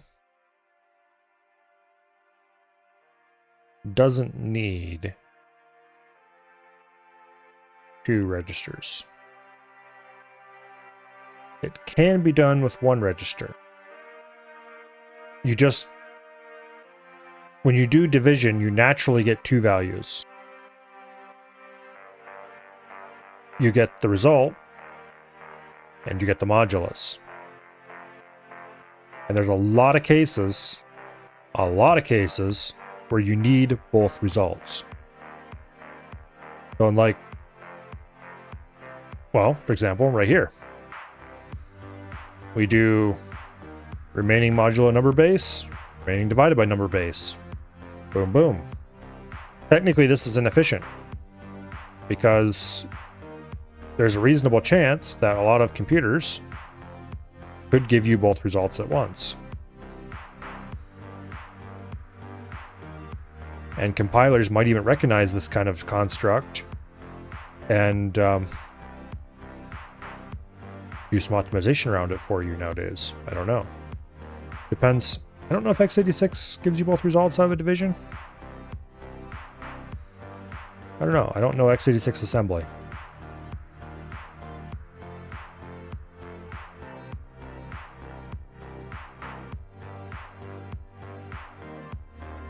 But anyway.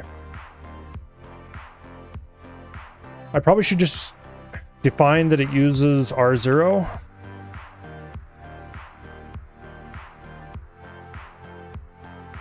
And just add another line to the back channel. Like here's R0. I could easily enough copy the back channel construct and put it down here and just run another line out of the back channel. And ta-da, we'd have a way to write the second result. Then we just have to preserve R0 and do some other bullshit every time we do a division or a multiplication.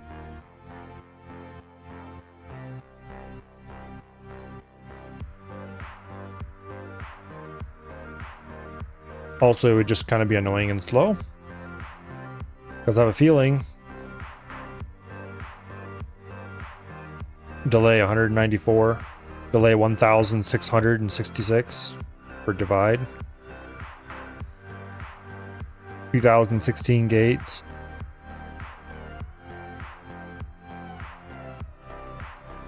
I wonder if the delay result is based on your score from... There's no way.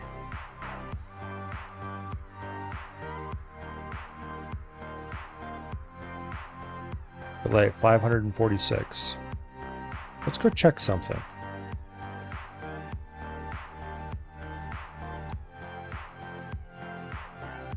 Because I cheesed the hell out of the divide thing.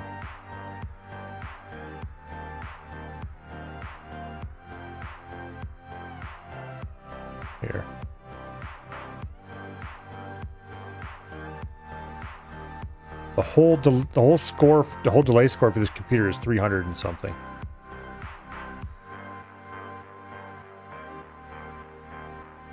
Where's divide? There it is.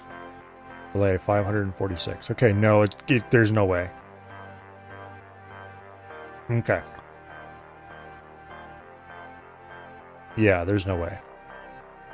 Because what I did to solve the divide puzzle is I used a really crude software division.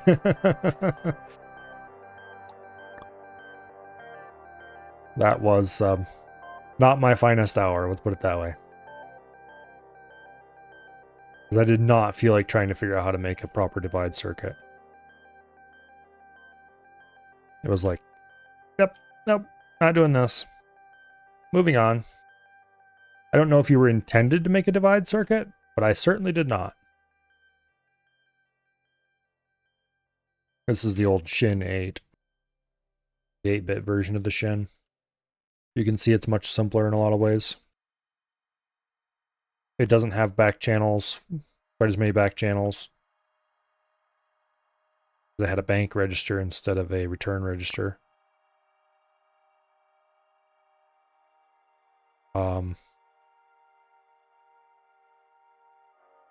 The memory was completely separate.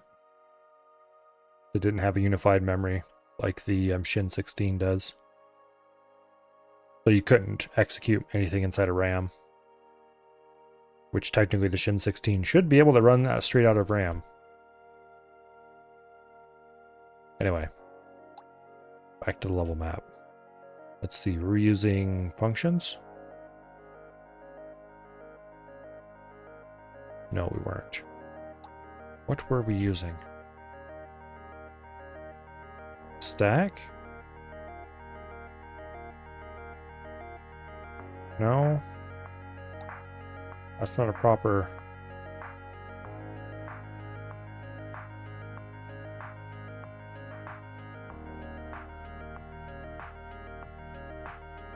What was I using?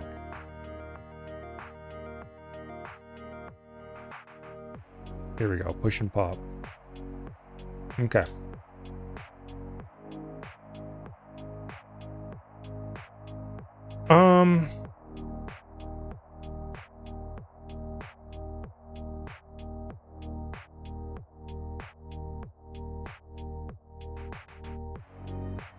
Yeah.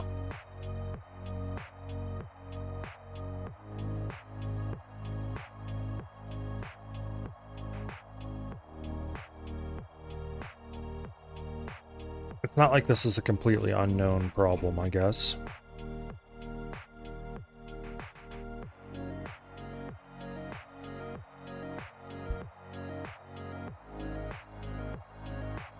The real problem is that we'll have to greatly complicate the math region by adding a second block to it.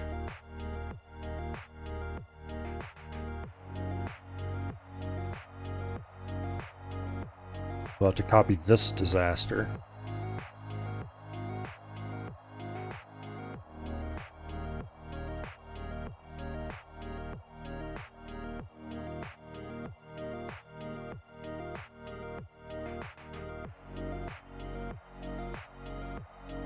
And then we'll have to add multiply and divide out here. And that's going to increase our delay score probably by a lot. Particularly if we add divide, which is the one we actually need.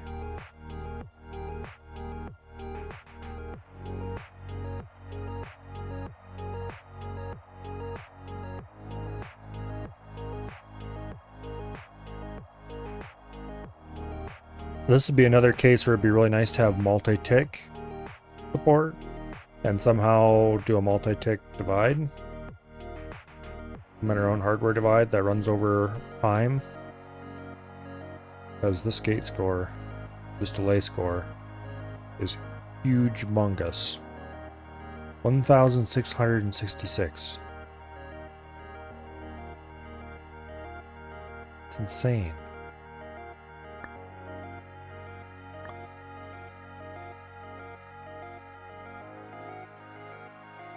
Yeah, it's a terrible thing. I don't want to do it. So I think we're going to implement a software divide.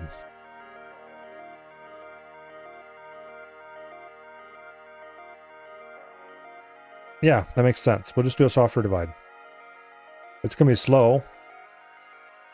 But it can't be any slower than... well, I shouldn't say it can't be any slower than a hardware divide. It can't be any slower than adding a hardware divide. So.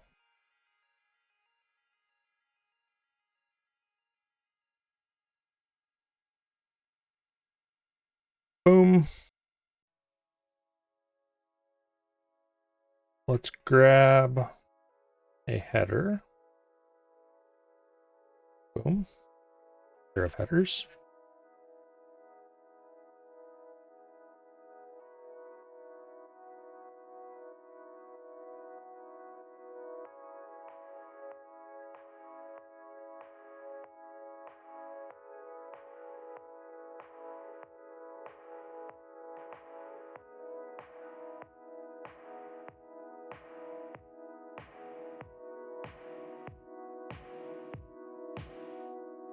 Okay.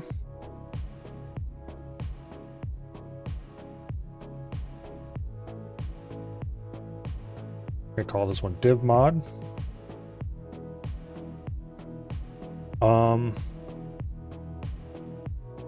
How should I pass parameters? Well, obviously they'll come in on A and R0.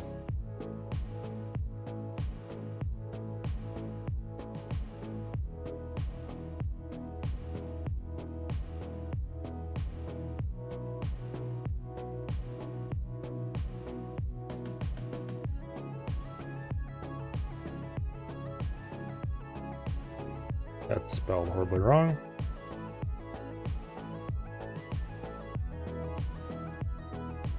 There. How did I spell parameters that wrong as well? So, parameters will be an A and R0, result will be an A, modulus will be an R0 on return. Which means we definitely don't need to preserve A or R0.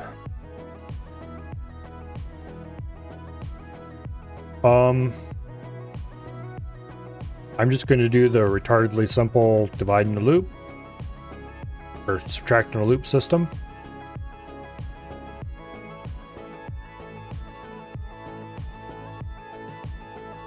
That should be a reasonable-ish thing to do, I think. I hope. It'll be slow, but that's future me's problem, or possibly nobody's problem. This thing runs fast enough at 10K speed that I don't think it'll be an issue.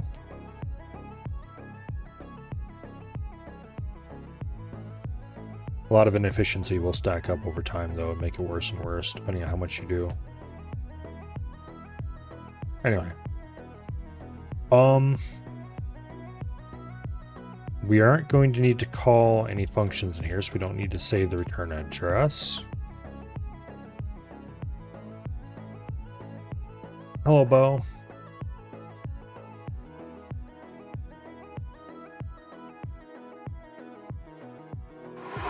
There we go.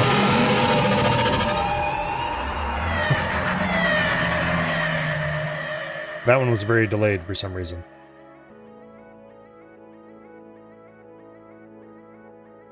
You're having lunch at 9 o'clock p.m.?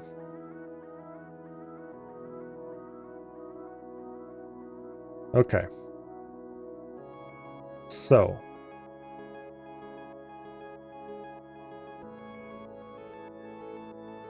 Do division. I'm going to want to go and back and look at the... Okay, we're in push and pop. Alright. Level map. Divide. I want to look at the program I wrote here before.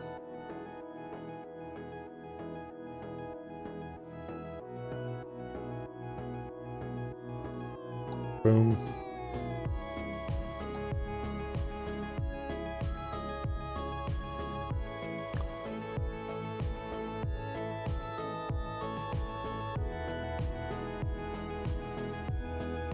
Okay.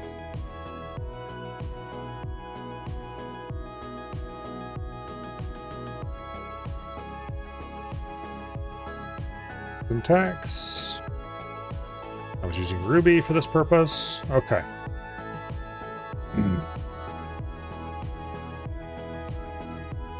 Okay, so this label is meaningless. We don't need it. This jump is meaningless. We don't need it. This is the Shin 8, but the syntax is going to be a little different.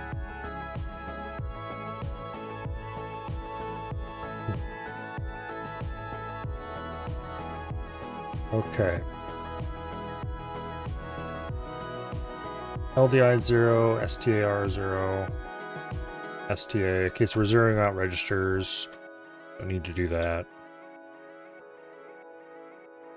LDI 1, we're storing a 1 in K. We don't really need to do that, I don't think. No, because we're using that to do incrementing.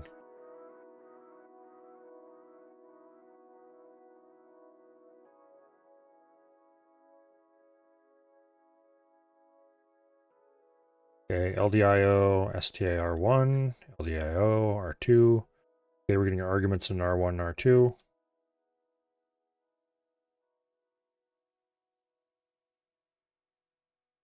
Okay, jump no carry, that's what we're using here. I wanted to check what we're using to bail out of the loop with.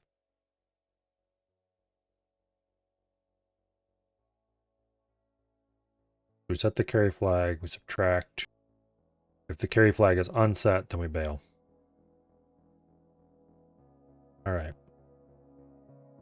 And otherwise, we go through the whole end of the loop bullshit and go around again. And around and around and around and around. And then the loop counter, contains the result. And R1 stores the modulus. Okay.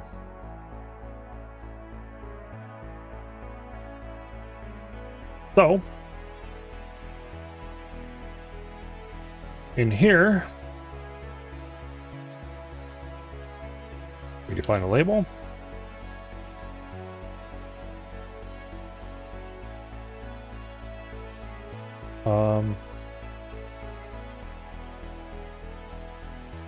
The DM main loop.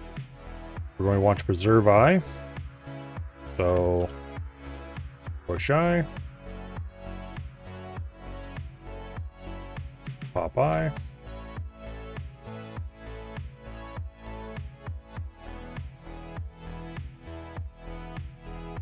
Unconditional jump here. We're also going to want to store R1.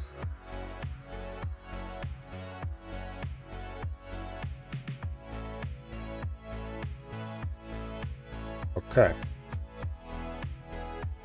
And at the end, before we go anywhere, we want to do LDA, R1,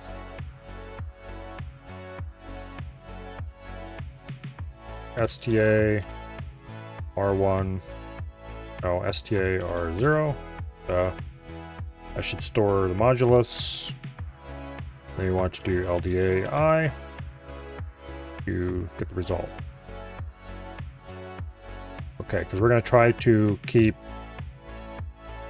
track of the value in R1. And then we're going to use I as the loop counter. So at the end we do increment I.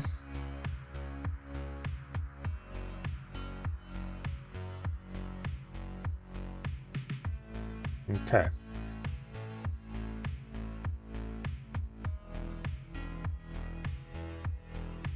Each loop step, we do a subtraction.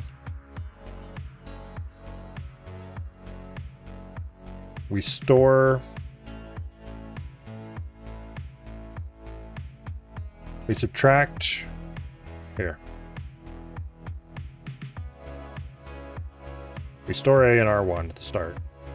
And then, going into the loop, we subtract R0 from A. And then,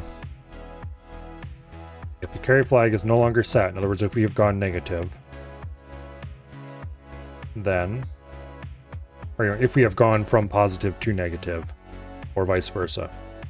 If the flag has changed, not flag, if the sign of the result has changed. There we go. If you've overflowed. Not overflowed, but anyway. Beside the point. Then we bail out. Yes. Okay.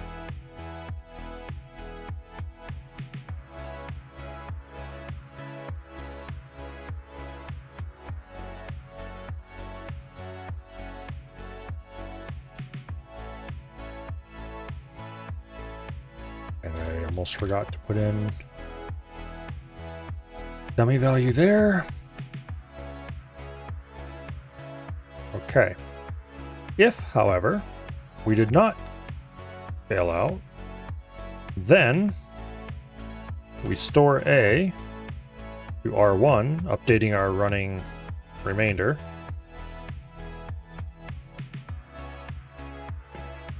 We increment I. We go do it again. Is that all we need to do?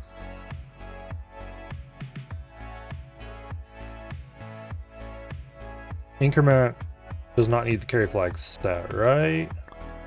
That should be an add without carry.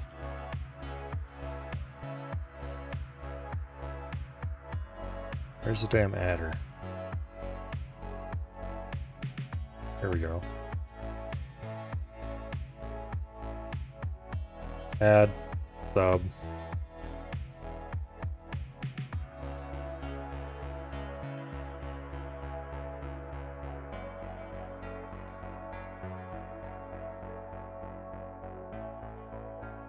Let me look at the bin documents here quick. Compare, add sub, compare I, add sub, increment second to last. So you, right here, are increment. You pass into a whole different adder.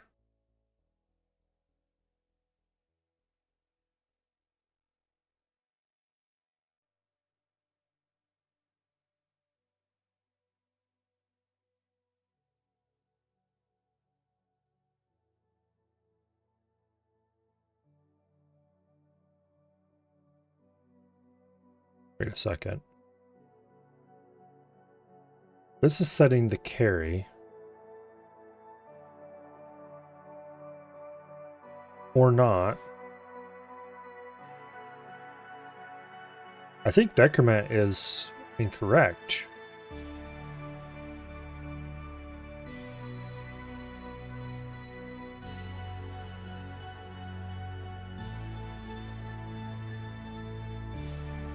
Oh, this is the adder, this is subtractor. Dumbass. Okay.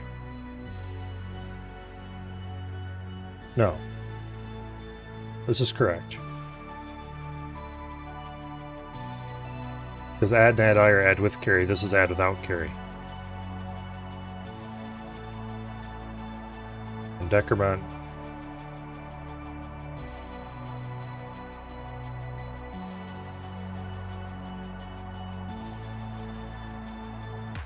Compare is an add without carry, or subtract without carry. Decrement, subtract without carry. But why is this one feeding into subtract without carry?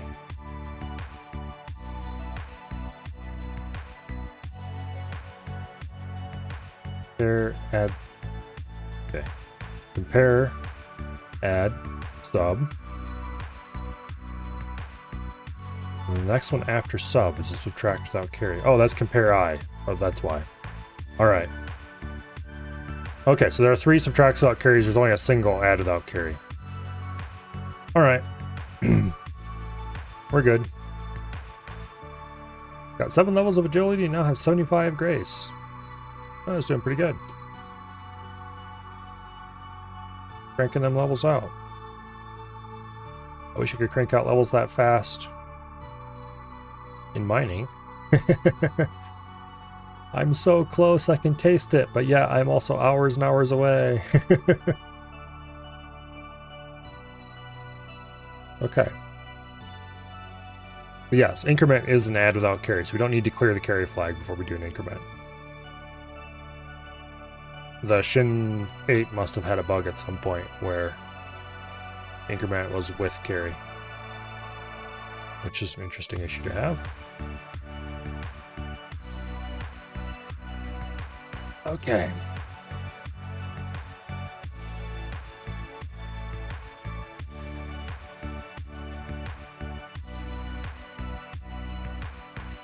I think this will work. We'll have to test it on its own, of course.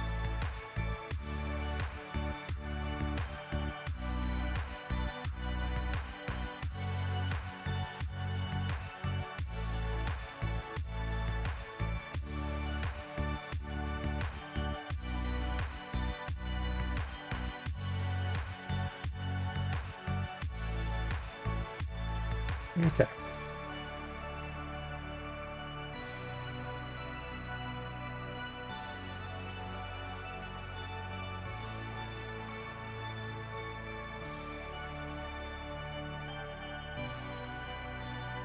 So we'll do, let's see, A and R0. So we'll do LDA 11, or LDI, I mean, STA R0. Then we'll do, no, here. Do 3 in R0. And then for the actual, oops, we'll do 10. And we'll call div mod. Then we will vault. And we can just look at the result.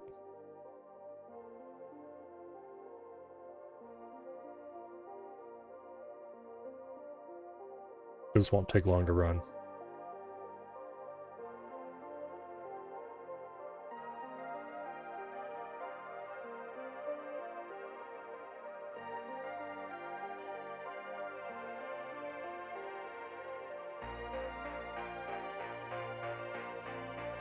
Damn it.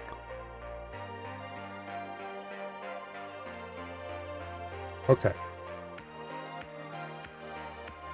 Now, hit the halt instruction. R0 has 1.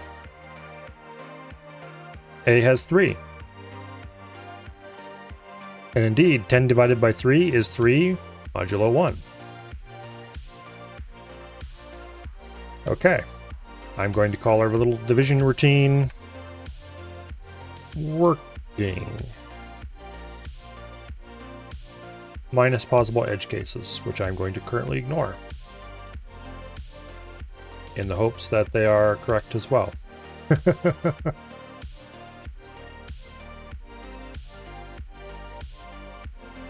So,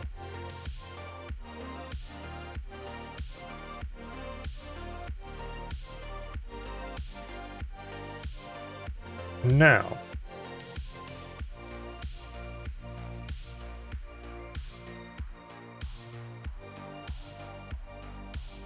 we want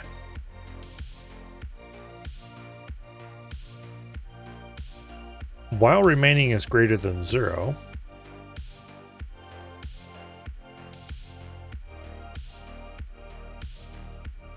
we don't need I for anything here.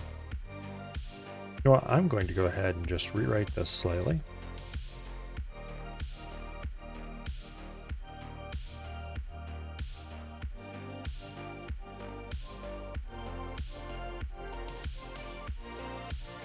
We don't need a flip and right buffer. Question not, we're just going to pass it to right C anyway.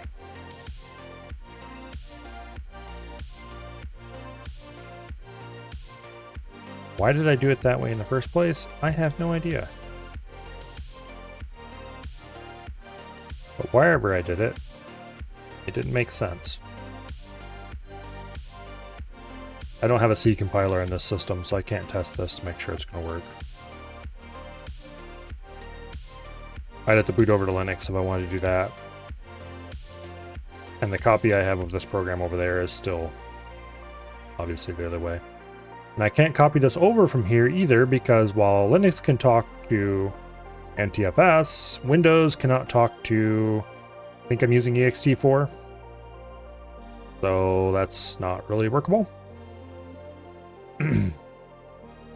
Yeah.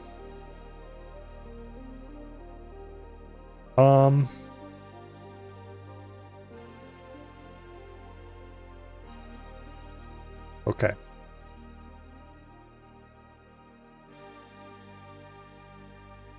So at this point in the function,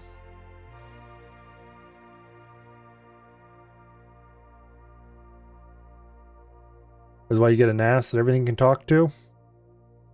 Yes, I need to at some point.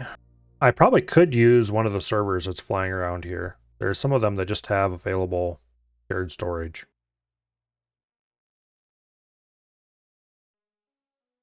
That I could just connect to and use. No one would care.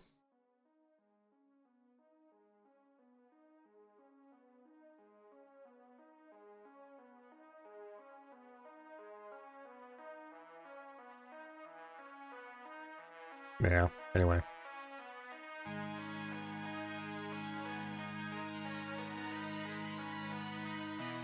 I used to have a NAS that I stored almost everything on, but it was really shit. And the drives started failing, and I was like, you know what? I don't care about this piece of shit. I don't want it anymore. And so I just ditched it.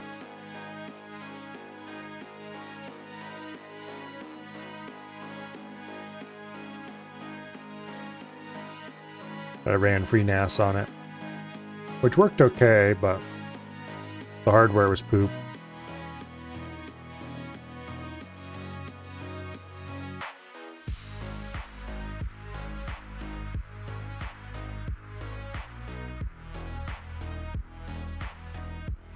All right. So A is the number to output. We store A in R0 pretty much instantly. So R0 is the actual number we want to deal with.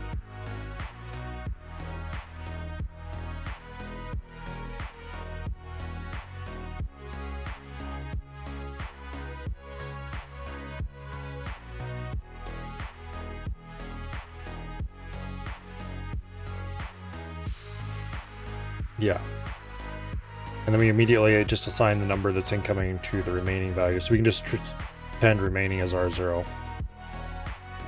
Okay. What we want to do now is we want to divide R0 by base. So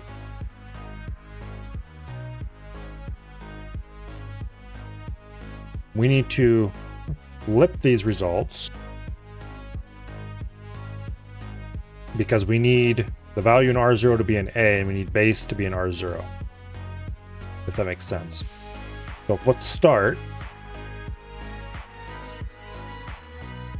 by not using R0 to store that in the first place. Let's use R1.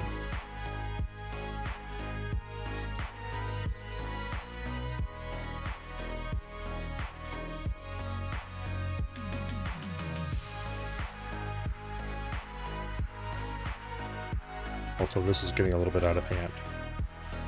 Okay. Now.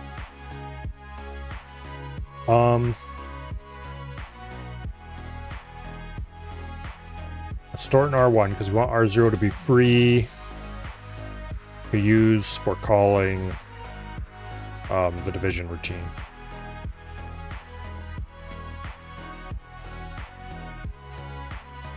And then the next place we use R0 is here. We swap that to R1.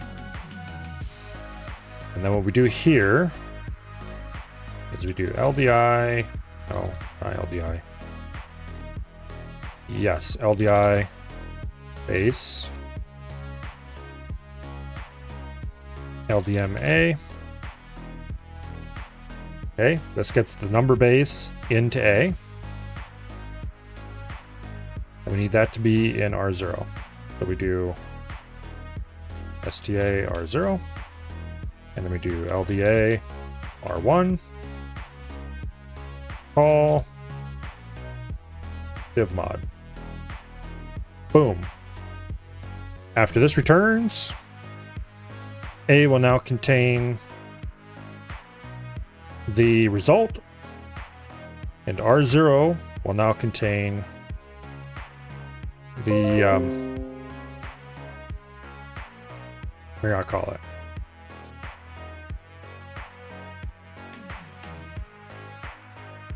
The modulus. So the modulus we want to store in R1. No. The modulus we want to store off to the side for later use. So let's go ahead and preserve R2.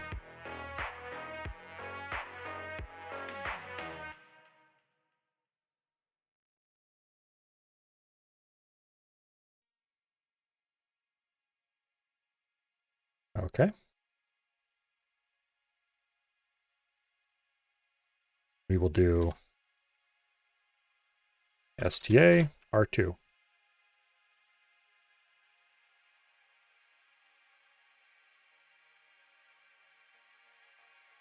So now we have the modulus in R2.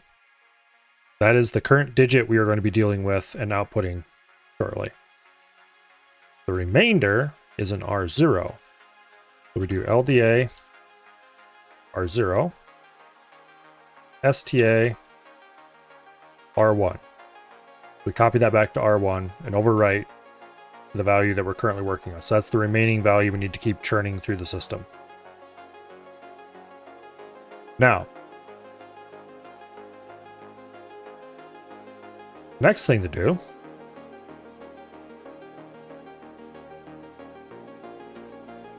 we've done the divide, we've done the modulo, we've stored them where they need to go. The next thing we need to do is check if the digit is less than 9. Or less than or equal to 9. So less than 10.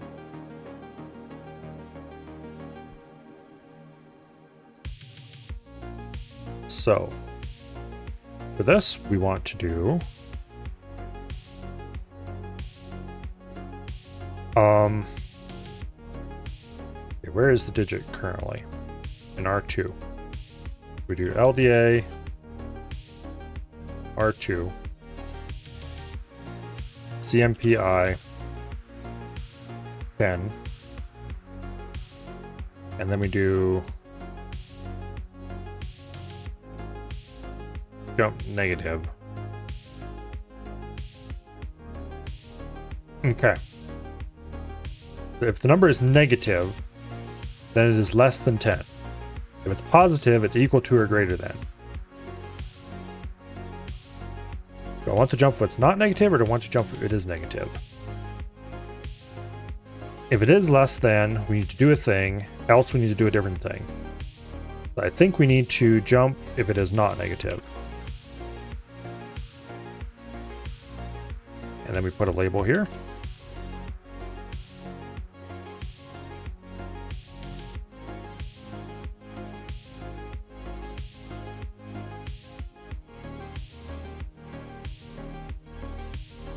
What's called digit large.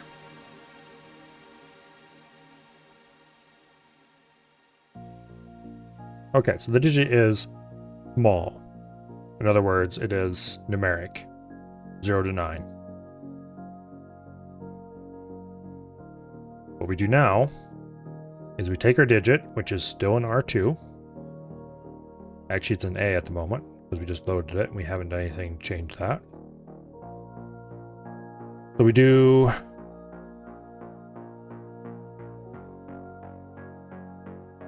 add I. We better clear the carry flag first. Set carry flag 0. Add I 0. So this will take the number 0 to 9 and turn it into the character 0 to 9 and leave it in A. So we just do call, write C. Boom. We've output the digit.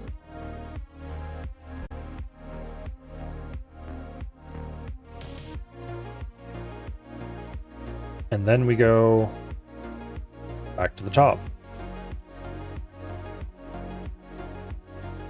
which I should have labeled a long time ago.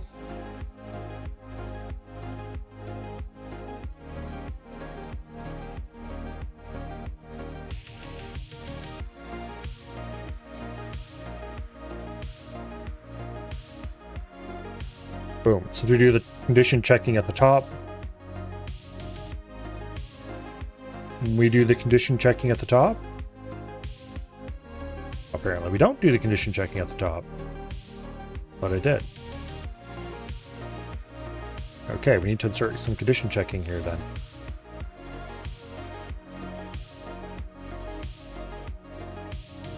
We just do while remaining is greater than 0, so we just, the remaining value is stored in R1. Yes. So we just do LDA R1. And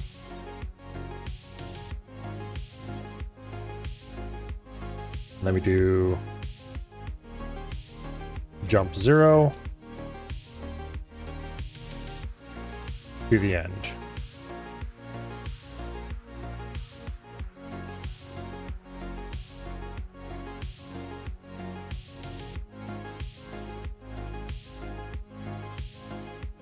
Okay. Failing that, we jump back into the loop. Okay.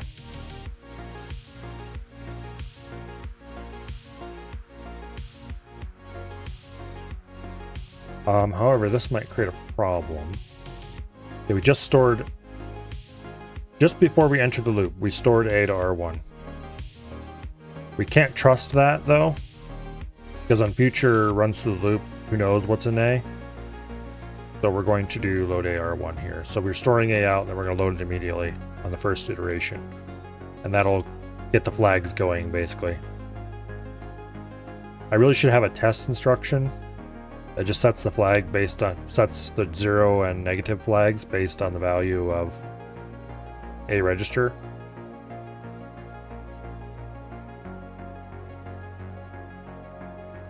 Do I have a to-do section in here?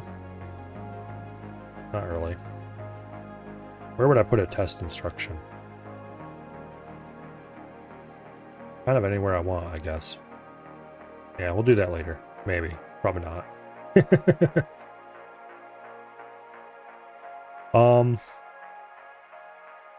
It would be extremely handy, though. Sometimes. For now, though, we can just load it into a register somewhere. Because as soon as you do a load or a store or anything, as soon as you move it anywhere, it'll set the flags. Or do anything with it. As long as it's considered the result. I guess you'd have to load it into the A register. Anyway. No, you could actually store the result. If you wanted to test A, you could store A to somewhere else. Basically, in that case, you're just going to do LDAA or STAA.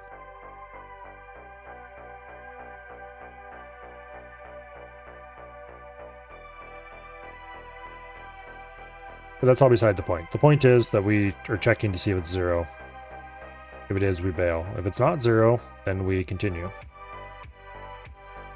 Okay, so if the digit is large, we do the same exact thing.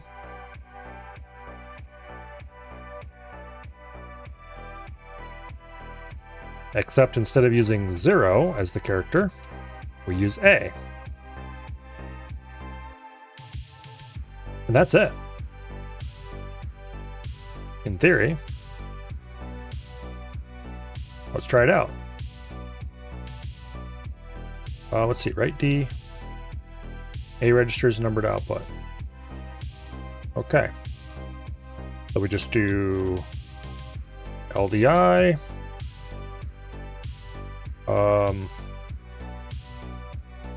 Let's do 54. Why not?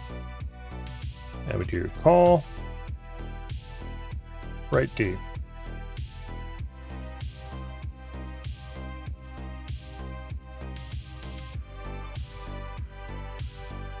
Run the transpiler. Grab the output.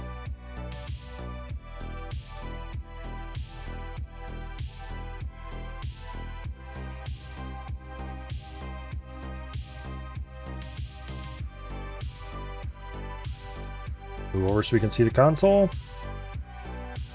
And boom, we hit the halt instruction and nothing was written to the console. Okay. That was not a promising start.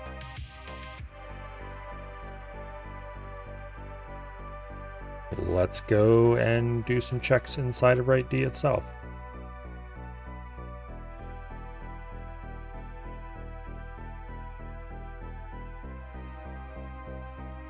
Okay.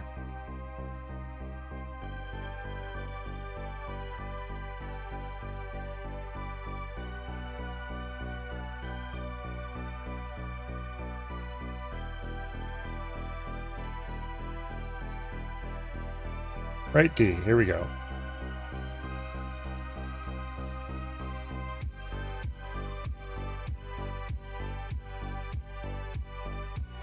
Boom.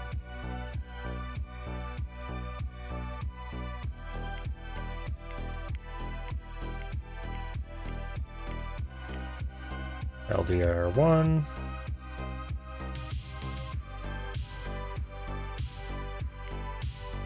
The zero flag is set.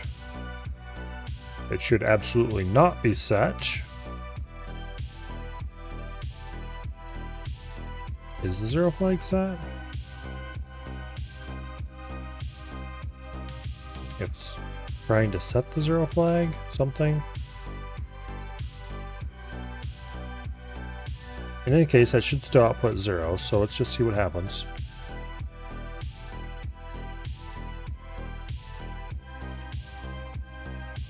Jump if negative.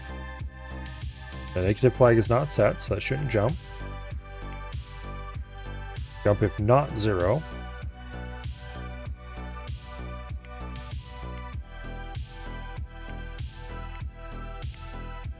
Where'd it go? Down here, that's where it went.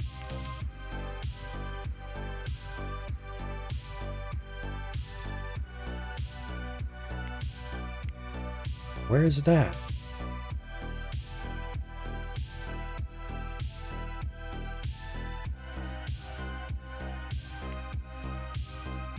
Oh, it's down here at the end already. Okay, that's definitely not right.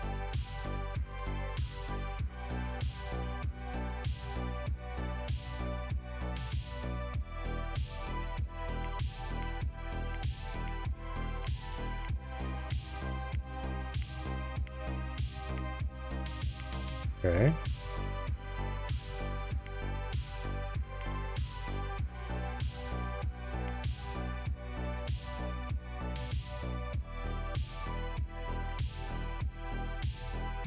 So it should jump to right here, the right loop. LDAR1, which I need to toggle that number format so I can read this properly. R1 is not set to what I would expect it to be set. It's set to 4. No, that's not R1. That's like R0 or something.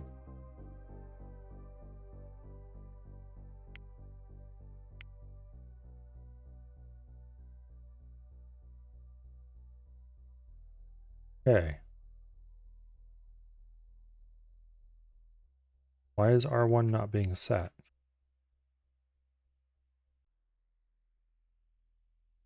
Because I'm doing LDA R1, not STA R1.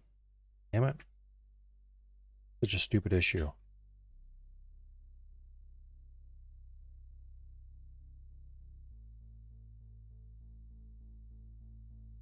How could I even do that? And then look at it half a dozen times and go, oh yeah, that's right. No, it most definitely is not right. Okay. The value is coming in the A register. It has to be stored to R1. And that will set the flags. Okay, now let's run the transpiler again. Let's grab our output.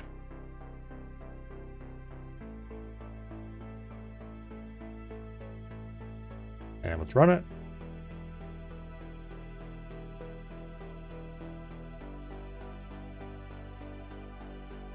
It didn't halt.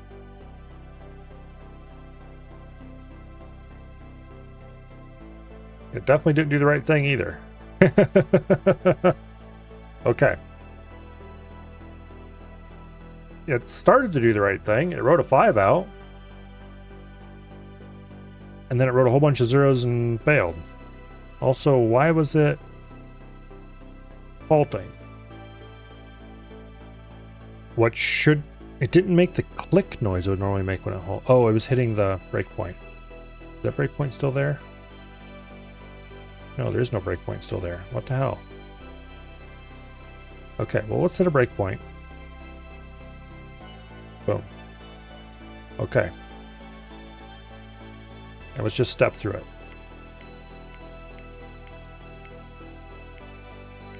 Okay, we've stored R1. Boom. It's not setting 0, it's not setting carry, it's not setting anything. Which is exactly what we want. So it's not negative, so it doesn't jump. It is 0, so it does jump. Okay. Then we load R1 back into A. It already is an A, but that's fine. We do it anyway. Then we check if it's 0, which it isn't. We load base into I, or A, I mean. And then we load base's value, which is 10, into A. We store that value to R0. Okay. And then we load R1 back into A. And we call divmod 10.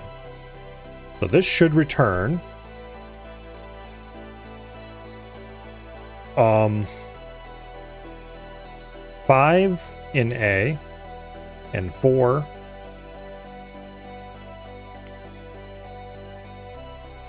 here.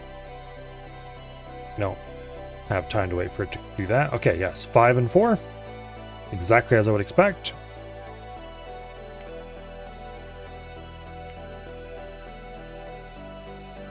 We store that in R2. Or, we store the result in R2. And then we load R0, which is the remainder.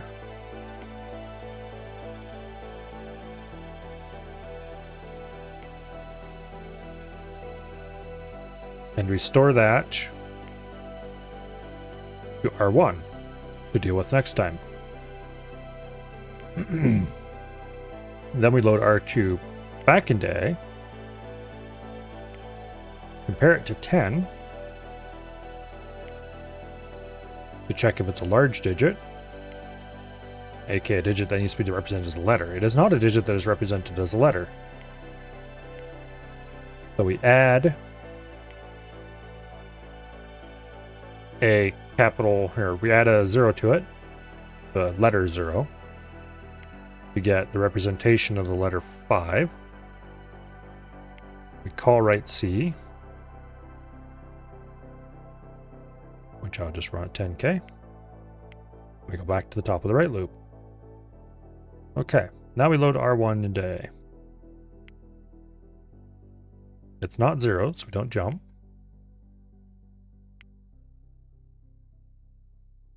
We load base into A. We load the value of base into A.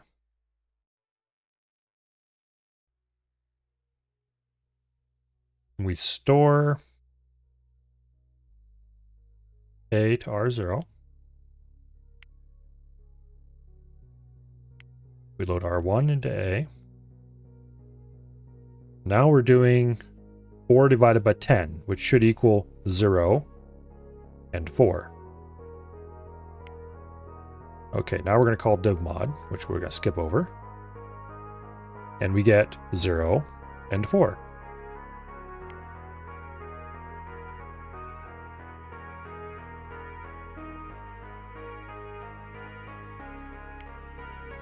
We store A to R2, which is 0. We load R0 into A. Wait.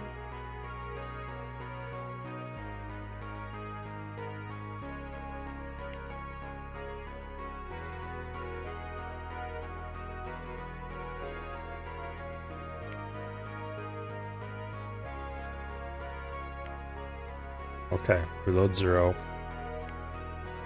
Compare to 10. It's definitely smaller than 10.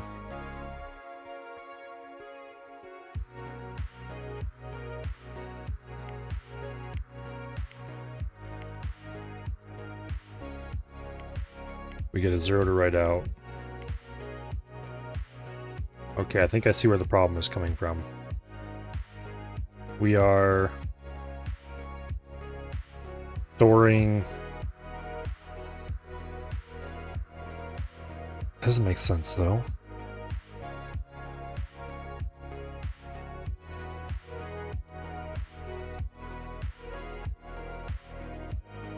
Get this back up here. Okay. So when we do...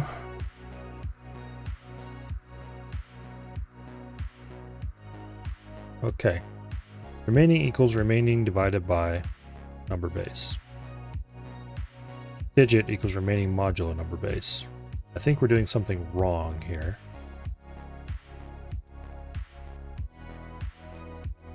Okay. When we call divmod, the value in R0 is the remainder.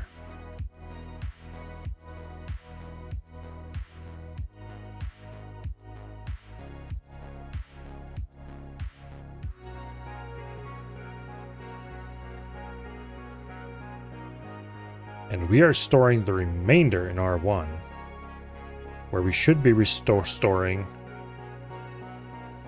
the divisor. That...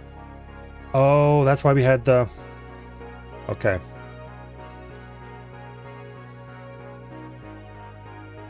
That's why we were doing the loop here. Okay. This is actually extremely important. We are doing the number backwards. And then we write it out backwards. So we need to have a write buffer that we can talk to. Okay. So we need a 16-digit write buffer somewhere. And I think the place to do that... Yeah, okay. That explains why it was written the way it was.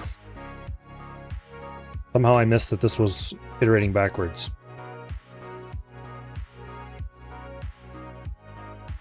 We were getting the right result for the first character only because we had a 2-digit number and only because we were storing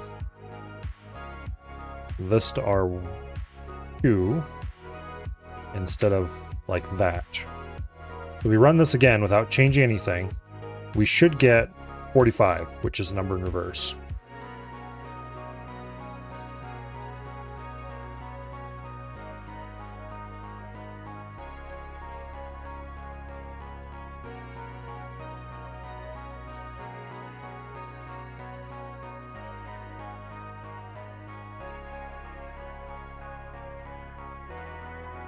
We don't get anything because... What did I screw up again? I had made some stupid error. Oh, yes. Did I not fix that in here? No, I did. STAR1.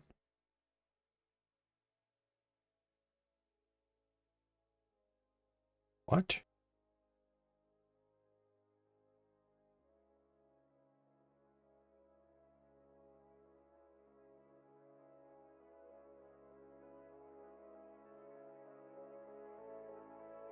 Why are we... Oh, it's still pretending those are... Okay.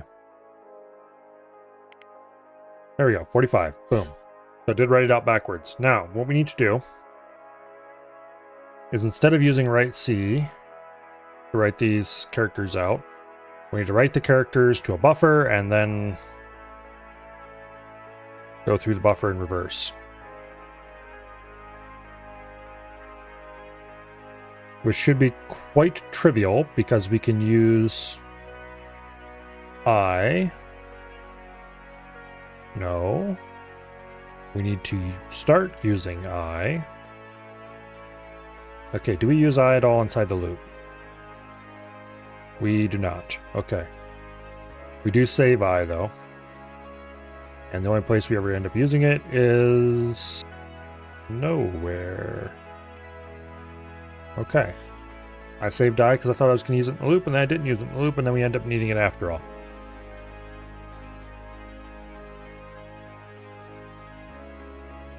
So before we jump, we want to do increment I. Both cases. This is just so we know how many characters we've output. Before that though, we need to clear I.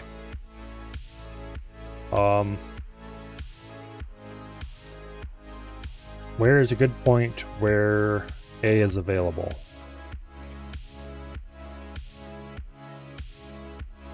Right here.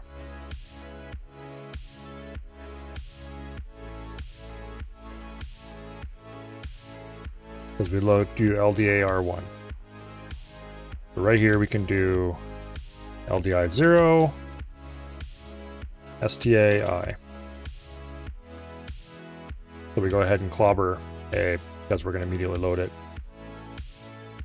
Yeah. Anyway. Now,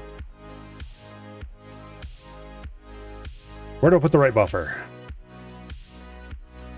I could put it in the string table.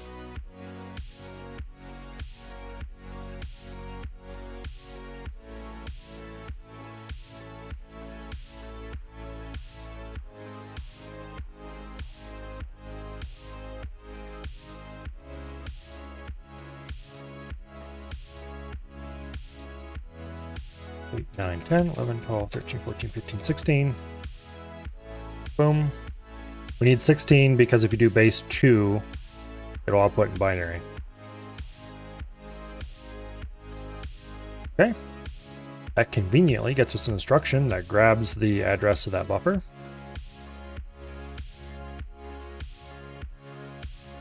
We probably should preserve K as well.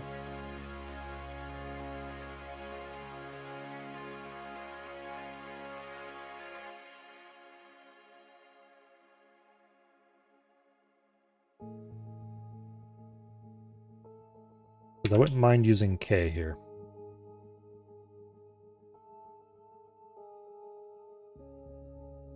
We'll actually do... Wait, we don't need to use K.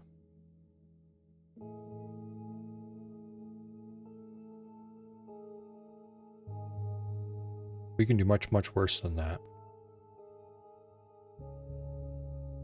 Okay, first of all,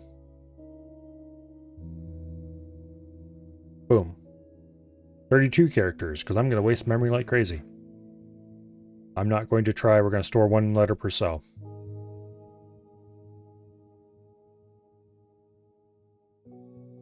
And then right here, where we initialize I, instead of initializing it to 0, we're going to initialize it to this value. And then we're going to go forward, writing 1 character per. And instead of calling write character, we're going to do STMI.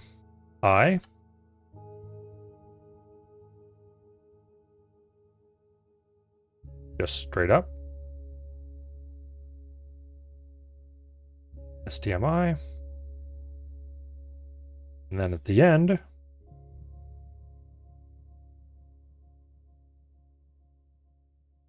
which we only ever call from one place, good. This is the proper place to do this.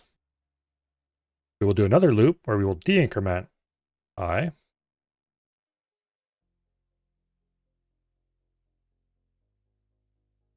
So,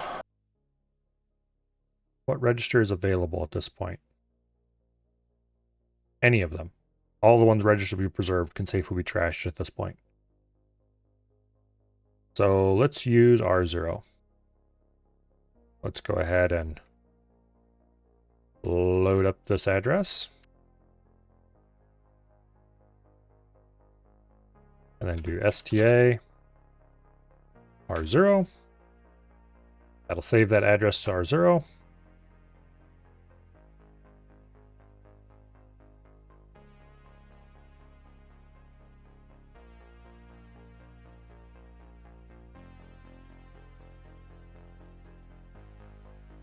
Okay, we'll call it the write D final output loop. And we will do, for the final check, it'll be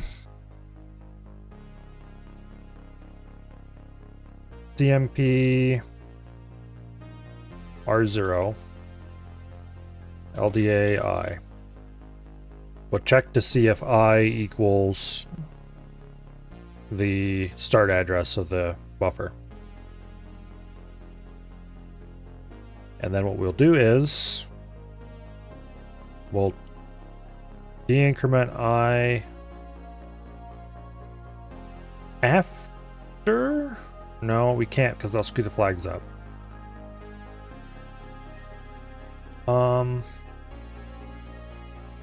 You know what?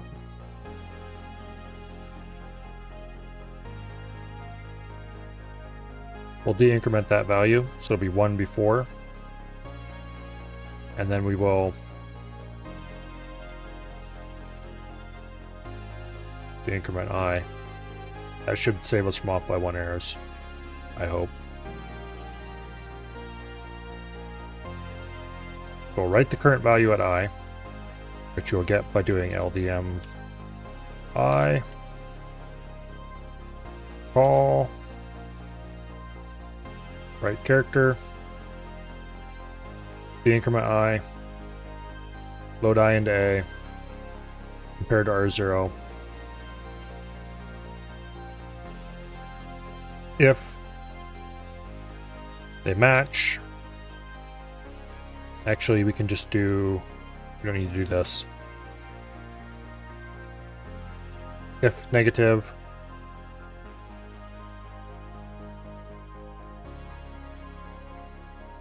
it's less than. Negative?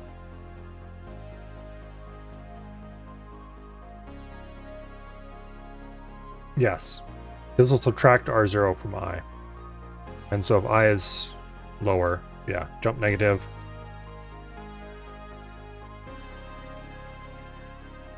Jump not negative. Final output loop.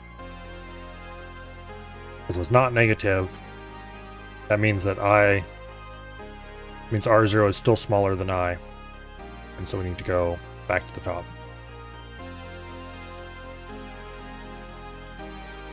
Okay. Let's go ahead and transpile this quickly.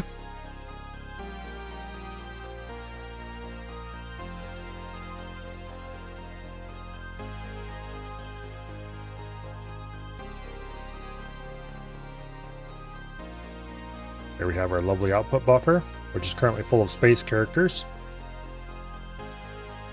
We could fill it with zeros, but I don't care.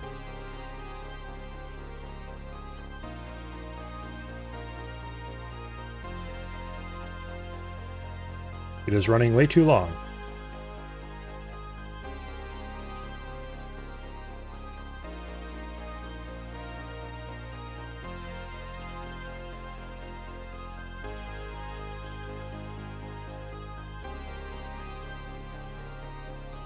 Yeah.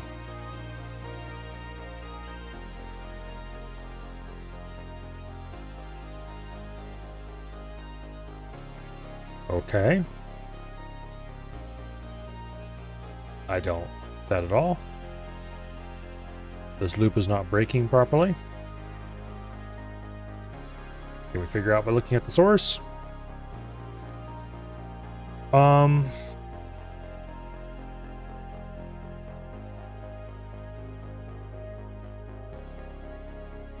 I did reverse these, right? Restore A and R1.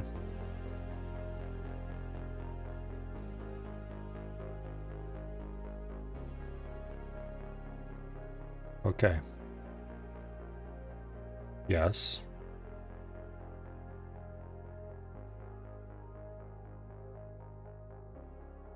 And then we store remainder in R2.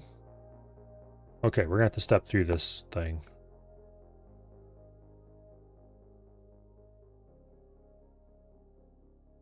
And watch to see where it fails. We need to put one there, and we need to put one after the division. I don't have to step through the division. Where's the damn thing? There we go. After the division. Okay, boom. Okay. So we want to go to here. Right, D end preamble. Boom.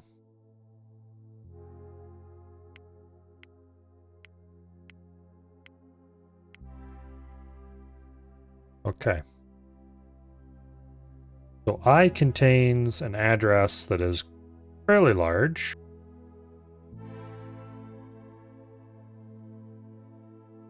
That is hopefully the right buffer. The beginning of the right buffer. Do we increment I properly? Yes, we do. Okay, good deal. Okay. R1 is definitely not 0.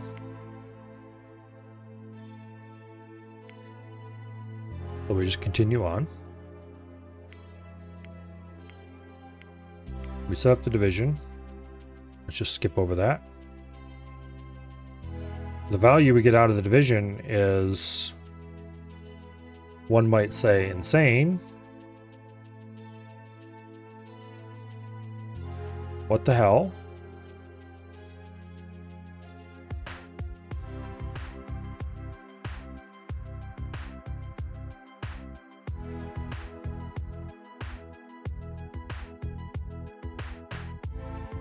Okay.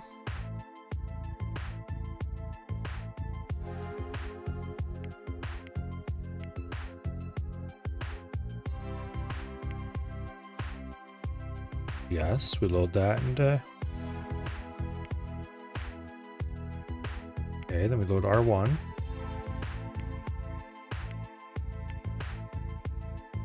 Okay. We load the value of base. We store base in R0. We load R1. And we call the divide. If we skip over the divide,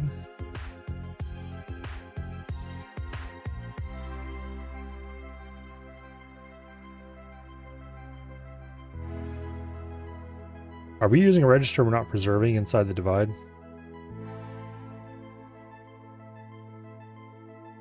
Yes. Yes, we are.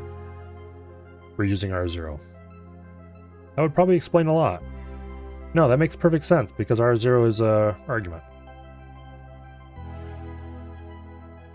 We're using I, but we're preserving I. We're using R1, but we're preserving R1. Okay. Let's go ahead and run through the division. Okay, we push those two values, we store A and R1. We set the carry flag. We subtract 0. Or we subtract R0, I mean, which is 10. We check the carry flag, which won't be set. We store A and R1. And we unconditionally jump back to the beginning.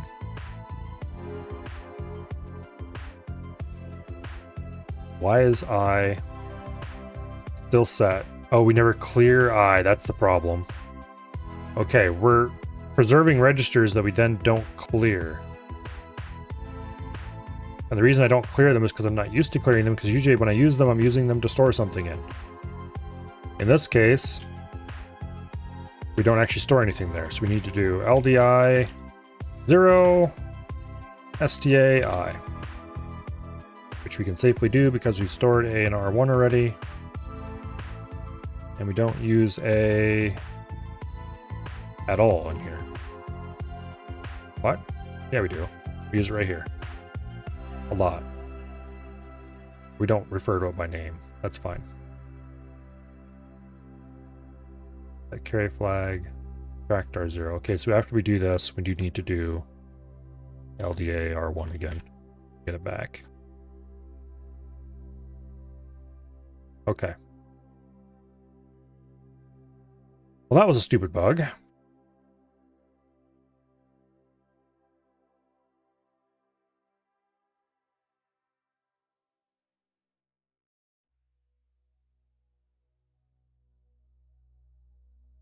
Still not working.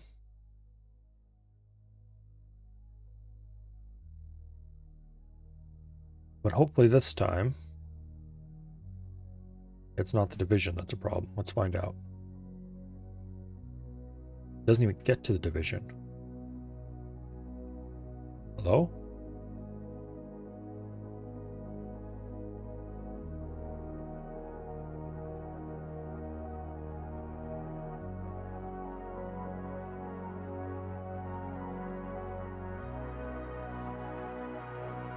Okay. Yeah, it doesn't even get inside the division. What?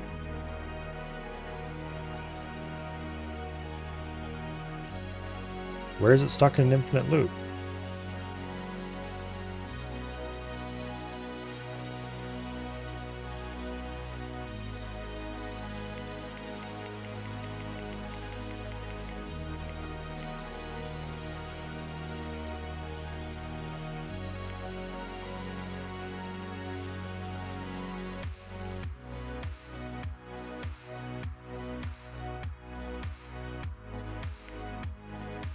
Okay, where is that right now?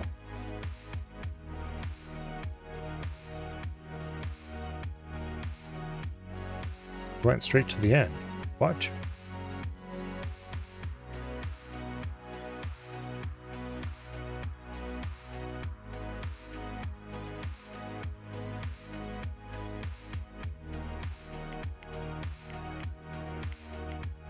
Okay.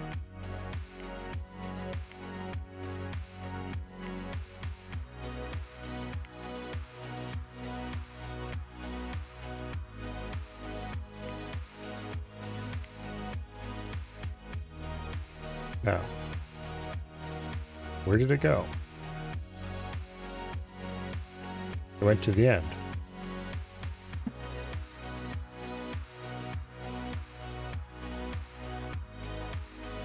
What the hell?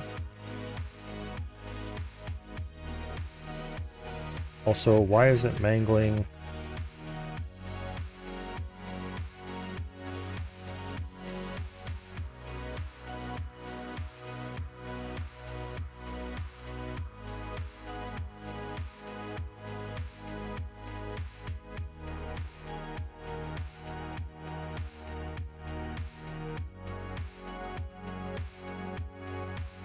Why is it mangling this?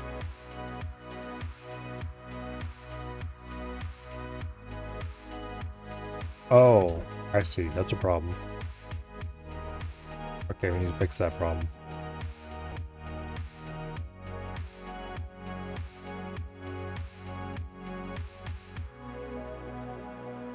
You can't use a label that is a subset of another label. It doesn't like that.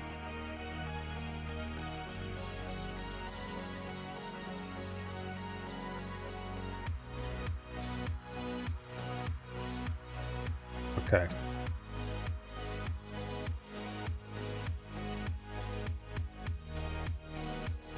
That might be a compiler error.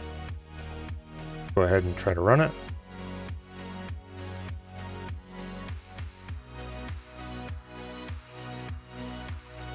Go into here.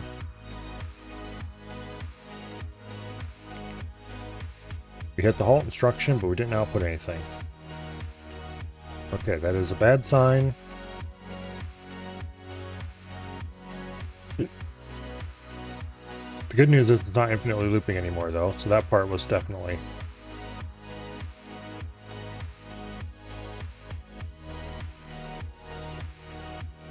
Okay.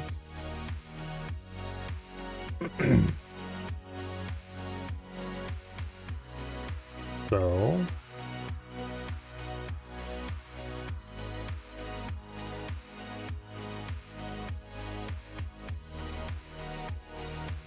Go ahead and set this here.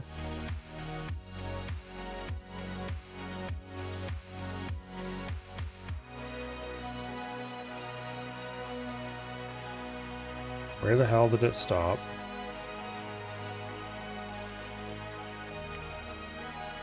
Who the hell knows?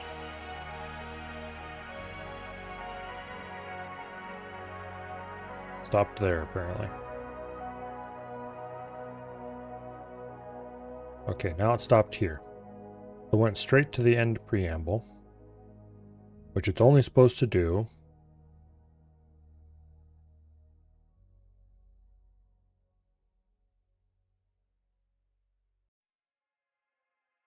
No, that's correct. Okay, good deal.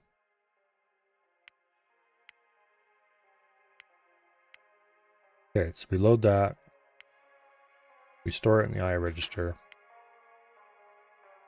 We load R1. If it's 0, we jump to done.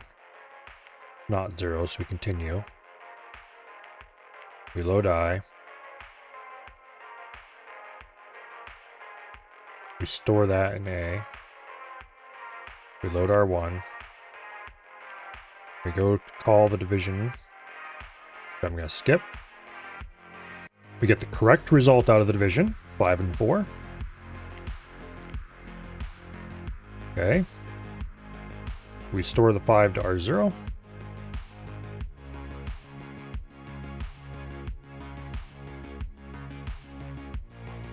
No.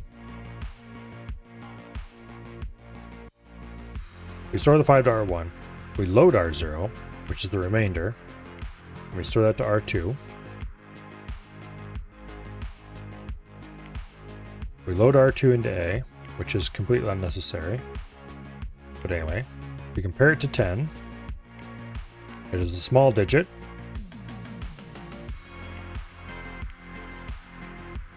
Oh, I'm a dumbass. Okay. The problem here is completely foreseeable. We can't write to this region of memory because it's in ROM. And putting the right buffer in the string table makes it a terrible idea. We need to actually put the right buffer into the ROM, the RAM. So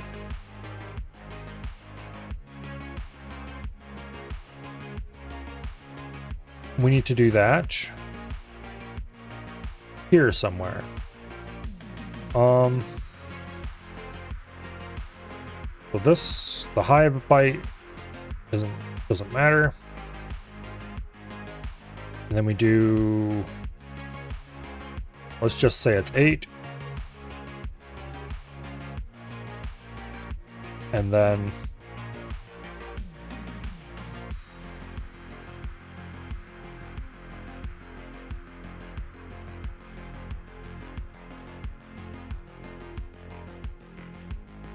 We'll specifically label that it is 32 cells.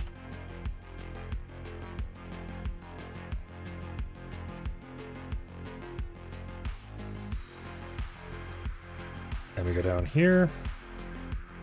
We go find where we did this. We do LDA, boom, WRD line buffer. And then we store that to I. Okay. That makes much more sense. Because now we're not trying to write to ROM anymore.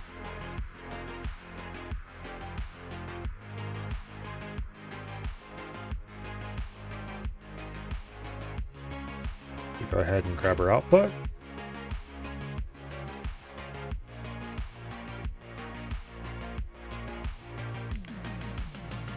We hit a halt instruction, and that does not look like the correct output. Just saying.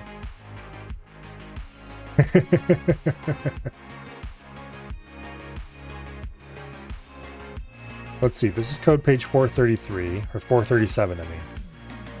So, good old extended as key would declare that the silly little dwarf face is, I think of it as dwarf face because dwarf fortress, but you know what, why am I looking externally? I can just look it up in the game manual because they have code pages available. 850 is what they're using. 437 is alternate. Okay. There's a little dwarf face is 2. How about it output 2 twice?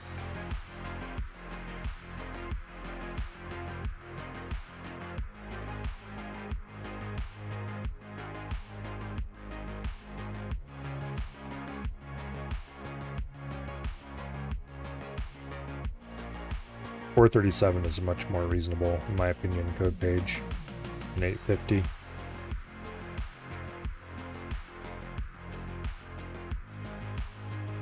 Yeah, anyway, we're not going to change this. So it appears to be outputting 2s. That makes no sense at all.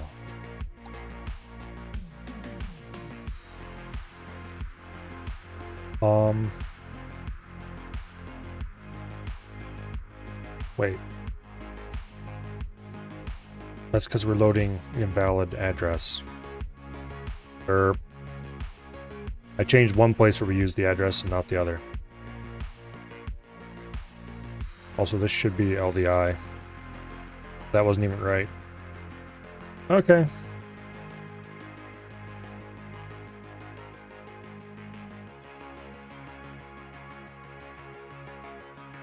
How can I possibly be so very wrong?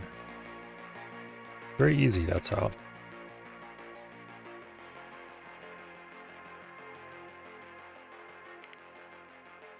Hit the halt instruction and wrote nothing.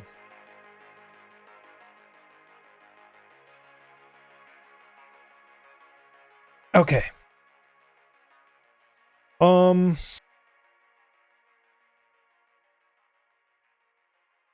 Why is it writing nothing?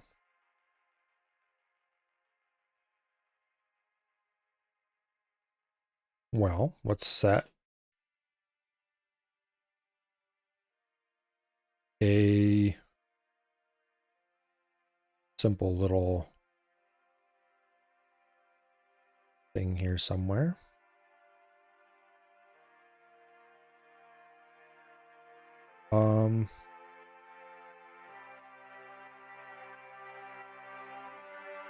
Where is, okay, let's set it here at the right loop. Boom. Okay. We've broken at the right loop. At this point, we should have in RAM, in the low region of RAM that we can see right here, our values.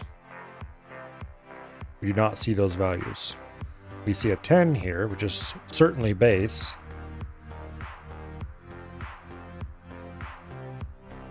We'll look at the constants here.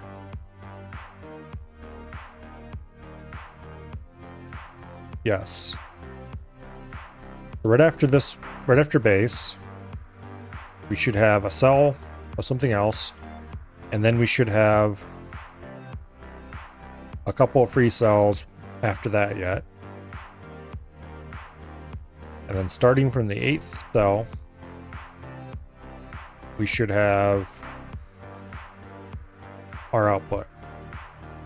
So somewhere on the second line here. It's not outputting anything. That's the problem. Why is it not outputting anything? That is an excellent question.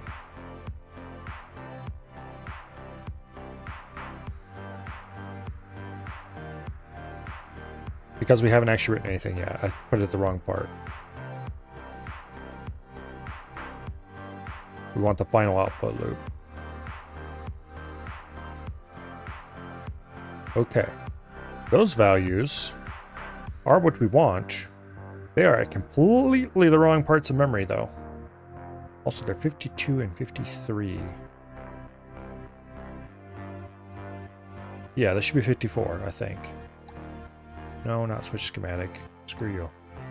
Manual. ASCII. 52 is 4, 53 is 5. Yes, it is outputting the correct value. It's outputting them to wrong locations in memory, though.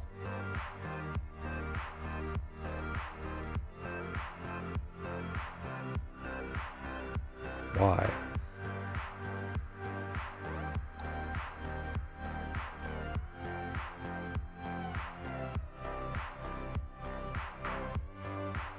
Okay, 27, 27, 27, 10. Why would it be? Oh, because the 2 7 ones all hold the values for dict start, last word, and dict end. Okay. Yeah, that's right. So we have the first 2 cells are air flag, exit flag, dict start, last word, dict end, base, these 2. Compiling, blank space, and then this should be the first value. Instead, they were written to here, which makes 0 sense.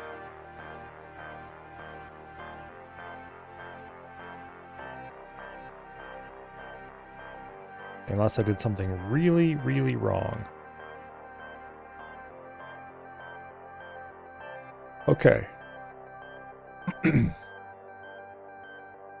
load that into A. We store it to I. The only place I is used is here where we increment it.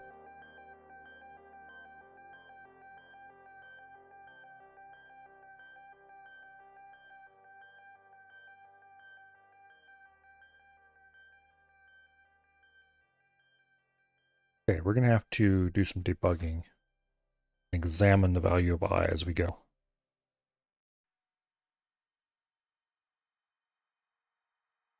Okay.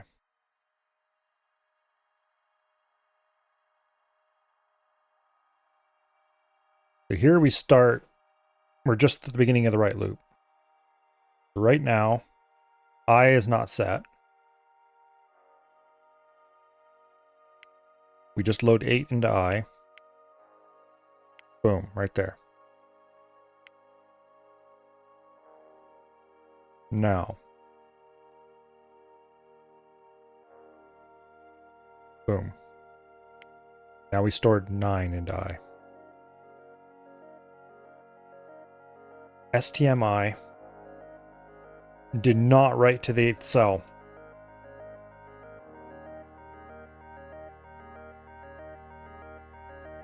Okay. Let's move this to SDMI.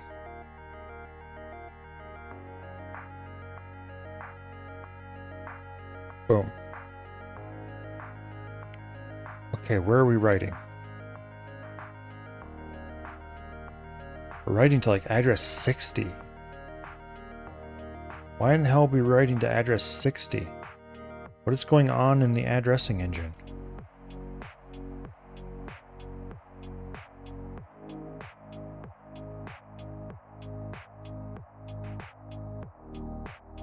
Um, 52 is coming in as the alternate. Oh, that doesn't make any sense though. Oh yes, these were changed to registers. Okay.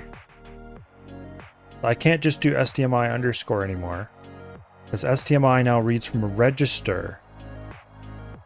That would explain a lot of my weird issues with writing to random mass places. I need a register that contains 0 for these STMI calls.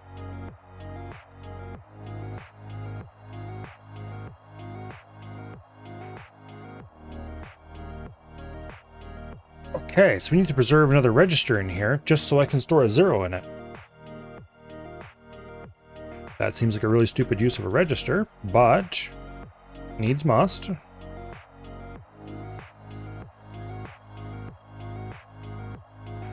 So R3 is now designated as the new 0 register.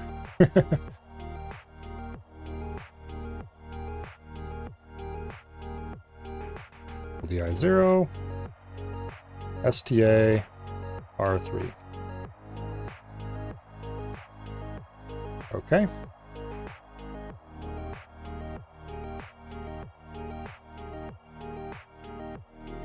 All right. Yes, STMI no longer deals with constants. So let's go ahead and assemble that.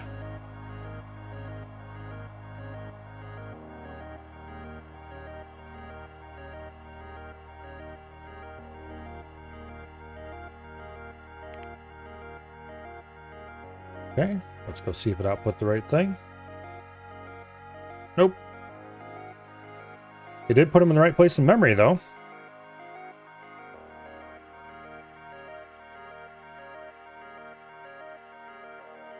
Okay.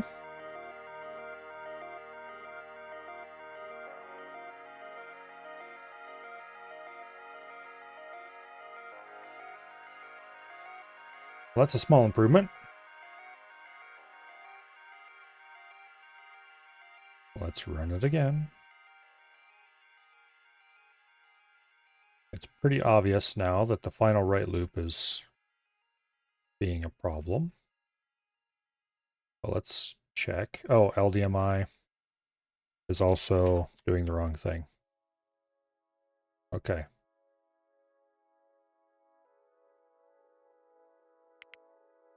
There we go, 54. It output an empty space before them.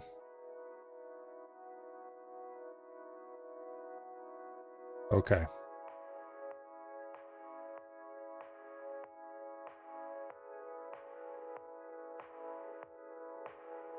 But that's an easy, tiny issue.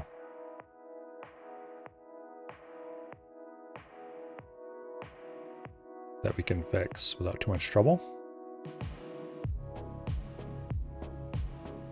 Namely, we need to de-increment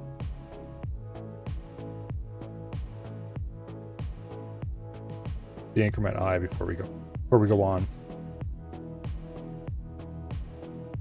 Recompile. Grab our output.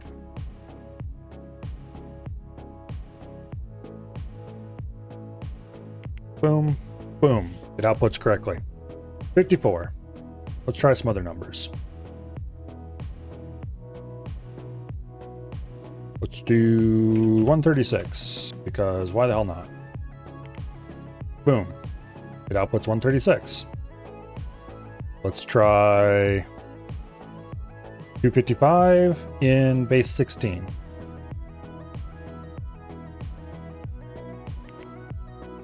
PP. Okay, that is not correct.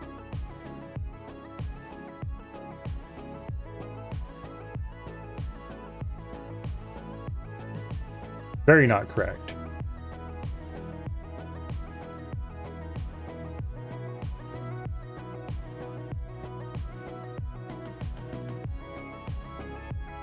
Where does it get that value?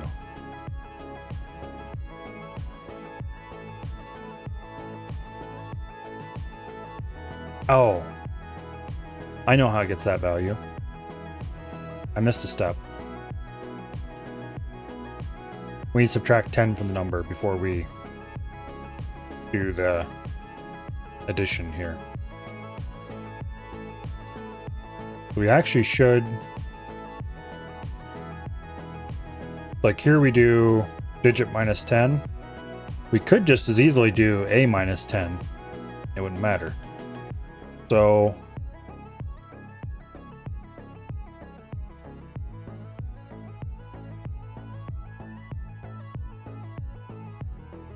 yeah, this is where we do the stuff. I think it'd be easier to do a minus, or do digit minus 10 now. Because we do, it's an A already. We clear the carry flag.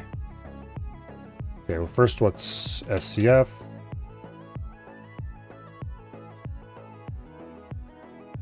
Sub I, 10. Then we clear the carry flag. And we add A to it. Okay. If I was doing a macro assembler, I would allow basic constant expressions, and we'd be able to do a minus 10 here, and it would calculate that for us before it assembled. But I don't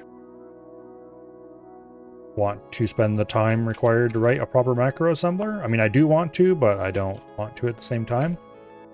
That'd be a really awesome project for the future, though.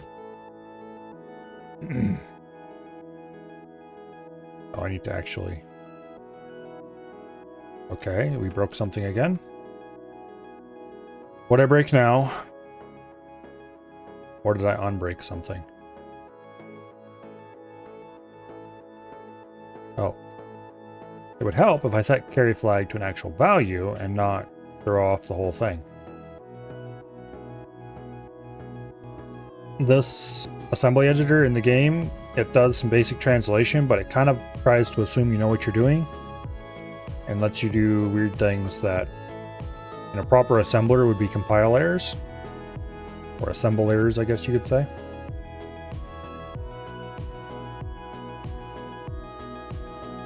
Because it doesn't actually know what your instructions look like. Okay, it outputs 54.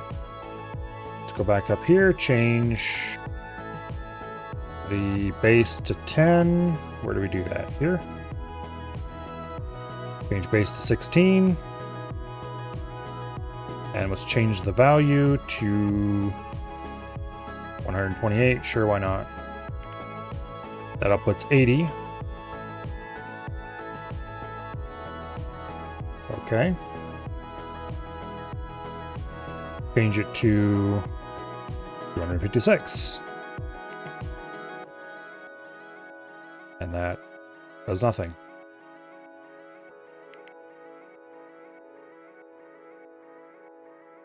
Okay. You don't like my 256. Let's try 255. That prints FF. So why was 256 too good for it?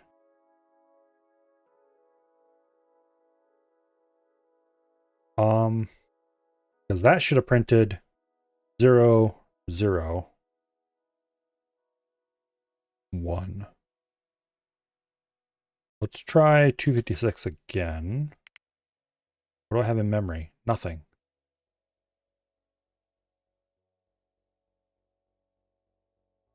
There's no 8-bit stuff involved in this. So why is it being weird?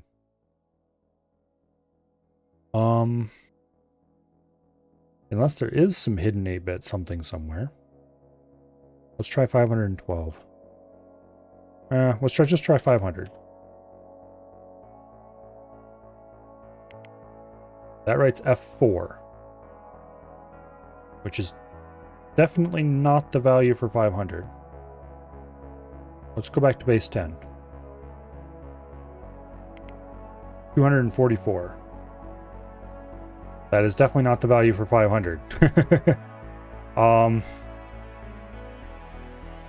There's something seriously screwy going on with this. It does numbers under 8-bit limit. Fine. Anything over the 8-bit limit, not fine. Let's print -1. Oh, this can't handle negative constants. That's nice.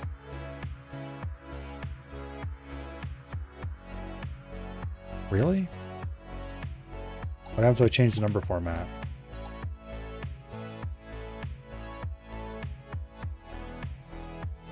Still can't handle.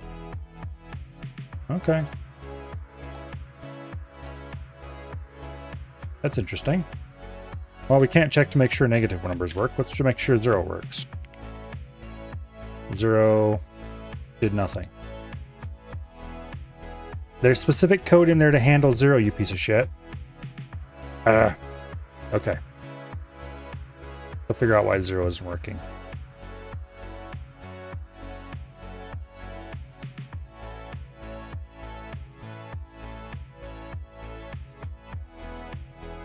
Okay.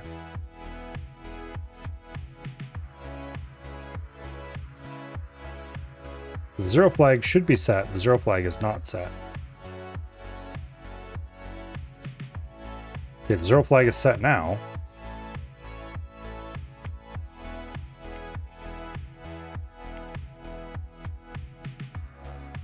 That clears the 0 flag? Jump instructions are never supposed to clear the 0 flag. Or any flag. Wait a second. Do I accidentally have the jump instructions clearing the flags? The jump instructions are modifying the flags.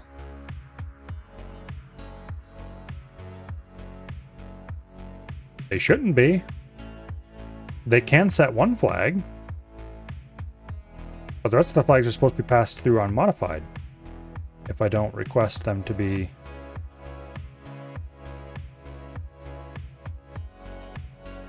Yeah, if set ZN is not being... Okay, we have a problem in here.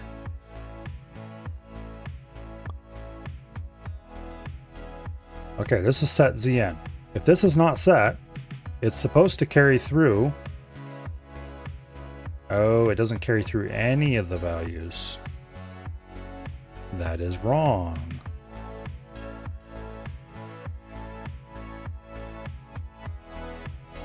Wait. No.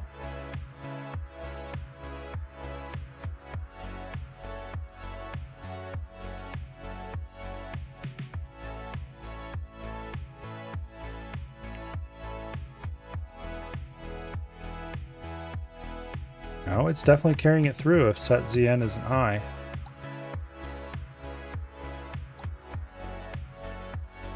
Oh. Okay, it's not turning the output on if we're not explicitly setting a flag. But wait, that shouldn't clear the flags then.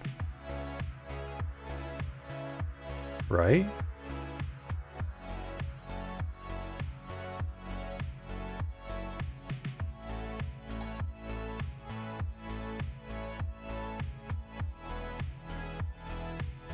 Because if it's not explicitly setting the output on for the flags, then flags used should not be enabled. And if flags used is not enabled, that's supposed to have the flags just be carried over.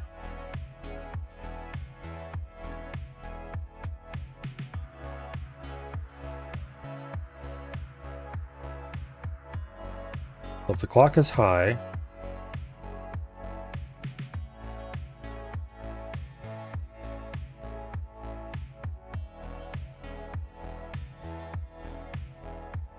I think this is backwards.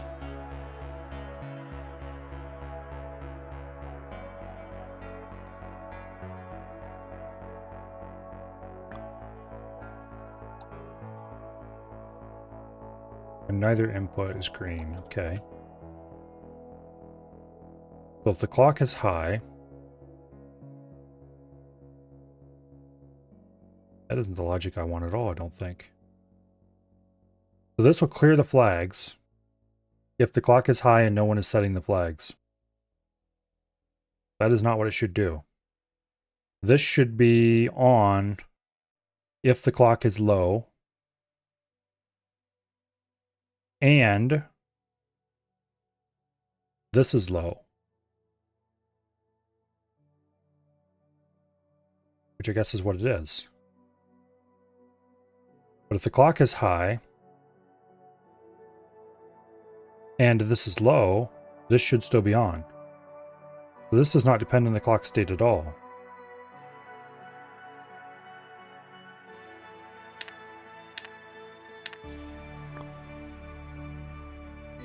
This should be on at all times when we're not explicitly calling for the flags to be set.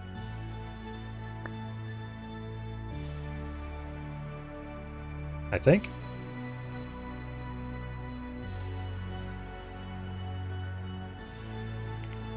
Yeah, now it outputs a 0. Okay, we fixed the bug in the flags.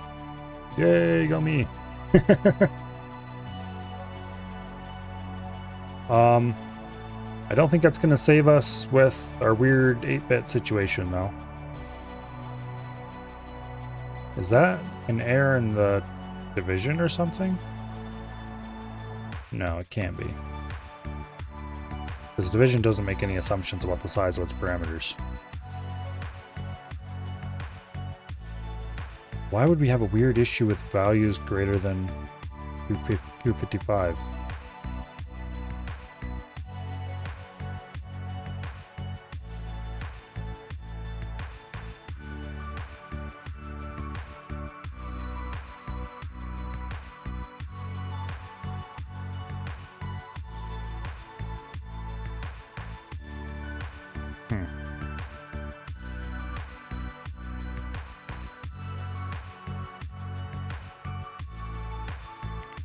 Well, it outputs 255 fine. Let's go to 256. Oops.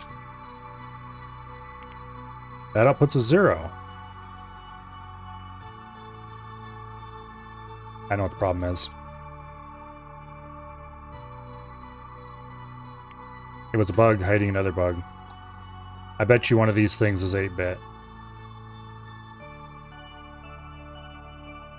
Or, yeah. No. No? Oh, the wiring here is 8-bit.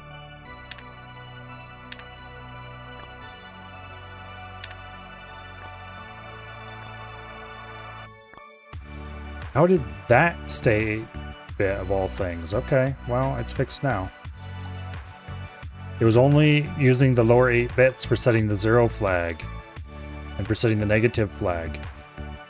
That would result in all kinds of interesting weird bugs. Alright, let's try it again. It still outputs a 0. Damn you. Do I have any other cases where I have weird...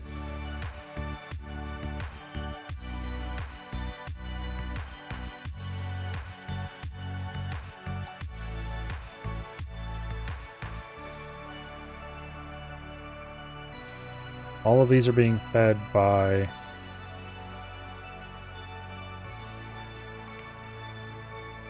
Okay, this one doesn't set those flags.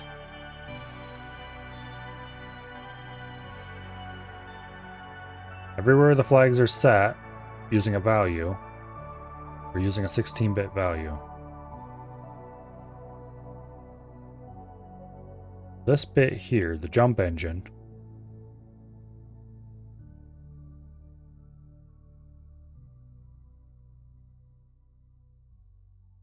isn't setting the flags that way. It's not supposed to. It's supposed to just carry them through.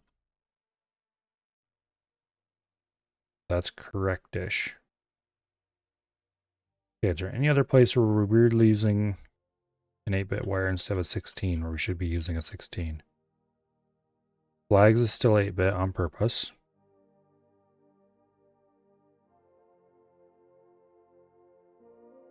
Okay.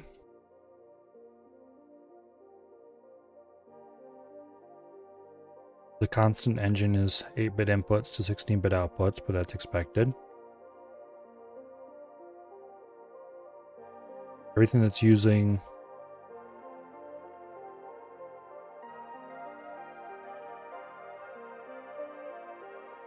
okay.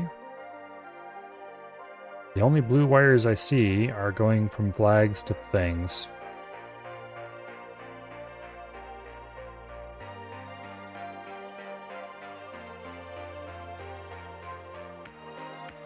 Could be one inside of a circuit somewhere, but that doesn't make sense.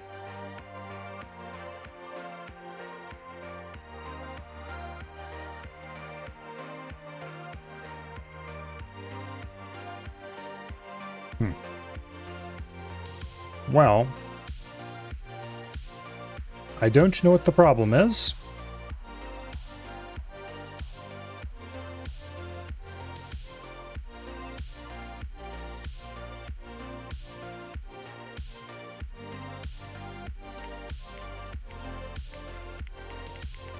Let's go here.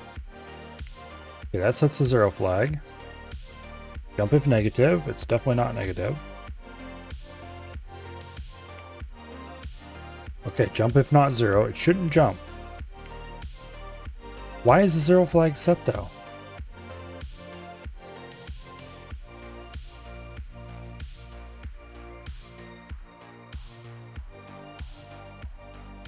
Wait a second. LDI 256. Oh, because LDI can't load 256. We have to use LD high. Okay, I'm an idiot. LDI 0, LD high 1. And we just run it. Yes, we hit a halt instruction, nothing happens.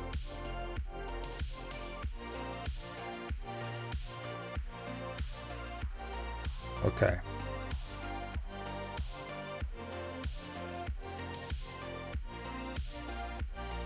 Where's the start? Boom. Oh, because we threw everything off by changing that. All right, let's go in here and let's add an LD high instruction so we can do 2-byte parameters.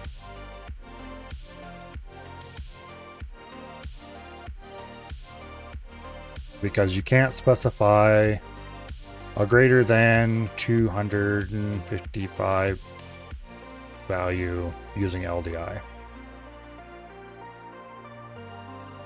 We're just going to do LD high 1, LDI 0 in here for now, just to make sure this still works. Please work.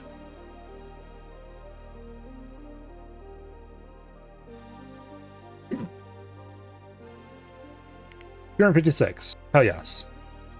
Okay. So we've worked out the bugs.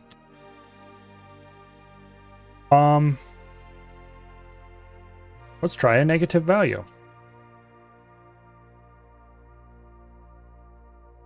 So a negative value would be OXFF. OXFF. This should print -1. And it does. Hell yes.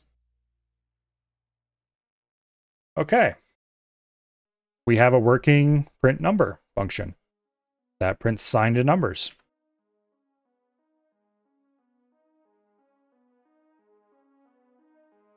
That was way more trouble than it's worth due to a combination of hardware and software bugs. Also, look at this. It starts on line 368 and goes down to line 475. So it's just over 100 lines of code. In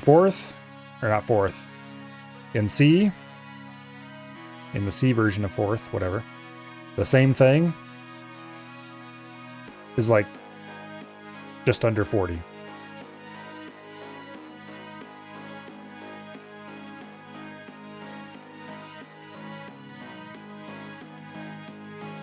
Assembly language is quite verbose.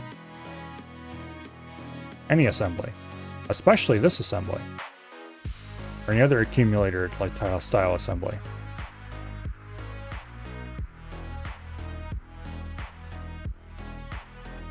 We could trim this down and probably make it more efficient. For one thing, we don't need to push all the registers we're going to use in the whole thing right here.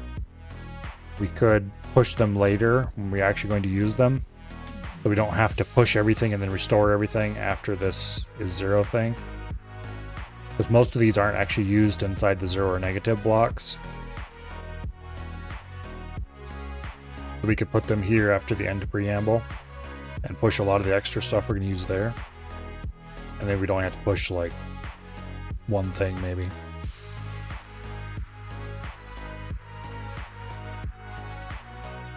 But I'm not going to bother with that because it's a very minor optimization that only matters if you're printing 0 a lot. It would shorten our code slightly because we wouldn't have all these pop instructions here at the first return. We could replace this return with a jump to the end instead and have like a cleanup label here or something. This is actually one kind of case where a single return makes sense. I've mentioned before that I don't think single return programming is intelligent. And this is actually one case where it kind of almost makes sense when you're doing a lot of stuff just before you return, at every return. But anyway, this is where in a macro assembler I would try to make something like a preserve register macro. Automatically inserts pops at every return for everything that you use preserve for. I keep saying macro assembler. Assemblers can get really fancy with some really fancy, powerful capabilities for automatically inserting and generating code for you. Because nobody has time for this shit. They didn't have time for it back when writing things in assembly kind of made sense. They especially don't have time for it now, where nobody writes assembly anymore anyway. But back in assembly's heyday, there were some extremely powerful assemblers out there that could do all kinds of insane things.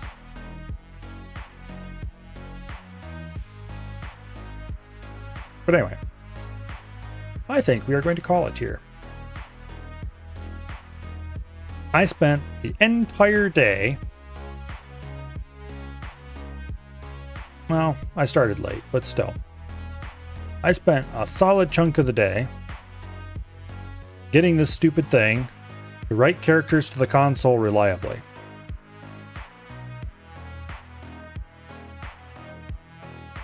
That is the very beginning of the task that I kind of planned.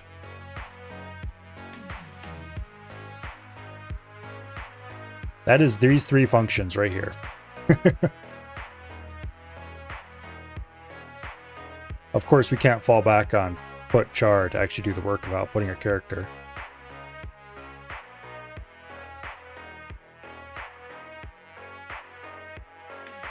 These 3 functions,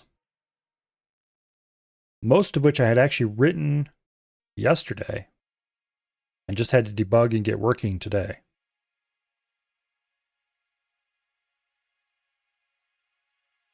Anyway. Oh. I would like to continue working on this. Write the input code. I don't know. Depends. If I find anything particularly exciting to do for weekends, we'll do that instead. And if not, we might do some more of this even. Because who knew? I enjoy doing my job when it's not a job. I do enjoy doing my job as well. But it's more fun when it's not actually your job. Figure out how to make that use that game to make work easier, I'd make work harder. There's no way I'd make it work easier. If I was trying to do this project in languages that I would normally use for work, I would be done already. No problem. I'd just crank it out in no time. If I tried to write a fourth interpreter in Go, that's like an afternoon. If I tried to do it in JavaScript, not that long probably, a little bit harder. It'd be more annoying for sure. But it wouldn't be hard.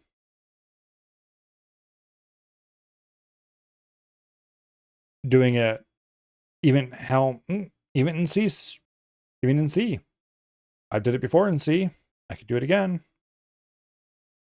There's some improvements I could make to it. Maybe. Java.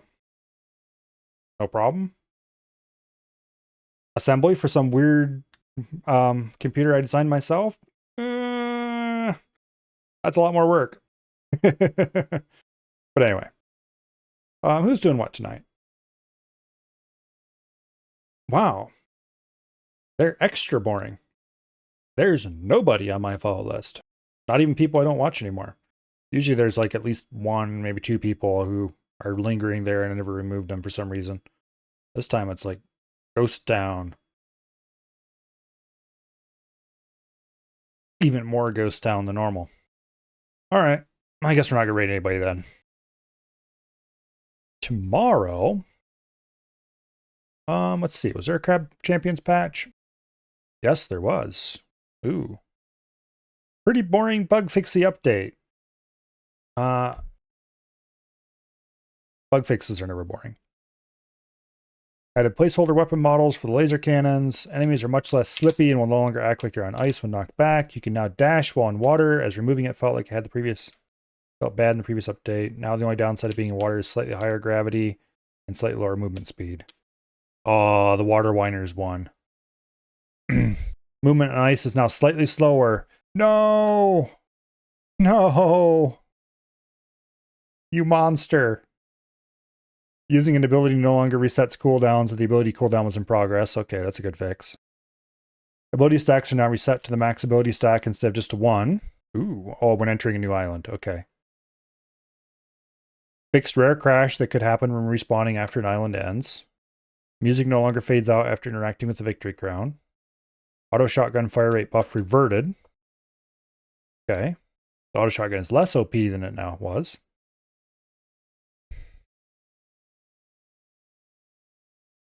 Improved the piercing wave particle effects to be easier on the eyes and more smooth. Piercing wave trigger chance halved, but damage increased by 75% and radius increased by 25%. Okay. Bubble shot trigger chance reduced by 25%. It's very powerful, but it triggered a bit too often. Darn. Minigames no longer increase the number of attempts start or clear autosave, stat or clear autosaves. Okay. Don't care, don't play them. Fix the long-standing bug that caused very laggy clients to load in with no weapons when first joining a lobby. You'll now notice a short delay before equipping a weapon when joining a lobby as a client. Okay. Improved text chat visibility, who cares?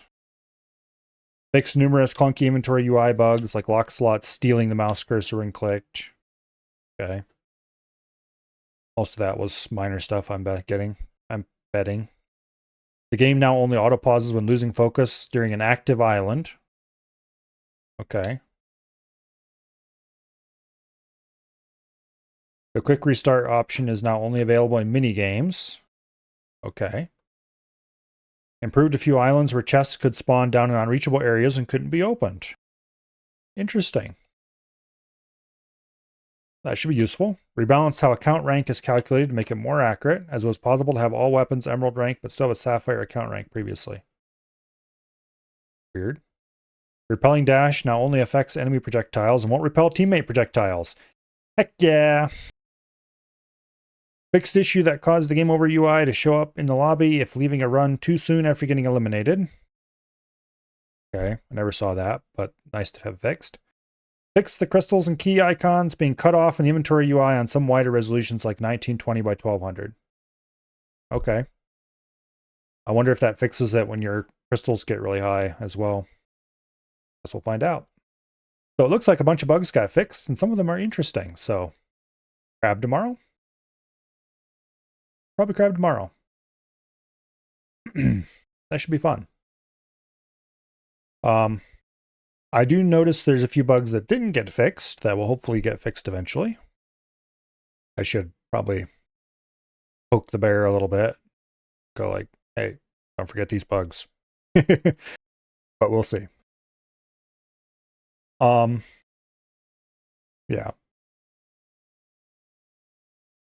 Crab tomorrow. Almost certainly. But until then, I hope you all have an awesome night. And I will see you all later. Good night. And goodbye.